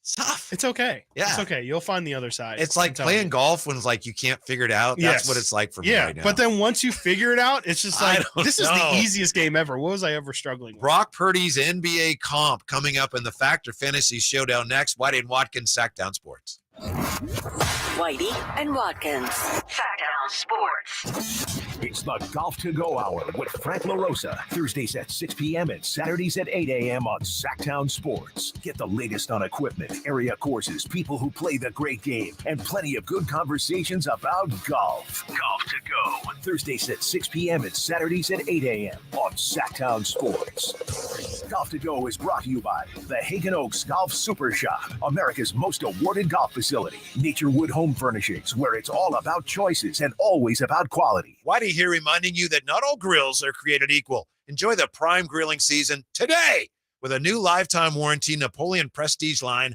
of outdoor cookers. My personal Napoleon P500 series gas grill has turned me into a grilling pro. Napoleon Prestige grills, versatile grilling for every occasion. Form, function, and luxury can come in the same package. Just go to your local Green Acres Nursery and Supply for the best selection today, or visit Napoleon.com for a dealer near you. At aimyourdigital.com, we'll help you find the right customers. Spread awareness of your product or services. We can help build trust in your brand and services with a digital marketing campaign. Increase leads and get more customers. We create tailored digital marketing campaigns that deliver results. Don't wait. Get started today. Contact aimyourdigital.com. That's aimyourdigital.com and start seeing results. It's easy to think all money managers are pretty much the same, but at Fisher Investments, we're clearly different. Different? How? You sell high commission investment products, right? No, Fisher Investments doesn't sell any commission-based investment products. Well, you must earn commissions on trades. Nope, never at Fisher. We're a fiduciary, obligated to act in our client's best interest. It's the highest standard of care for a financial advisor. How do you know what's in their best interest? We get to know our clients and then tailor a portfolio based on their goals and needs. But you probably sneak in some hidden and layered fees. No, we have one transparent management fee structured so we do better when our clients do better. Wow, you really do look out for your clients.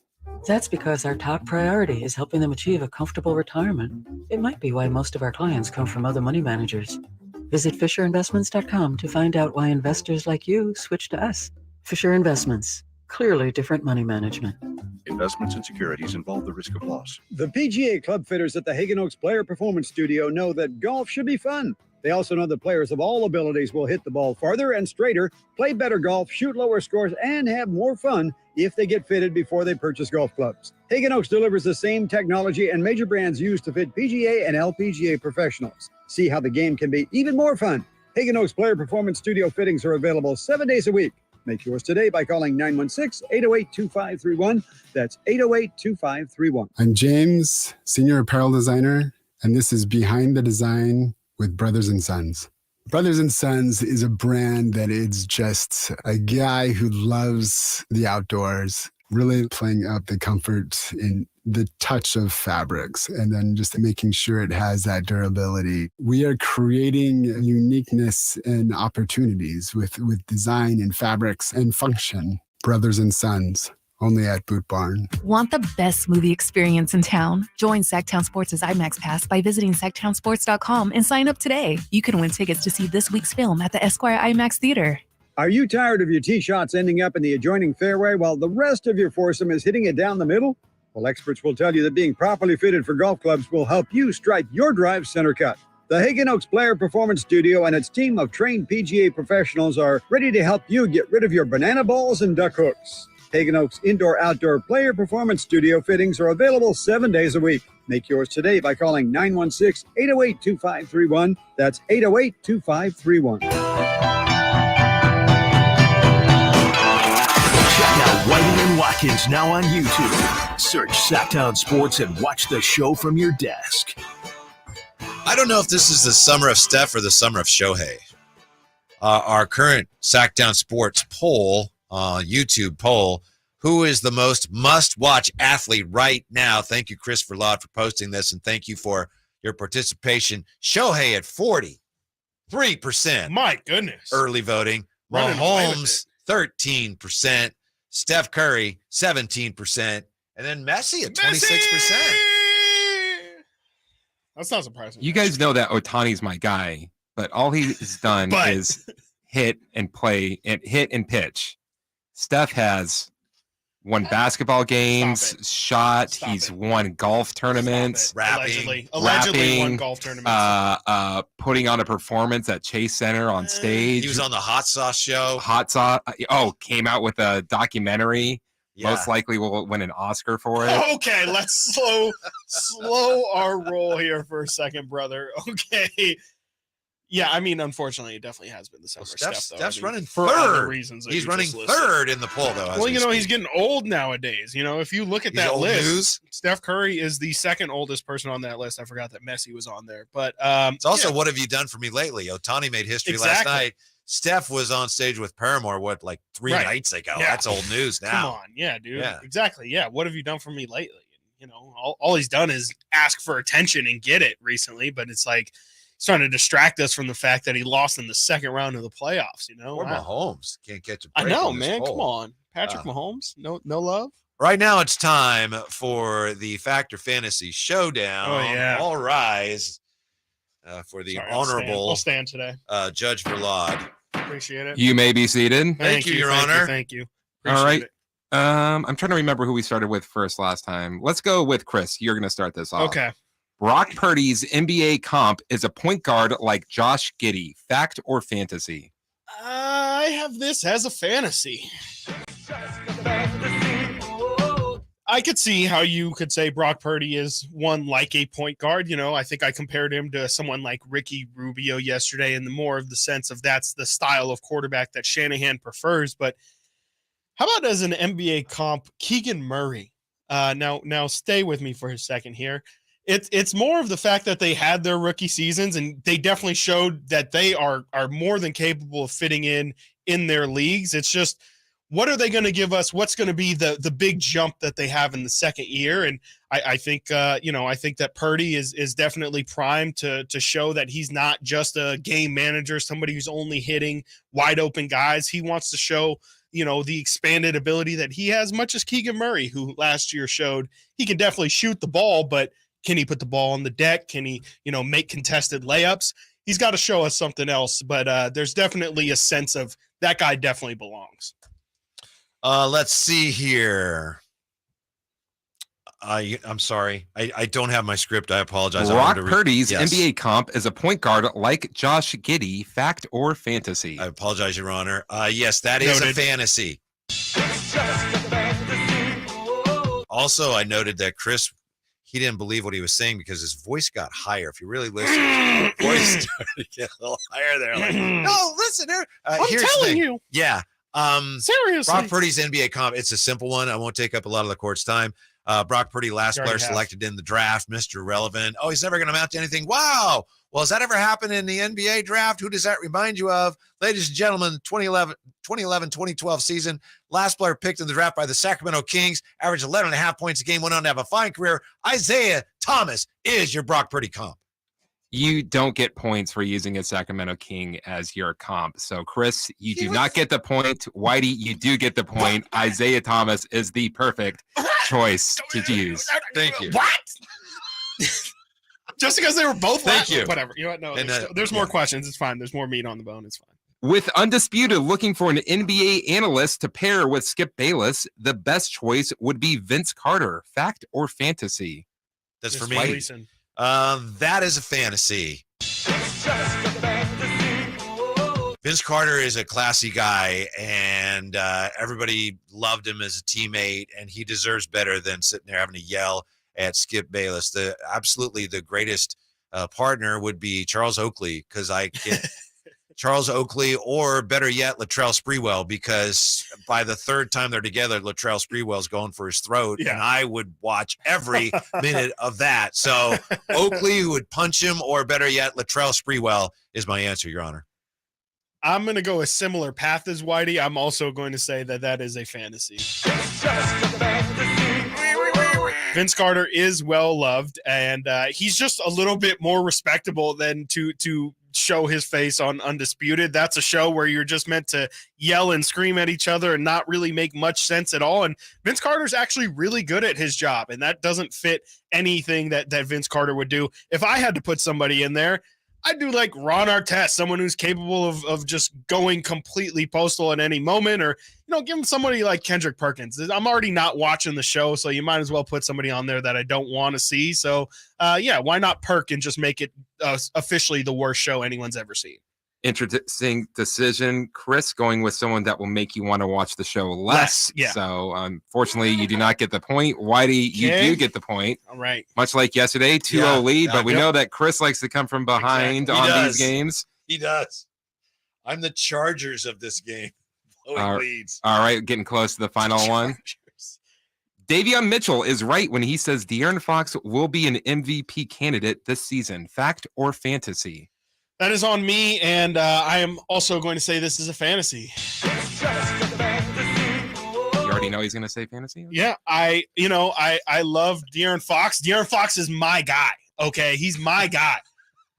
But the Kings had their best season possibly, not possibly. They had their best season in 16 years last year. Incredible story, so much hype behind them, and they actually had somebody finish in the top 5 of MVP.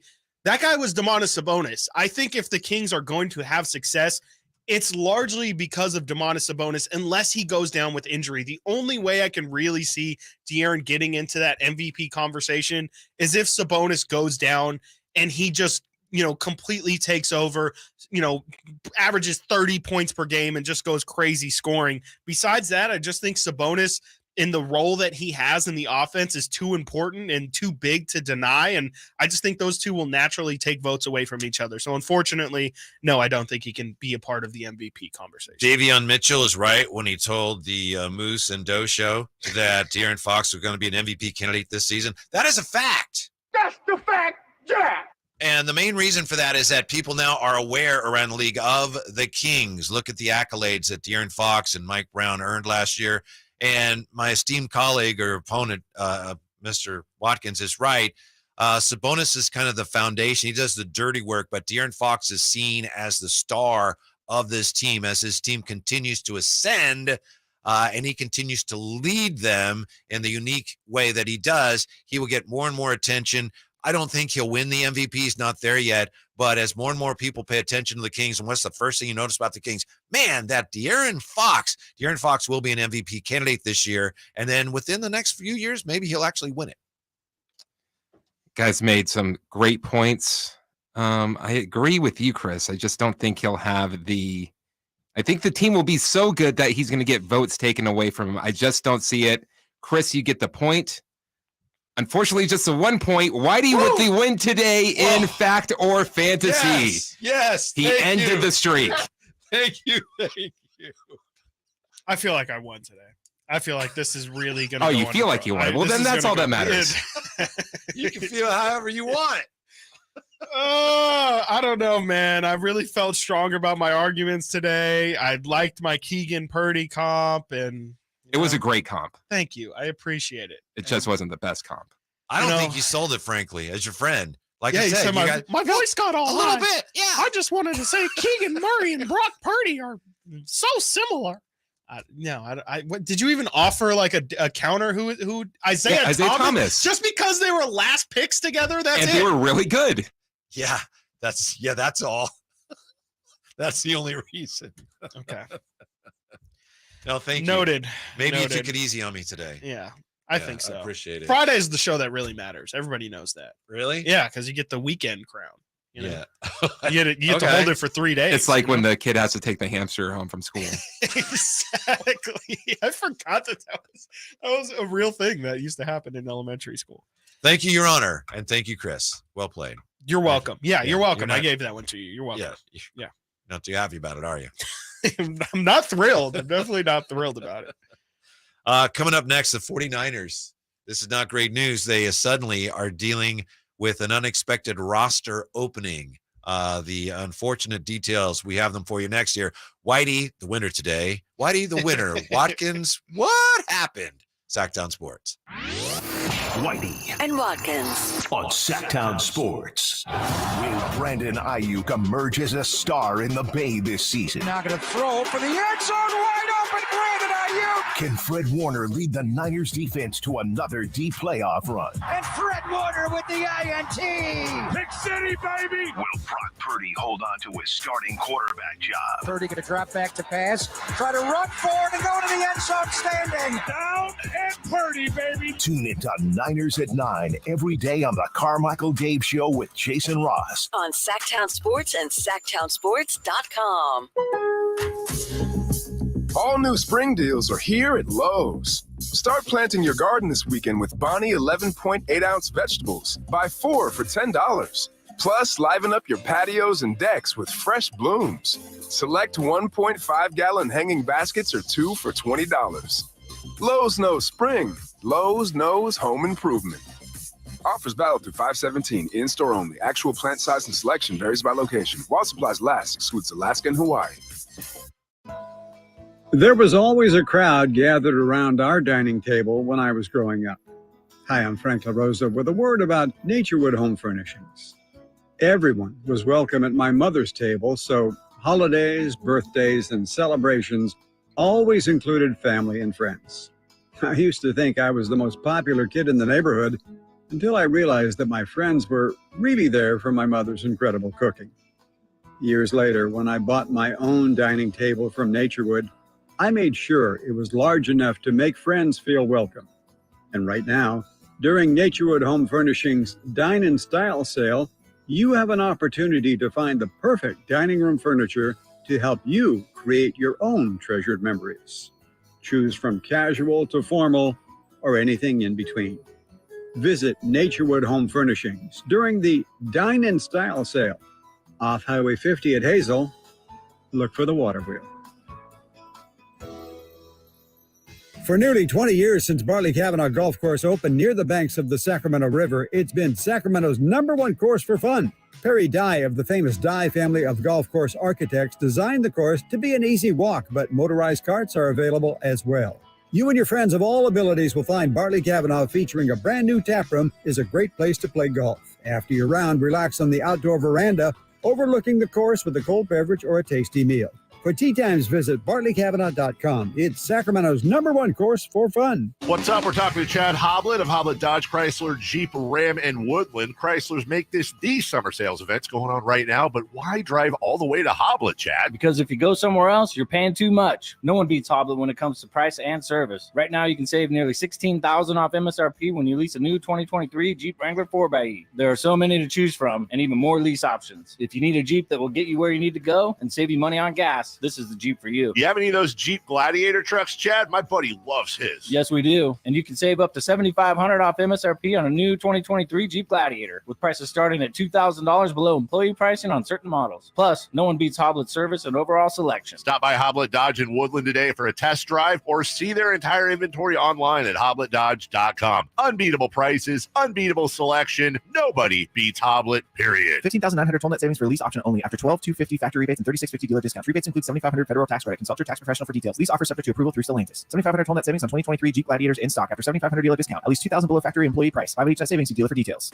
From the Power Business Technology Toshiba Studios. KHTK AM Sacramento. KYMX HD2 Sacramento. Sacramento's official home for the San Francisco 49ers. Touchdown! San Francisco! Sactown Sports. Sactown Sports. Headlines. I'm Chris Verlad with your Sactown Sports headlines. Former Las Vegas Raiders Henry Ruggs III was sentenced Wednesday to 3 to 10 years in prison after pleading guilty in May. He pled guilty to 1 count of DUI resulting in death and 1 count of misdemeanor vehicular manslaughter. Ruggs could be eligible for parole after 3 years. The San Francisco 49ers and Las Vegas Raiders are participating in joint practices today and tomorrow before their preseason matchup on Sunday. You can listen to Sunday's game with pregame at 12 and kickoff scheduled for 1 right here on Sactown Sports. Those are your headlines, and now let's get back to Whitey and Watkins. Those joint practices between the 49ers and the Raiders were conducted earlier today because of the heat. And we know that the 49ers sustained an unfortunate injury today. Matt Mayoko on Twitter, X, pointing out here that return specialist Ray McLeod's going to be out 8 weeks due to a broken left wrist. He'll undergo surgery. That leaves the return job to start the season wide open. And that's very unfortunate. He's done a really good job in an area that the 49ers had been, they'd kind of neglected for years. Yeah, it'll be interesting to see what they do to address that. I'm trying to, off the top of my head, try and think of who would be like the natural replacement for him there. I think Debo's returned punts in his past, but I would be shocked if they add that to his load of responsibilities and kind of an unnecessary injury risk. But I've always been a proponent, and we've talked before even about the death of the kick and punt returner, the specialist, and it's not really something that you could just ignore, and it is something that. Maybe you're right. I mean, with the new rules, maybe it's not as important as it has been in the past. Mm-hmm. It's a good point. I think the Niners should, they've definitely addressed the field goal kicking portion of special teams, but I would like to see them not punt on this kick returning or punt returning position either with this injury. It could be something that really does save a game for you. Good field goal, or I'm sorry, good field positioning is massive, especially in, I don't know how the new kickoff rules are going to affect, field positioning and stuff like that. But if you have a really good one, you can definitely earn an advantage there. And it's just about, getting advantages where you can. Ain't no returns against the Niners this year with Money Moody booming the ball into the end zone. Oh, I was going to say, is he all of a sudden going to be a star linebacker as well? He's just going to be taking people out left and right. You never know. Well, how did he do today? 2 field goal tries today against the Raiders. How did that go? 48 yards. Yeah, 48 yards each, and boom, drilled them both. Boom, drilled them both. So there's no questioning Money Moody and if he is said money or not. The great Guy Haberman said it best today. No news on Moody is really good news. Yeah, exactly. If you're not hearing about the kicker, that means he's getting it done. Yes, and that's the only news that we saw from the kicker today was just that he took 2 kicks and he made them both. So I haven't even heard anything about Zane Gonzalez's kick, so I have no idea how he's doing, but I don't really think it matters if Jake Moody's just going to continue to impress the way he has. And how about the quarterbacks today for the 49ers? Yeah, that's did all 4 play, Chris? Did we see all 4? No, they did not play. Unfortunately, Brandon Allen did not see the field. So it's seeming like a 3-way race right now for actual competing for time. Brock Purdy, this is only in 11 on 11s. He had 27 reps today. This is all according to Matt Mayoko. 27 reps today. He was 11 of 16. Trey Lance, 11 on 11 had 19 reps, 6 of 12 passing. I know that we've said that we are not going to analyze the completion percentages in practice. Yes. But this is a joint practice. Yes. So this maybe carries a little bit more. If we were going to, I would point out that 6 of 12 is not overly impressive. But I'm not going to mention that none of those, completion percentages is that impressive. And especially when you throw on Brock Purdy had an interception today. And from the reports that I've seen of 49ers reporters that were there, a lot of them said that Jimmy Garoppolo was clearly the best quarterback at practice today. Not that Jimmy lit everybody on fire or anything, but he just definitely looked the most comfortable and looked the most impressive of anybody. And I would love to see Kyle Shanahan's meeting with his coaches after that, because I bet somebody in that room is throwing out the so Jimmy looked good today, huh? And everybody's just like, that's just don't. He'll say go to that. Steve Just don't Wilkes, say that. Coach Wilkes, say, "Look, don't worry about it. He's going to see things. When everyone's watching on Sunday, that we're not going to show him here, and JP's joint practices. Is there word if Jimmy's going to play or not on Sunday? I don't know. It's a I good don't know. question. Yeah, I wonder I'm if he assuming will. he'll play a little bit, but maybe not. Yeah, I mean, just to get him some reps. I think he ended up missing some of camps. Oh no, he didn't. He didn't miss any of camp. So it'll be interesting to see if Jimmy actually gets some game action. But he apparently, I'm sure. Well, I think you saw the piece. You read more of it than I did in the Chronicle today. Mhm. Jimmy said, he didn't want to have that surgery on his foot. Yeah. And the Raiders said, you have the surgery or we're not signing you. Exactly. Yeah. And I guess a big reason why he didn't have the surgery was because he said today, actually, in that Chronicle piece, he was planning to play in that Super Bowl. If the Niners would have advanced past the Eagles, the reason Jimmy didn't have the surgery was because he wanted to be available if they needed him in the playoff run. And as we all know, they would have needed him in that Super Bowl. And he said today, or said to Mike Silver, that he would have in fact played. And so use him against the Eagles. It ended up hurting him though in the long run. I think, he almost didn't get signed by the Raiders because he was in a way so loyal to that 49ers team of last year that it almost cost him a job going into this season. So, I wonder if any of that plays into, Jimmy's emotions towards Kyle Shanahan, but also towards the Niners organization. It seems like everything is fine. It's not hostile, but I wonder if there's some salty feelings there. Yeah, probably. Me personally, I'm over all that just in terms of what the significance of it is. To me, that's water under the Old Bay Bridge. Yeah. I'm sure that there's always going to be from Jimmy some Yeah. animosity about the way it was handled. And for Kyle Shanahan, it's like, I don't care. Yeah. Who's my quarterback now? That's Kyle should get that tattooed on his body. I don't care. And if they play, if they were playing a regular season game, I'm sure they'd make a lot of that. But to me, at this point, it's finished. Yeah. And I wish Jimmy the best. Yeah. I don't care. Thank you.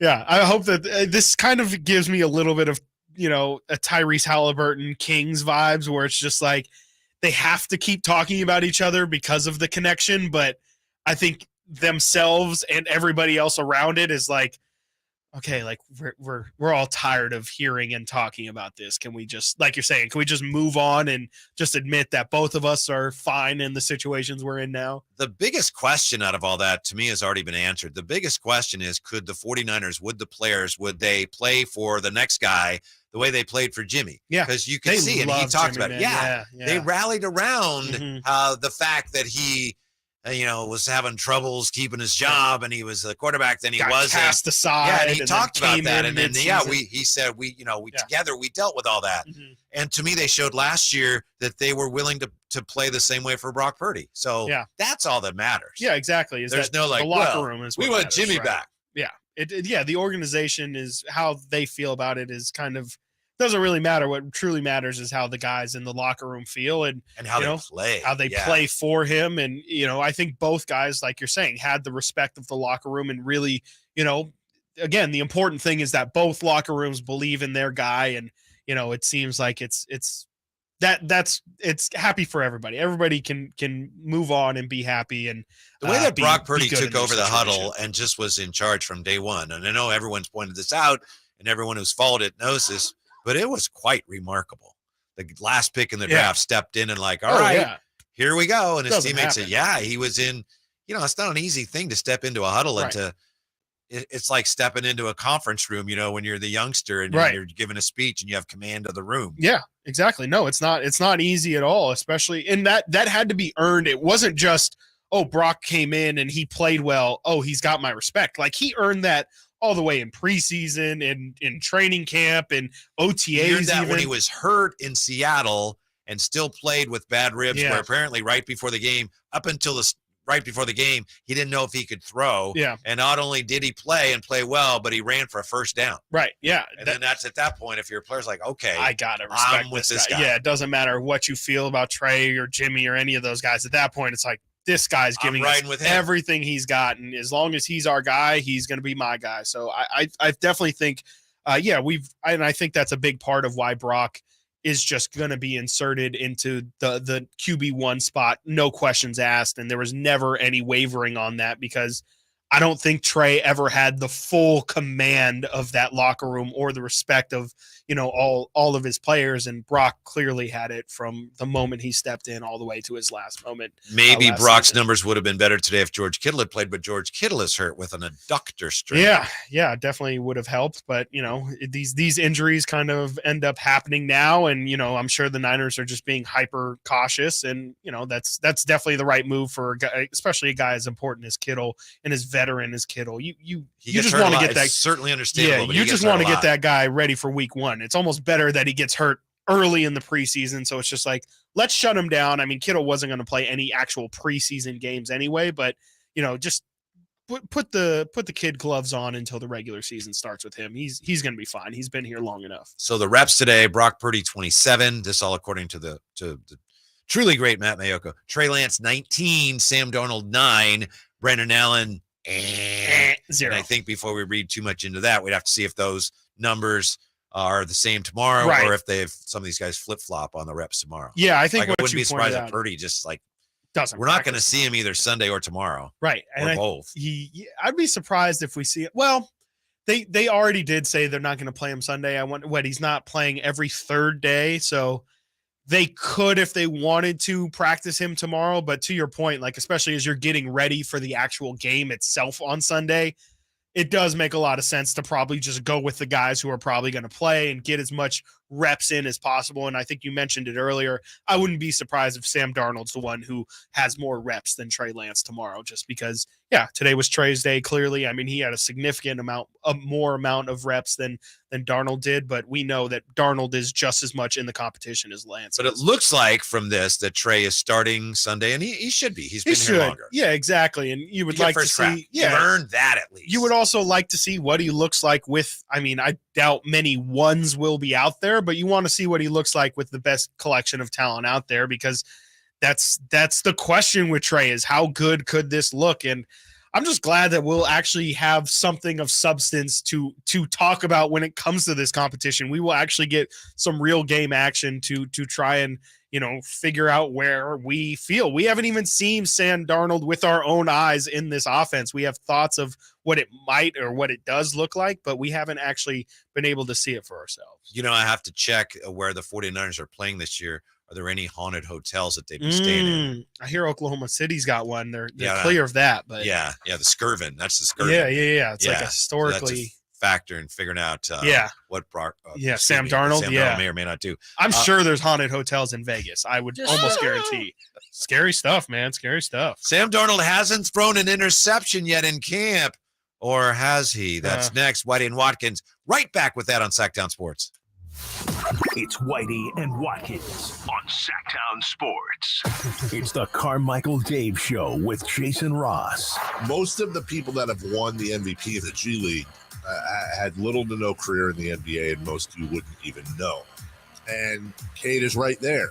I don't know how much more he can learn from those folks. I don't know how much Nerlens Noel will play. I don't know how much Alex Len will play. I don't know how much Nimi Keita will play. We know Sabonis will play a ton, but they tended to go in high leverage, meaningful situations, playoff time. They go to Trey Lyles. Absolutely. The Carmichael Dave Show with Jason Ross. Weekday mornings from 6 to 10 on Sactown Sports. When you get nachos, tacos, empanadas, spicy queso with jalapenos, Pepto-Bismol's there.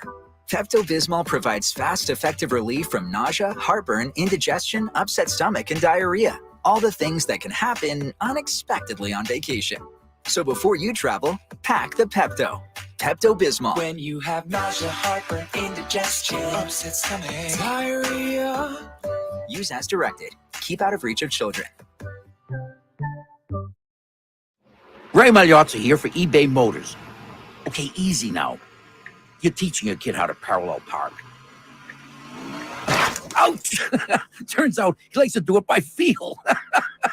Don't worry, eBay Motors has bumpers, taillights, trunk lids, license plate holders, 122 million parts. Pull up just a little bit. And headlights. They've got lots of headlights. Get the right parts at the right prices. eBay Motors. Let's ride.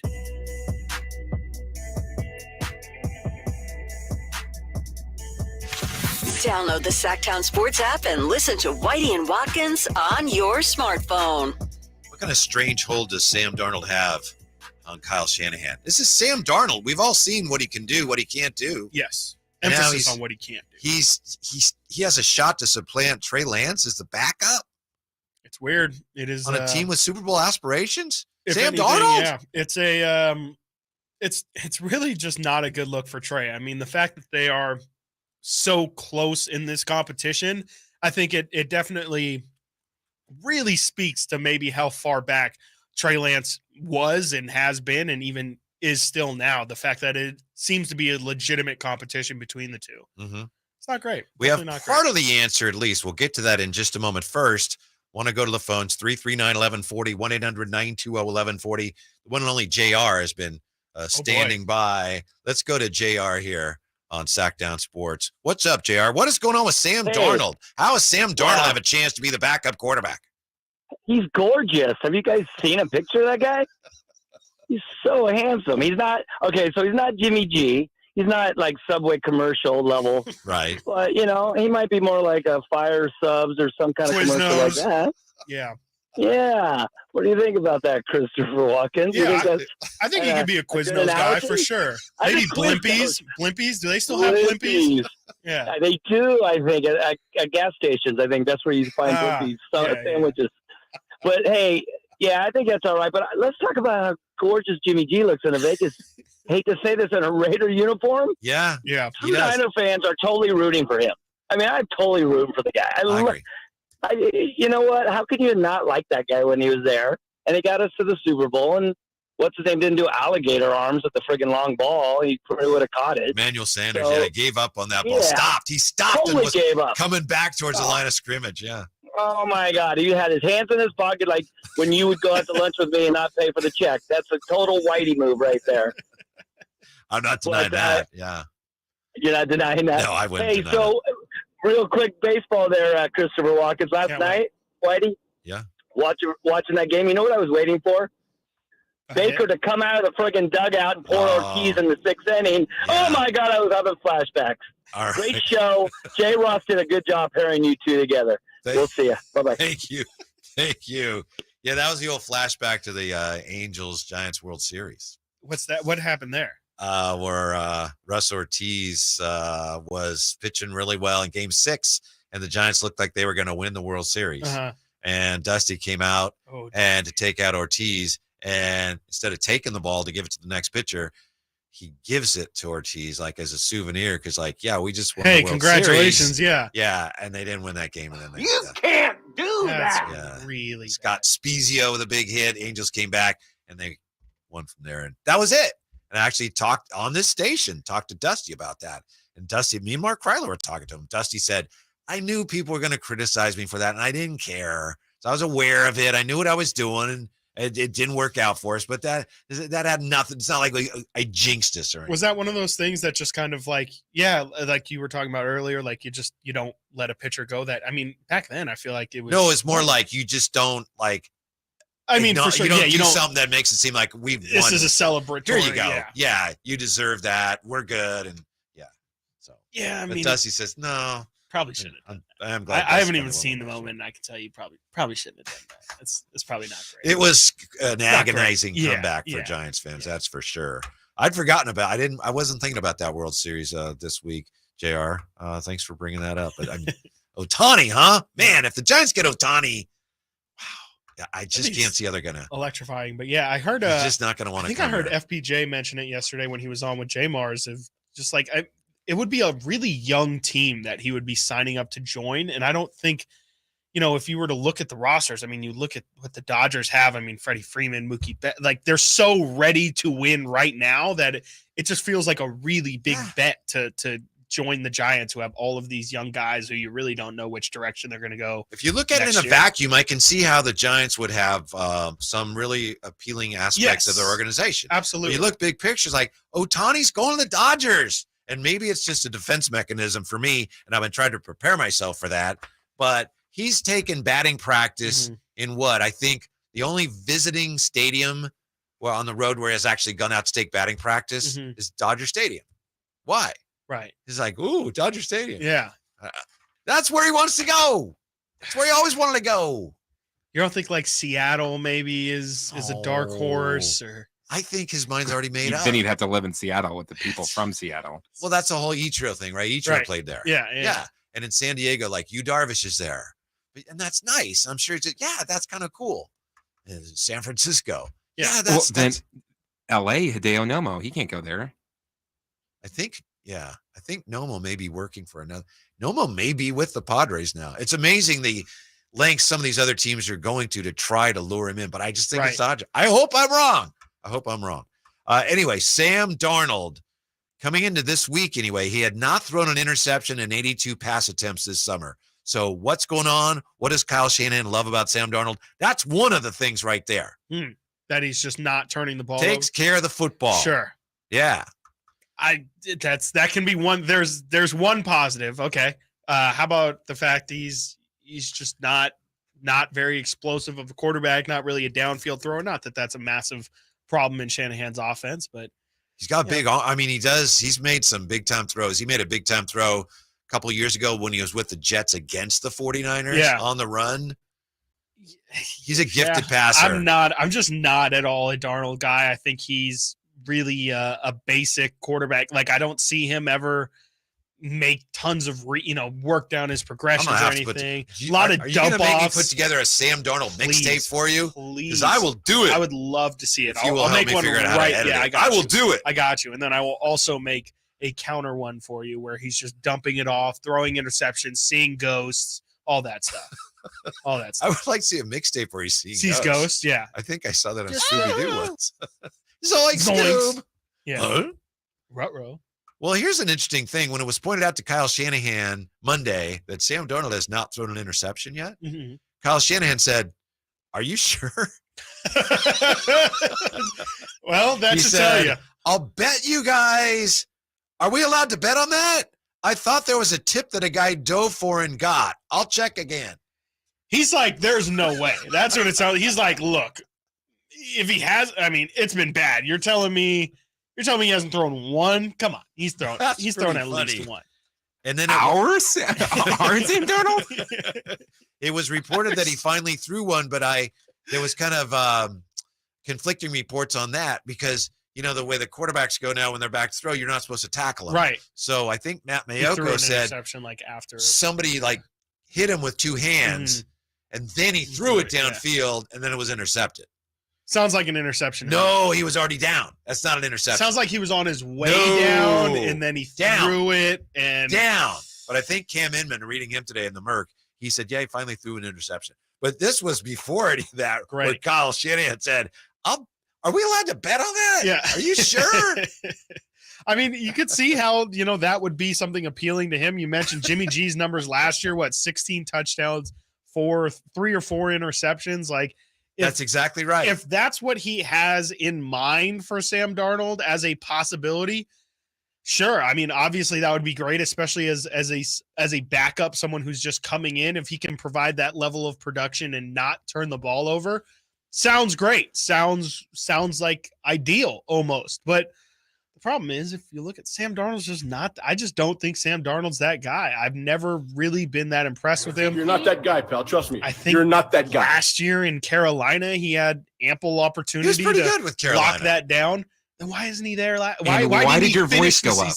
I just don't know. It's so hard. It's really hard sometimes for me to not get all excited. I just get so worked up. It just happens. He was talking about my voice going up. Yeah, that was Whitey's voice going up. He did a pretty good job. He did a pretty good job last year, didn't he? It was okay. No, I mean, I was very unimpressed by Sam. I've always been unimpressed by Sam Darnold. And Kyle Shanahan is, according to reports, throws a beautiful ball though. Allegedly. Always been impressed by Sam Darnold. Well, I guess me and has Kyle always will seen have him as a to, good fit for the system. Now he has him. We'll see where it goes. Yeah. I still think Trey Lance is going to have to play really, really well, or I think he's going to be the odd man out. I'm not rooting for that, but that's what I think. I mean, if they can trade Trey Lance, then I think ideally, yes, Sam Darnold would be a more preferred backup because you don't ever have to wonder about questions of if Sam Darnold's going to come in to replace Brock Purdy. But if they can't find an adequate return for what they feel like Trey Lance could get back. You ain't getting nothing for him now. Then I just don't see them moving on from him. I can't see them cutting him, and I don't see them trading him for pieces, especially when he could be potentially a starter somewhere else, and you gave up a starting level quarterback for a 4th round pick. Like that's just yesterday. not good I was business. laughed out of the arena in Factor Fantasy when I suggested Trey Lance would get traded to Tampa Bay. Yes. Today, NFL.com, I think I read an article that said that very thing. And I think it was SI.com, but it was behind a paywall and I couldn't read the whole piece. So I'm not sure but I think that's what it was saying. I think that's where it was going. Okay, you think he's come to Tampa? Well, joke's on you. It's never happening. Tampa definitely could use a quarterback, but I don't know if Trey Lance right here, right now is necessarily a massive improvement on Baker Mayfield and Kyle Trask. Coming up, this is the NBA West team that I think the Kings really do need to be concerned about. And Chris has some NFL quarterback, NBA player comps that he's been hanging on to for us. I'm looking forward to hearing those. Got me inspired with the Brock Purdy, Josh Giddey talks. It's coming up next year on Watkins and Whitey on Sactown Sports. Whitey and Watkins. Sactown Sports. Will Christian McCaffrey lead the NFL in rushing? Can Sacramento's own Eric Armstead bring his game to another level? Prescott back steps up in the pocket. He gets sacked. Back on the 15-yard line. Get in my belly. Get in my says belly. Eric Armstead. Will rookie Jake Moody pick up where veteran kicker Robbie Gould left off? Find out on Whitey and Watkins every day at 11 a.m. during the 49ers Focus on Sactown Sports at SactownSports.com. Sacramento weather is brought to you by the Arnold Law Firm. I'm Tamara Berg in the KCRA 3 Weather Center. Your Thursday forecast is bright and sunny. Temperatures this afternoon shy of average, topping out in the upper 80s. We'll see increasing clouds overnight tonight and lows in the low 60s. Get the latest forecast on the KCRA 3 News and the KCRA 3 app. The Arnold Law Firm has seen how a collision can turn anyone's life upside down in a heartbeat. So remember to be a little more alert on the road and stay safe. The Arnold Law Firm, providing real justice for you since 1975. Call 916-777-7777. Whitey here reminding you that not all grills are created equal. Enjoy the prime grilling season today with a new lifetime warranty Napoleon Prestige line of outdoor cookers. My personal Napoleon P500 series gas grill has turned me into a grilling pro. Napoleon Prestige grills, versatile grilling for every occasion. Form, function, and luxury can come in the same package. Just go to your local Green Acres Nursery and Supply for the best selection today or visit Napoleon.com for a dealer near you. Y'all ready to do it again, Sacramento? Country in the Park 2 is coming to Heart Health Park at Cal Expo Saturday, September 9th with Cole Swindell, Chris Jansen, Dylan Scott,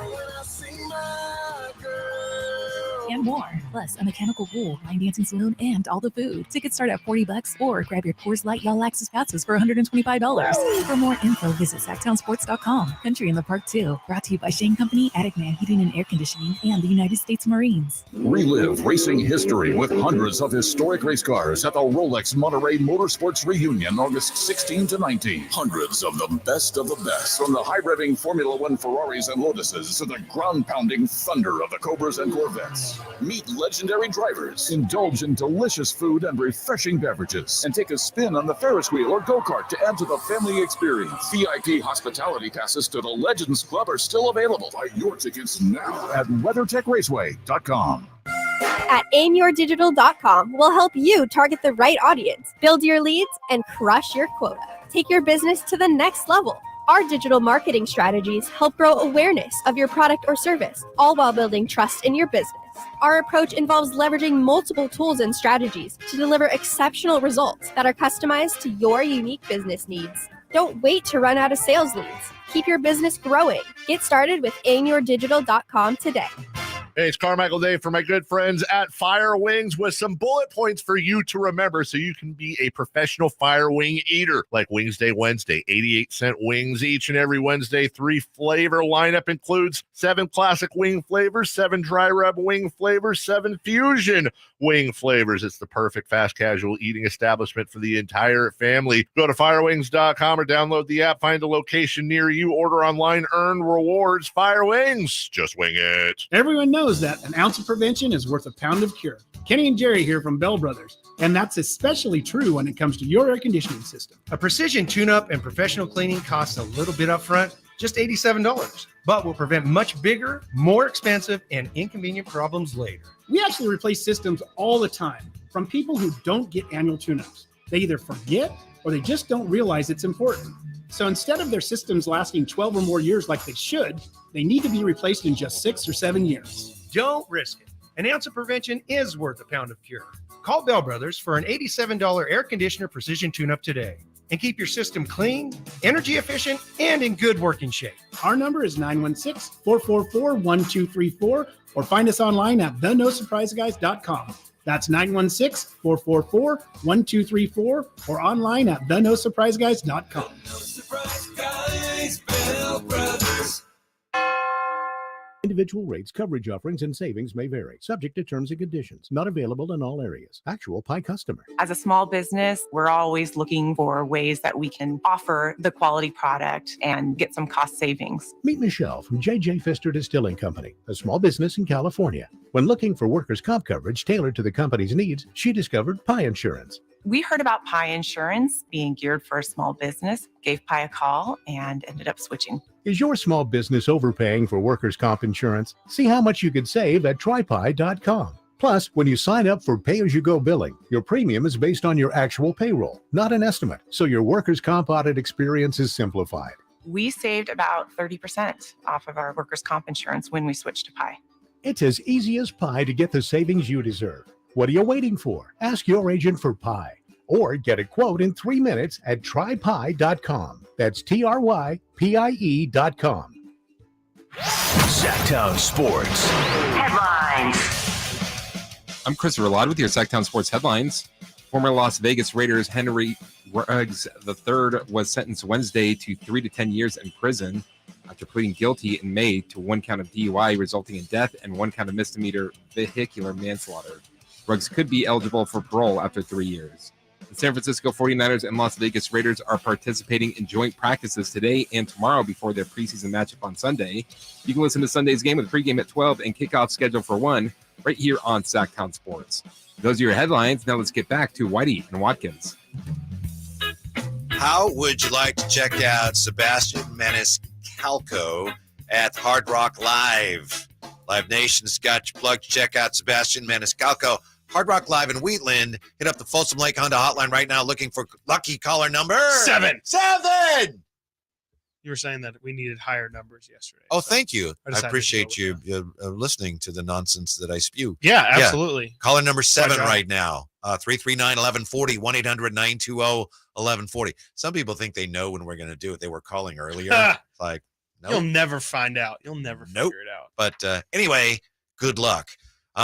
Real quick, you have a dog, right? And you have a cat? I do. Yeah, I have both. And you have a yard? Yeah. A good enough patch. We haven't had this in 30 years. This year, we have 1 dog right now. We've had over the years 2 dogs at times. And this year we have fleas in the yard. Really? Yeah. Oh, I didn't know that was like a thing that could happen. Yeah. And we hadn't had it in a long time, years and years. I remember I would spray when our kids were little. Yeah. And I'd spray because you don't want the kids getting bitten. And yeah, definitely. We have squirrels in the yard and who knows what else. We have things I don't even know. You hear them at night. It's like, I don't know. How do you know you have fleas in your yard? Because the dog comes in and is like, hey, what's that? Oh, he's got fleas. I guess that would be a good indication, right? Yeah. Interesting. Okay. And do you not like flea medicine your dog before? Yeah, he has flea medicine. Yeah, but that's still the just doesn't we spray in the house. But then he goes out and brings them in, and the fleas, like because he's on the medicine, they jump off of him and go everywhere else. There. And my wife says, she says, do we have fleas? I'm like, yes, look, I have more fleas than our dog. Just I was like, let me scoot. I don't have any on me right now. Okay, I mean, we you had say somebody. So. The good news is somebody came out today, and so you have to do outside. I remember that you have to do outside, you have to do inside, break the flea cycle and all that. Ugh. So we're on our way, but I don't know if it's because we got so much rain in the spring or what. I just wonder if anybody else has had. I've gotten a lot of flies in my backyard recently. I don't know if that has anything to do with me. It could just be the fact that I've been terrible at cleaning up from my dog. But we've got a lot of fleas, and we also have great landlords who they hire somebody who comes out like once a month to spray the house with something. I don't know what it is, but thankfully I have not had that problem. But that is now a new fear unlocked. I had no idea that you could just have fleas in your backyard. Yeah, that's crazy. Yeah, no thanks. Some squirrels are hanging out in the yard. I think they're the ones bringing the fleas. Oh yeah, those pests. Gross. Don't care for that. Don't care for that at all. You have some NFL quarterback NBA comps for us. We were talking about Brock Purdy's NBA comp earlier. Yeah. I said Keegan Murray, but nobody. How'd that work out for you? Not well. Apparently, I just had to pick any random last pick in the draft, and that's all. Wow, taking shots at Isaiah Thomas, Sacramento legend. Andrew said, "Chris, you can't pick a king and just get a win," and then I was like, "This guy literally picked." Anyways, it's over. It's fine. But he did his best work in Boston, so. Shots at Isaiah Thomas, Kings legend. Jeez. So what do you have I for will us? never forget that 20-point per game season. Let's start up top. The ones that this is like the most obvious, commonly used comparison, probably from the NFL NBA switch over. Patrick Mahomes is Steph Curry. I don't even know if I need to describe it, but I will anyway. I mean, those two guys, just the electricity in which they play with. The ridiculousness of what you see from them multiple on a game championships. Multiple championships. Yeah, that resonates. By the way, in our poll, the most must-watch athlete right now is Shohei at 44%, Messi 28%, wow, Steph 16%, and Mahomes 12%. Dang, Patrick getting no love. I mean, it's just watching Patrick Mahomes is different, man. I mean, especially when you look at the receiving talent he has. Like, he's got Travis Kelce, but that's really it from this and last year. It's just ridiculous what he does, and it doesn't seem like it matters how good his team is. He's going to be able to elevate them. And some have said that that's what Steph does too. What's that? Just you can play it back. It's fine. Christopher Watkins is not a huge Steph Curry fan. I know it doesn't make sense. This one I really liked. Kyler Murray is Trae Young. Just like a lot of numbers being put up. That's perfect. I mean, without thinking about it, when you say it, just part of me goes, Yeah, like there's a lot of questions of how truly good that person is. Might be a little unfair to Trae Young at this point, but I totally understand. Where you're going. Definitely. I mean, Trae Young has at least brought his team to a conference title or a conference championship appearance. Yeah. And Kyler has. I don't even know if has Kyler made the play. I don't know. Yes, they lost. The Rams knocked him out. There you go. Beautifully. So Kyler's had minimal success. I also thought about putting Justin Herbert in that Trae Young spot because Herbert as well has ridiculous numbers, but the success isn't quite there, and there is questions on whether or not he can lead a team or truly how good he is. And I think Trae Young has a lot of those similar questions. Joe Burrow, I initially had as Devin Booker. And it's something about it just connected to me. But when I really thought about it, it's more of Ja Morant on the floor. Where Joe Burrow, Ja Morant is where I went. They both kind of have this like swagger to their games, and also like their off the court or field persona is very much like, Joe Burrow's always got the icy chain on, and it's just that whole act. And if we're talking about acts and looking, trying to look cool, Ja Morant definitely fits that. By the way, that's the team that I think the Kings really need to be concerned about. Jaren Jackson, at camp with the FIBA he World looks Cup team. Great. He said we need to navigate being without Ja, which I get without 25 games without him. But they're excited to have Marcus Smart. Marcus Smart is hard to God. Really hard to God. Yeah. So that's a team Desmond that I know Bane. a lot of and he got his bag of money. No Dylan Brooks, possibly exactly. Addition by subtraction, potentially. So I know it sounds silly because a lot of people look at that and say, "Oh, without Ja, they're in trouble." No, and I get that, but they've played well without him in the past. Yeah. And I just think they wouldn't say this, but I think they all know they're better off without Dylan Brooks taking so many bad shots. Yeah, I think so. I mean, and if you give those shots to Desmond Bane and you give them to Luke Kennard, who people forget is on their team as well, led the NBA in 3-point percentage last year. Like they have weapons. Steven Adams, someone who missed the entire second half of last year, and he's a massive, massive problem and a load to deal with. And that's somebody that you could realistically in a playoff series, who's going to go on Nikola Jokic, who can slow him down? Well, a big body like Steven Adams might be a really good solution for something like that. So I definitely think Memphis is definitely a team to watch next year. I only have two more here. Okay. I forgot that I changed Herbert. I have Herbert as Luka for the stat stuffing numbers, and I do feel like that's more of a stat. That's perfect, except I like Herbert and I can't stand Luka. And Herbert's in a lot better shape, I think. He can move. Some say he's really skinny, so it's almost like the bizarro version. Luka's in great shape now, right? He is That's now. the narrative. Yeah, maybe Herbert's going to get big. Almost a perfect sphere. Yeah. Chris, that's not very nice. That's not very nice. I have Aaron Rodgers as Kevin Durant. Both very Those are like perfect. Thank you. I really gave a lot of effort on this. And I have Derek Carr as Harrison Barnes, just because I think that they're both very, very average, and you could do a lot better than both of them, and you can also do a lot worse than both of them. That would just because I Kirk have Cousins to also with fits something. there. Yeah, That's like a whole caliber of player. Jimmy Garoppolo. Harrison Barnes is really efficient, and his efficiency isn't recognized. Sure.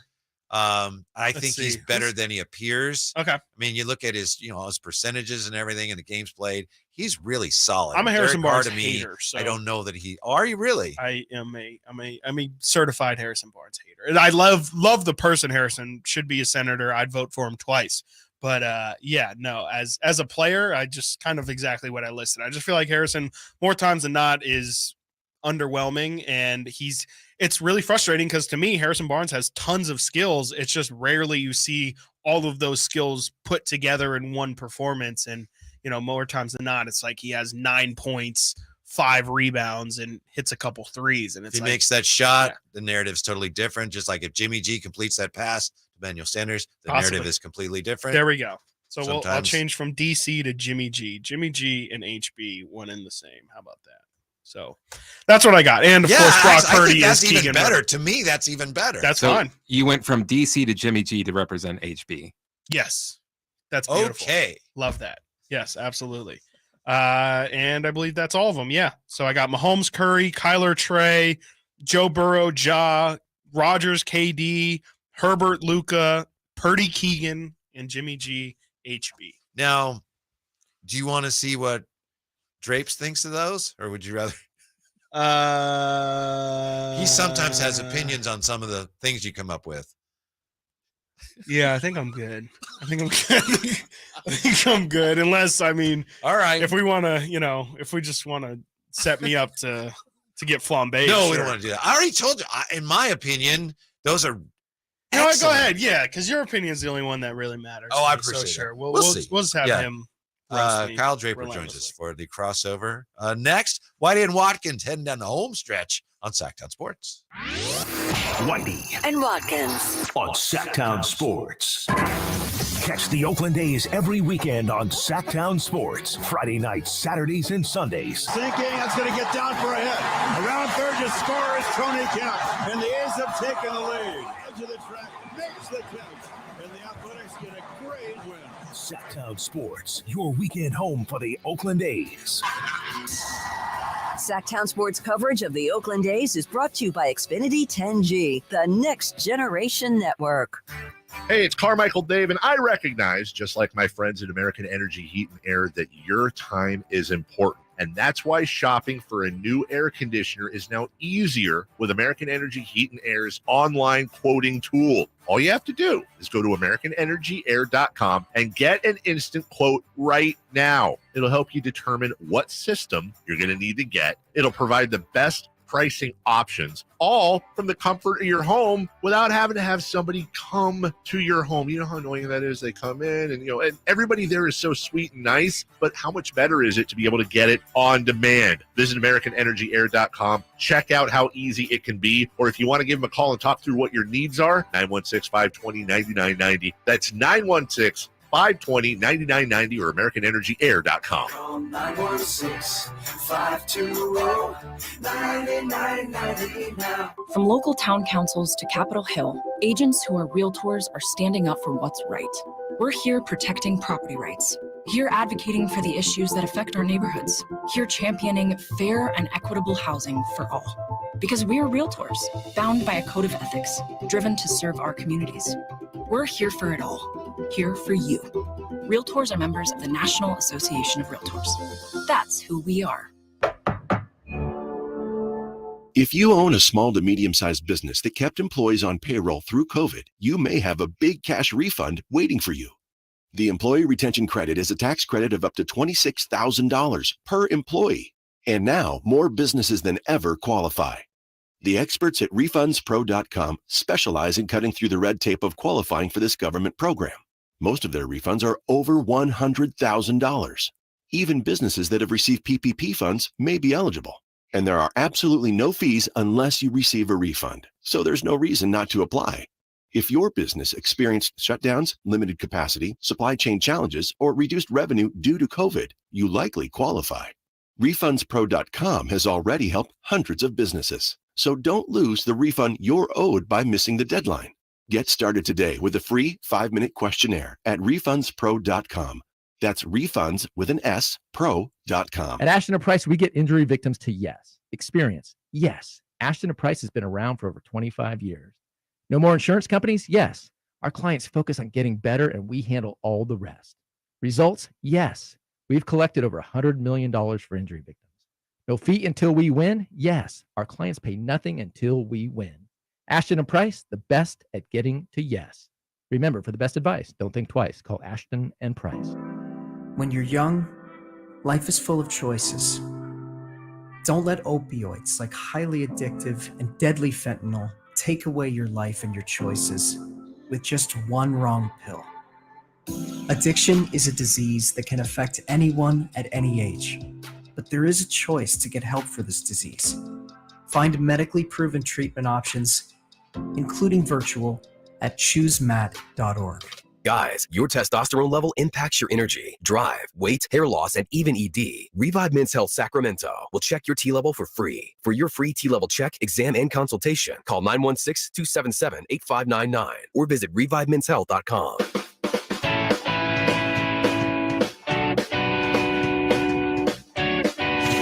Download the Sactown Sports app and listen to Whitey and Watkins on your smartphone. Last peek at our YouTube poll today. Who is the most must-watch athlete right now? Last place, Patrick Mahomes, 12%. It's ridiculous. Third place, Steph Curry, 15%. Second place, your runner-up, Lionel Messi, 27%. And the winner, Shohei Ohtani, 45%. Nearly half the vote. Kyle Draper joins us. Let's see how he would have voted. How you doing, Mr. Drapes? What's up, fellas? Yeah. What's been going on, man? I'm trying to put together a show here, 2 to 6. Oh, my God. Dude, I'm back there watching ESPN News, and they were running, like, competitive tag. Like, that's the kind of time we have. Right? And what's the next thing for live? Pogo-palooza. Pogo-palooza. Exactly. What now? Pogo-palooza. Like pogo sticks? Yeah. It's a pogo competition. We have reached that point of the summer where I don't know what to talk about, fellas. I don't. What are we going to talk about for 4 hours? Who's the favorite in Pogo-palooza? Right, yeah, exactly. I'm sure Phil Mickelson would know that, right? Yeah. Phil Mickelson. Who is the most must-watch athlete right now? Who do you got for you personally? Must-watch athlete, like right worth the money now. Yeah, the guy's like, I'm getting my money's worth from him or her. I'm gonna say Patrick Mahomes. Okay, that's what I'm going Mahomes. Yeah, I just think like that dude is. Who's the clubhouse leader right now? Oh, Shohei running away with it. Yeah, Shohei 1, Messi 2, Steph, and then Mahomes. That's ridiculous. I'm gonna go Mahomes. Mahomes was 4th. Yeah, he was 4th. Sir. That's what I'm saying. Yeah, Mahomes wasn't even close. The game. Yeah, not even even every close. time he's on offense, he touches the ball. Like some of these other guys, Steph, I get it. Messi's kind of interesting though because of soccer. Yeah. Like how many plays is he really involved in? You know, you're watching 90 minutes of action for what? Yeah. 2 minutes of actual, I think that's more literally just I saw him with my eyes. Yeah. It doesn't matter if he did any, but that shouldn't be. As Chris pointed out, he's kind of past his Best Buy date. But that's what I was going to ask you sooner. You go see like a legendary recording artist who clearly is not what they were, but just say, I saw Paul McCartney, whatever, at Golden One Center. Yeah. I mean, there's definitely value to it, but it's not saying I saw the Beatles live as they were doing, like Shohei is, live doing his thing, doing the two-way thing. Like that's crazy. And Mahomes right now doing what he's doing. never seen before. And regarding Shohei, it's sort of like, where were you when Babe Ruth was playing, right? Exactly. Are we going to be talking about Shohei in 100 years? I was just a kid then. Right, exactly, right? You're a high schooler, right, back then. No, but I think Shohei, Jason was an intern at the station. right, He just started his internship here. Exactly. So, I mean, Shohei might be that Babe Ruth, Yeah. like 100 years ago. For sure. 100 years from now, we'll still be talking about Shohei. I think so. Yeah. I mean, especially who knows how long he's going to be able to continue to pitch and hit. But as long as he's doing that, like if you can watch a game where Shohei's pitching and, potentially hitting a home run in the same game, can't miss. Like, unless there's no way. And Chris and I talked about this earlier, unless he's like the beginning of a wave, but I don't think, I think you agreed. Yeah. Or you said the same thing. It's so hard. It's not like there's going to be, oh, well, he did it, I'm going to do it too. I don't think there's going to be more Shoheis. Guys are going to come in and go, well, I'm going to. No, he was sort of manufactured, right? Yeah. Like from birth. Like, you are going to be the greatest baseball player arguably ever. You're going to be the only pitcher that can hit home runs and do all this. So he was sort of groomed and manufactured and harvested, if you will, to be this guy. Yeah, I don't think it'll ever happen again. I just think it's too hard. And again, like people have known that it's a thing that you could do. It's just so impossible to do that no one has had the physical capabilities of doing it. It's really incredibly demanding on your body. And most people would just break down. I mean, it also is a testament to how well he takes care of his body. I mean, he's a beacon of physical fitness. He's 6'4", he's fast, strong. Got huge shoulders. Yeah. I mean, he really keeps himself relatively healthy is for someone who's doing all of the crazy things that he does. Could we share with you, Kyle? I think they're really good. Some of Chris's quarterback NBA comps, and I'm already on record as solidly. I think they're really good. Thank you, Chris. It was a little reluctant to share them with you. I don't, not sure what that was about, but would you like to hear? Kyle? I would love to hear. Okay. We'll start him off easy. So, and we want his honest opinion. Yes, right? I do want your honest opinion, honestly. Patrick Mahomes, Steph Curry. I just think like the spectacle that is both of those two. If you were to say who is the NBA version of Patrick Mahomes, already getting some hesitancy. See, no, the hater in me wants to shoot you down. I'm trying my best. As a fellow hater, I appreciate it. And I'm going to agree with you. Now, if Mahomes didn't win, I would say Kyrie Irving or something like that. You know what I mean? Got the handles flashy, great, but couldn't quite get over the hump without LeBron James. But Curry's a winner too. He's a stud. He's the guy. I'll give you that one. Yeah, see, cool. See, Okay, cool. Nice. This is the one Whitey really liked. Kyler Murray, Trae Young. Stat stuff. I wouldn't even say undersized. But Trae had a questions nice on run how, in the playoffs a couple of years ago. That's the big sticking point. Kyler Murray, Trae Young. I'm gonna give you that one because I can't think of another comp. I can't think of anybody else. That's fair. You're right. That was the first thing you said. It's like, well, Trae actually got his team did something. Conference finals. Right. Yeah. Aaron Rodgers and Kevin Durant. This was more honestly off the field. This was more about insecurities and I think it's great. You're spot on today, man. I'm trying my best to give you some mess here. Great. I would have never thought of that. But when he says thank you. Yes. How do you come up with this? See, this is that 2 a.m. This is just me thinking too much. This is like Chris always makes fun of me for overthinking everything. This is actually where overthinking is very beneficial. I have Whitey didn't like this one, or actually Chris didn't like it. Brock Purdy, Keegan Murray, and this was okay. Gotcha. Right, sorry, I mean because if you know where I stand on Brock Purdy, that's a good point. Okay, Keegan Murray is going to be a future All-Star. Brock Purdy might be out of the league in 2 years. So that's very fair for sure. I hear you. Well, this one was a collaborative effort because initially I had Derek Carr in this spot, but we agreed that Jimmy G is a better fit. Jimmy G and Whitey didn't like this though. Jimmy G and Harrison Barnes. He's not by his own admission, he's not an No, you're a Harrison Barnes hater. Yes, sir. No, I would go Jimmy G and who's always hurt? Yeah, it's got to be like a perpetually mediocre. Not Anthony Davis because he's not that good. He's not that good. level. He's to a different level. But Harrison Barnes is durable too. That's a good point. Can't forget that. That's a good point. Who's a guy that's always hurt? Always hurt. Always he can't hurt. be like. Could he be like Porzingis? Yeah, I like that. Yeah? I like Okay. that. Looks good in plastic wrap and Ah, bubble wrap. there you go. know, Yeah. you hear Porzingis is out again I did already. hear I mean, that, it's yeah. crazy. Celtics Yeah, are just Celtics. like, Jesus Christ Yeah, already, and man. it's one of those situations where he's overseas, so the medical reports you're getting are kind of Yeah. iffy. He's Pinky, like to say the fingers least. crossed. Yeah. Yeah. Doesn't seem great. And then last one here, I have Joe Burrow is Ja Morant. This is more just from like a I see that swagger one can perspective. resonate with me the same, but I see where he's going. Joey Burr, as some call him. Joe Burrow, John. He got guns? No. I'm trying to figure out where you're going for an arm. Right? You know? Yeah. I'll give you that just because I can't think of, fair. Joe Burrow. Yeah, I don't know. It's not as good as your other one. No, Yeah, it's not. No, I that's can't why really it's find more big towards the holes in back. it. Yeah. Darn, I wish I could come It's up tough. with a Joe Yeah, I Burrow know. line. You got to overthink. Yeah, it. there you go. You got to stay up from Exactly. 2 a.m. to Yep. 4 a.m. specifically to come up with this. come kind up of with those content, kind of right? I know you got a lot Absolutely. to get to today, but feel free if you get any. I'd love to Exactly, hear your comps, your NBA, NFL quarterback comps. What else do you have coming up today? Now we got to talk about this Jimmy G situation, and I got a theory.